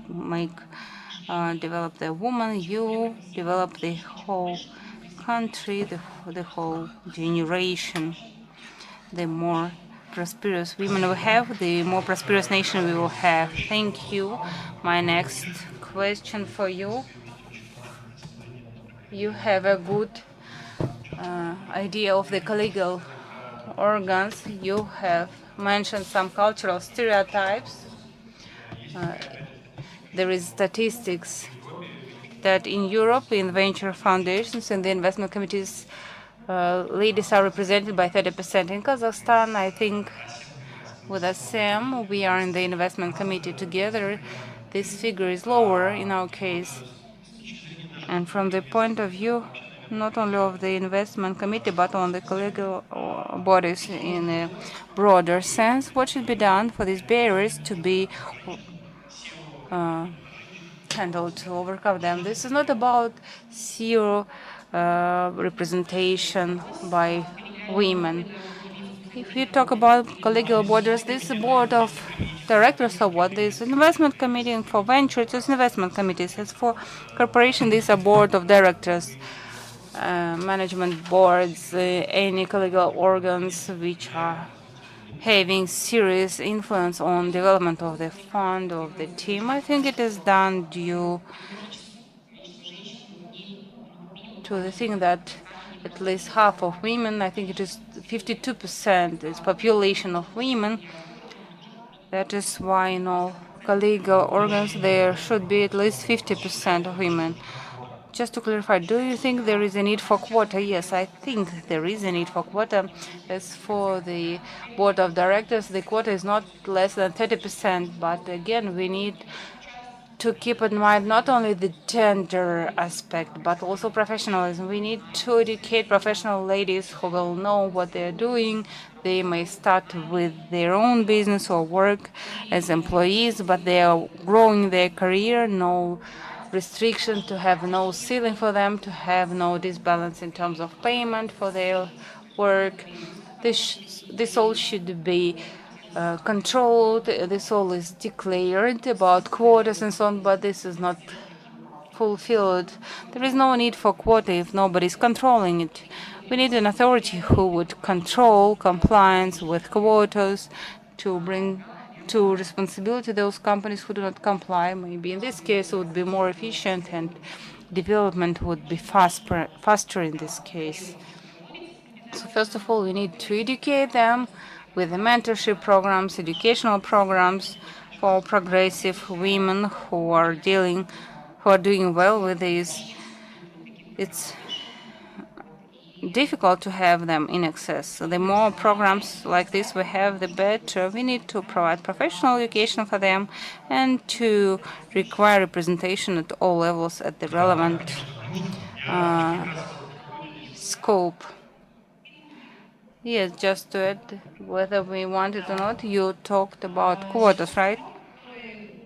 The companies who want to comply with the international standards, the ESG standard, for example, in governance, in corporate governance, it is necessary to keep in mind that the women should be present in the governance, and we come across the need to engage women. And it's hard to find ladies with the proper competencies. So there is a demand, there is a need. It is not like if we want it or not. This is the issue of competence. Probably there would be time when it would be an acute need, urgent need, but who would be hired in this case? And we need to develop ambition, you said, but they do not appear from zero, from nothing. You need to have a pair of ladies, women being role model, to be an example for a younger generation, to be inspired, to be a benchmark for them. Therefore, those sitting in the conference room today, those ladies who are doing their own business, to whatever extent, this is the basis, the foundation for the role models, the basement for the role model of the future generations. Therefore, Sam, thank you so much for initiating such events, because I think such events which be the impetus to that and to further development. Great, thank you. I will comment a very important idea a bit later. So you're going to be the next. So basically, my general question was about the collegial bodies like board of directors, investment committees, management boards. So women are underrepresented in usually in that field. So what could we do about this? Well, I was trying to attract your attention to add the point on this, which is so we know that women.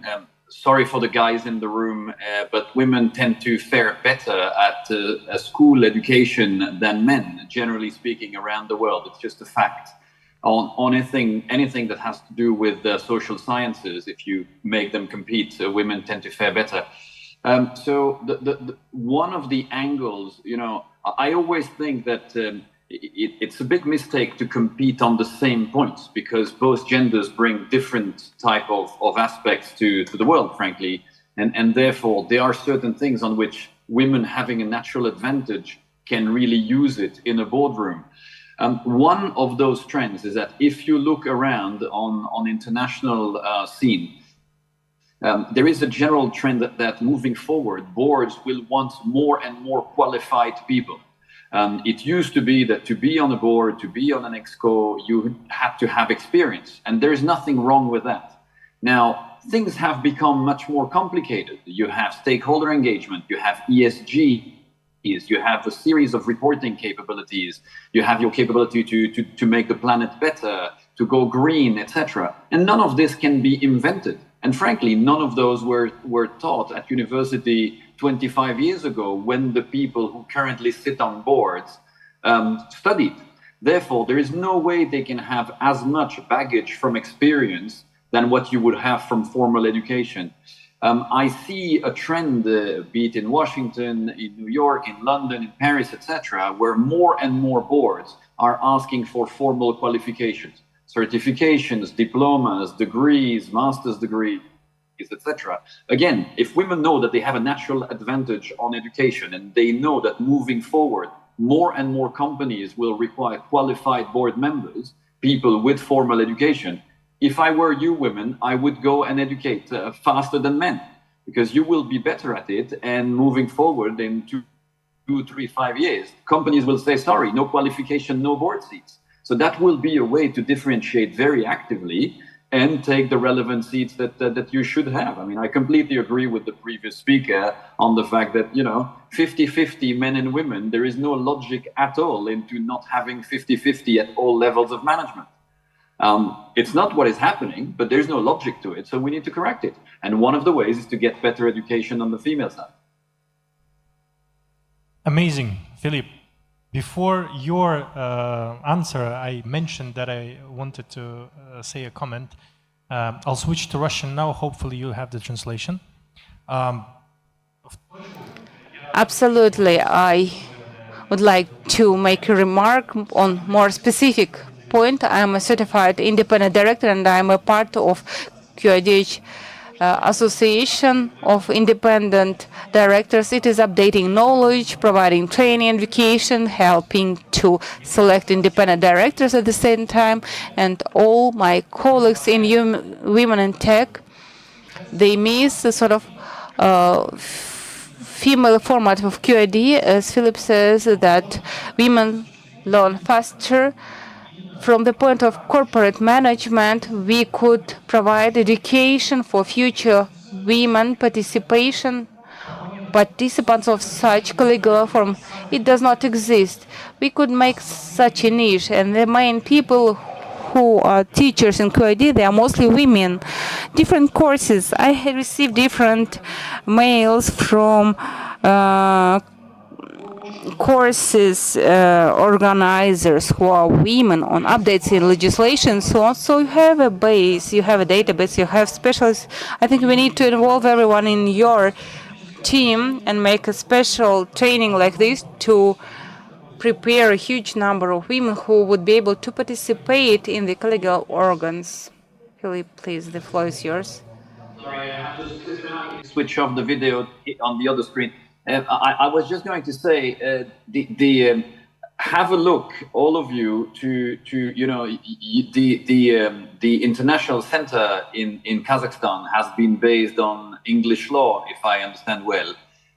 There are specific trainings for originally for Anglo-Saxon countries in places like the IOD, the Institute of Directors, which is a global body doing governance. Have a look about this, because again, it's not just about having training, it's about having training that gives you a competitive advantage. If you are trained from one of the largest bodies in the world, that allows you to sit on boards in companies outside of Kazakhstan as well, and i.e. have a big competitive advantage to people who would not have done equivalent training. So the point I wanted to add, Gamal, is don't just look at the education. Look at education that gives you a specific advantage. Because if you spend the time on it, and women are very good at spending time on learning new things, you will gain a competitive advantage which becomes objective. You can't, I'm not against quotas, because you have to revert to quotas because nothing else seems to have worked so far. That being said, the right solution is to beat people at their own game. So be better than others. Objectively. And again, qualifications matter. So for the same reason, we all have degrees in something. If you want to go into governance, learn governance, because then you are a better board member. And then objectively, when the chairman or a board or a selection committee needs to look, they will go like, okay, does this person has experience? Yes. But this person, know what they talk about? Do they have access to data? Do they have access to science? Do they have access to other boards? That's the key point. To a community of other people who have access to better data. If yes, then you become a natural choice. That's the key point I'm trying to make, which is then it's not just a question of, I've been given the seat because somebody thought, which is what half of the people, let's face it, still today in many, many boards, you hear the same type of comments. Has this person been chosen on merits? Or has this person chosen on quotas? And to be honest, it doesn't make a difference on the results, because by definition, what matters should be the result, which is parity. That being said, if you can have this competitive advantage, you can shut down all the naysayers. And that's a very important point to my eyes, which is make things data, make it objective. Thank you. Thank you, Philippe. Dana, вы хотели прокомментировать? Dani wanted to comment something. Yeah, I would like to add a few words to support your initiative. It is happening, in fact. The women who have a large experience in corporate world, they are joining, they are certified. I am a certified director, independent director in the Institute of Directors, IOD. There are 3 levels: certificate, diploma, and charter. After 3 years of working at the board of directors, you just need to inform the ladies who have some experience in business that there is some career steps and you do not need to be afraid of them. I know 3 women who have got the diploma level this summer, and this program is promoted by our QID Association of Independent Directors, and it's a unique opportunity. It is not a cheap program, of course, but in order to have a filter when women achieve some success in work, in career, in financial area, they can afford investing in themselves and their education, increasing their competencies and qualifications. There are those opportunities. You need just to know about them. Maybe thanks to such events, the ladies will learn more and more about such opportunities. And now a forum is planned. Dina Orsta is here. I saw her. They will open a panel session for corporate governance to be implemented in startups and how women can participate in that. And today in panel session, startuppers participated too, and it's important and interesting to know that there are initiative leaders, ladies, like in the American market and so on. These are very good, healthy, growing funds. We need to support them. Такая оживленная дискуссия была на Super. I like this vivid discussion. I understand that we are going beyond the boundaries of ventures, and we are just facing corporate story. But in Kazakhstan, venture story is at the very start, so at the rise. So venture business is developing quite well, but we are not a matured market, judging by global measures. Like getting back to ventures, data show that women or startups or funds that are led by women, they are like more profitable, I would say, by 9 to 10%. But at the same time, there is underinvestment into women-led startups. What do you think from the point of view of investment fund? So what is the impact of low development of women on the portfolio and investment level? So yes, there is some evidence-based data that women are like founders of startups and funds, foundations, so their performance is better. And in spite of that, we can see undefined funding of startups led by women and funded by women, and funds which raise money from national investments and minted partners.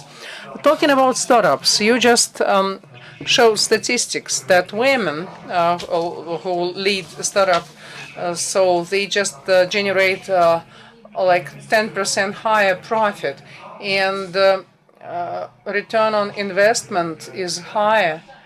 But nevertheless, there is a gap, a clear gap. If we just look at the startup founded by women, so it's by twice lower than the startup founded by men. So like this is like $1 million gap.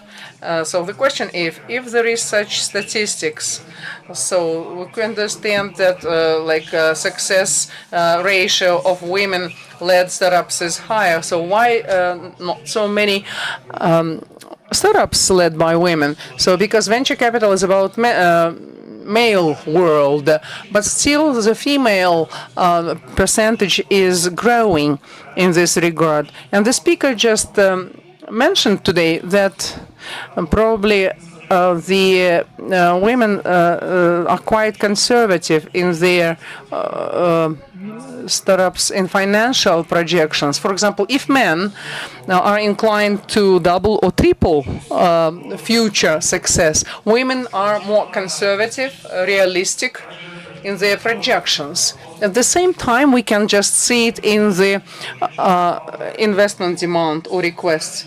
So women founders, for example, file applications for 200, 300,000, and men start from $500,000 up to $1 million. Probably it also have an impact on these indicators. Another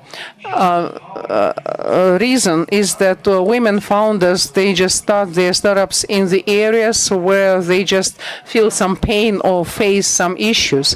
As a rule, they just launch startups like high-tech, beauty tech, childcare tech, and so on and so forth. And take into consideration the fact that the number of investors, men dominate, and they do not quite understand specifics and pain on certain startup, which is the aim of a woman startup.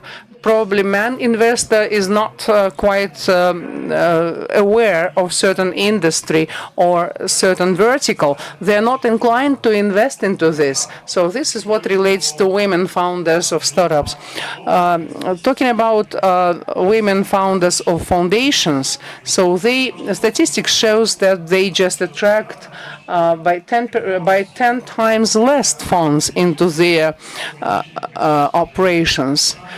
In effect, so this is true. And in investment committees and in partnerships, when, for example, women just manage certain funds, return on investments are higher.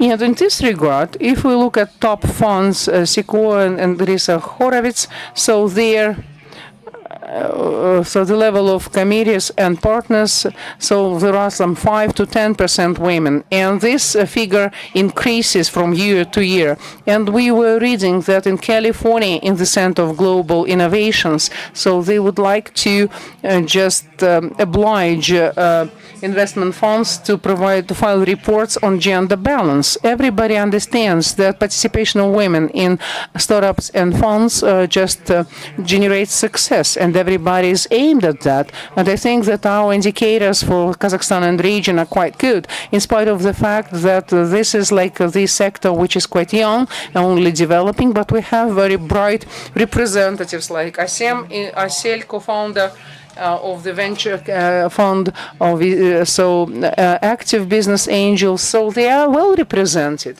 And yes, we need more and more women, and if this problem, if this issue is resolved, I think with the increase of number of investor women, so the amount of investments will be increased. I mean, which is attracted by women investors. Thank you for a very clear and informative answer. Any other comments? If not, let me just pass over to the conclusion, because I think we are within the time. When we, and Asim and I, were discussing this panel session, and we were thinking about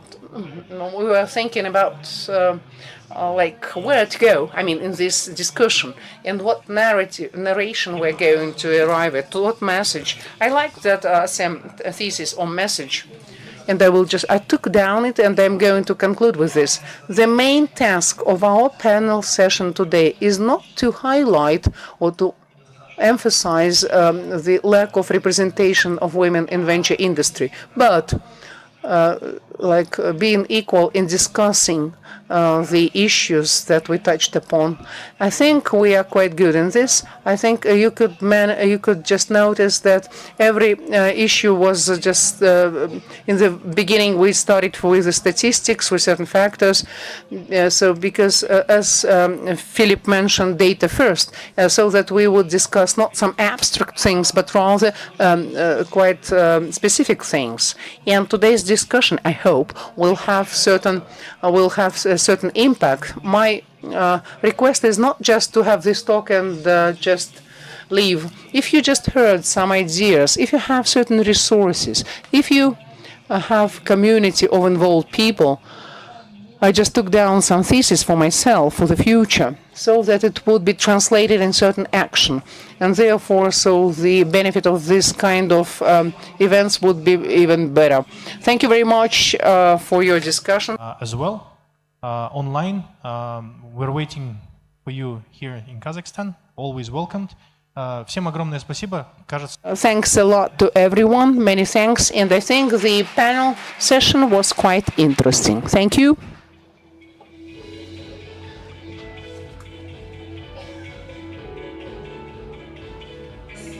Thank you very much. So, gifts from our partners. Thank you, Dana. Thank you very much, Kimel. In continuation of as a follow-up of the question, what we are going to, at what we are arriving at, we've got one of the good topics, women in corporate management. I am a certified independent director in Seoul company, and we just are in the investment capital, white in capital, and we have different kinds of girls that can be represented in the board, and so this is we just face certain deficit. We are coming to wrapping up our event. We have very small but very cool issue. Or instance, Ayajan. During this year, Kazakhstan is going to take part in the global award, Women in Tech. Global nomination, and in our region in Central Asia, so it is going just to selection will be just run on the 20th of October, and we are going to demonstrate our nominees, our candidates that are going to present Kazakhstan, and so that they would win in our context. We just prepared certain gifts for you. Okay, girls, those who are here, please come here, and our like staff, Ayajan will just bring the gifts and small souvenirs, because to be a nominee of women in tech. So this is like a big success. Tanya Aigirim, so you will be just presented with horseshoes. I guess Diana, so Anya Melnikova. Are you here or not? Not sure. She was here. Ainur Konjbaeva, Aigirim Kilibaeva, Rada Islam, so she was here. Okay. Aisha Nur Ahmed, Zheniria Nurjagalieva, Nurgul Kitibaeva. Where's Nurgul? Yes. Have not forgotten anyone? Okay, so Rada was here. Rada has registered in the very last moment, like 2 minutes before the midnight. Okay. Good luck to you. On the 20th of October, Anya Brazevich is waiting for us in Tashkent. Some of you will just grab the nominations. You may just grab all of them, but we would like just to for you just to get this awards, and I'm really glad that our like women in tech provides with this opportunity. I think that was all. So in our program. Okay, let's take the picture. And I would like to thank everybody. So we've got coffee break, and you will just grab some food maybe. And we just, for your convenience, we just did so that we can leave here just avoiding traffic jams. Thank you very much. Thank you all. Okay, join Women in Tech, and thank you all. Keep in touch.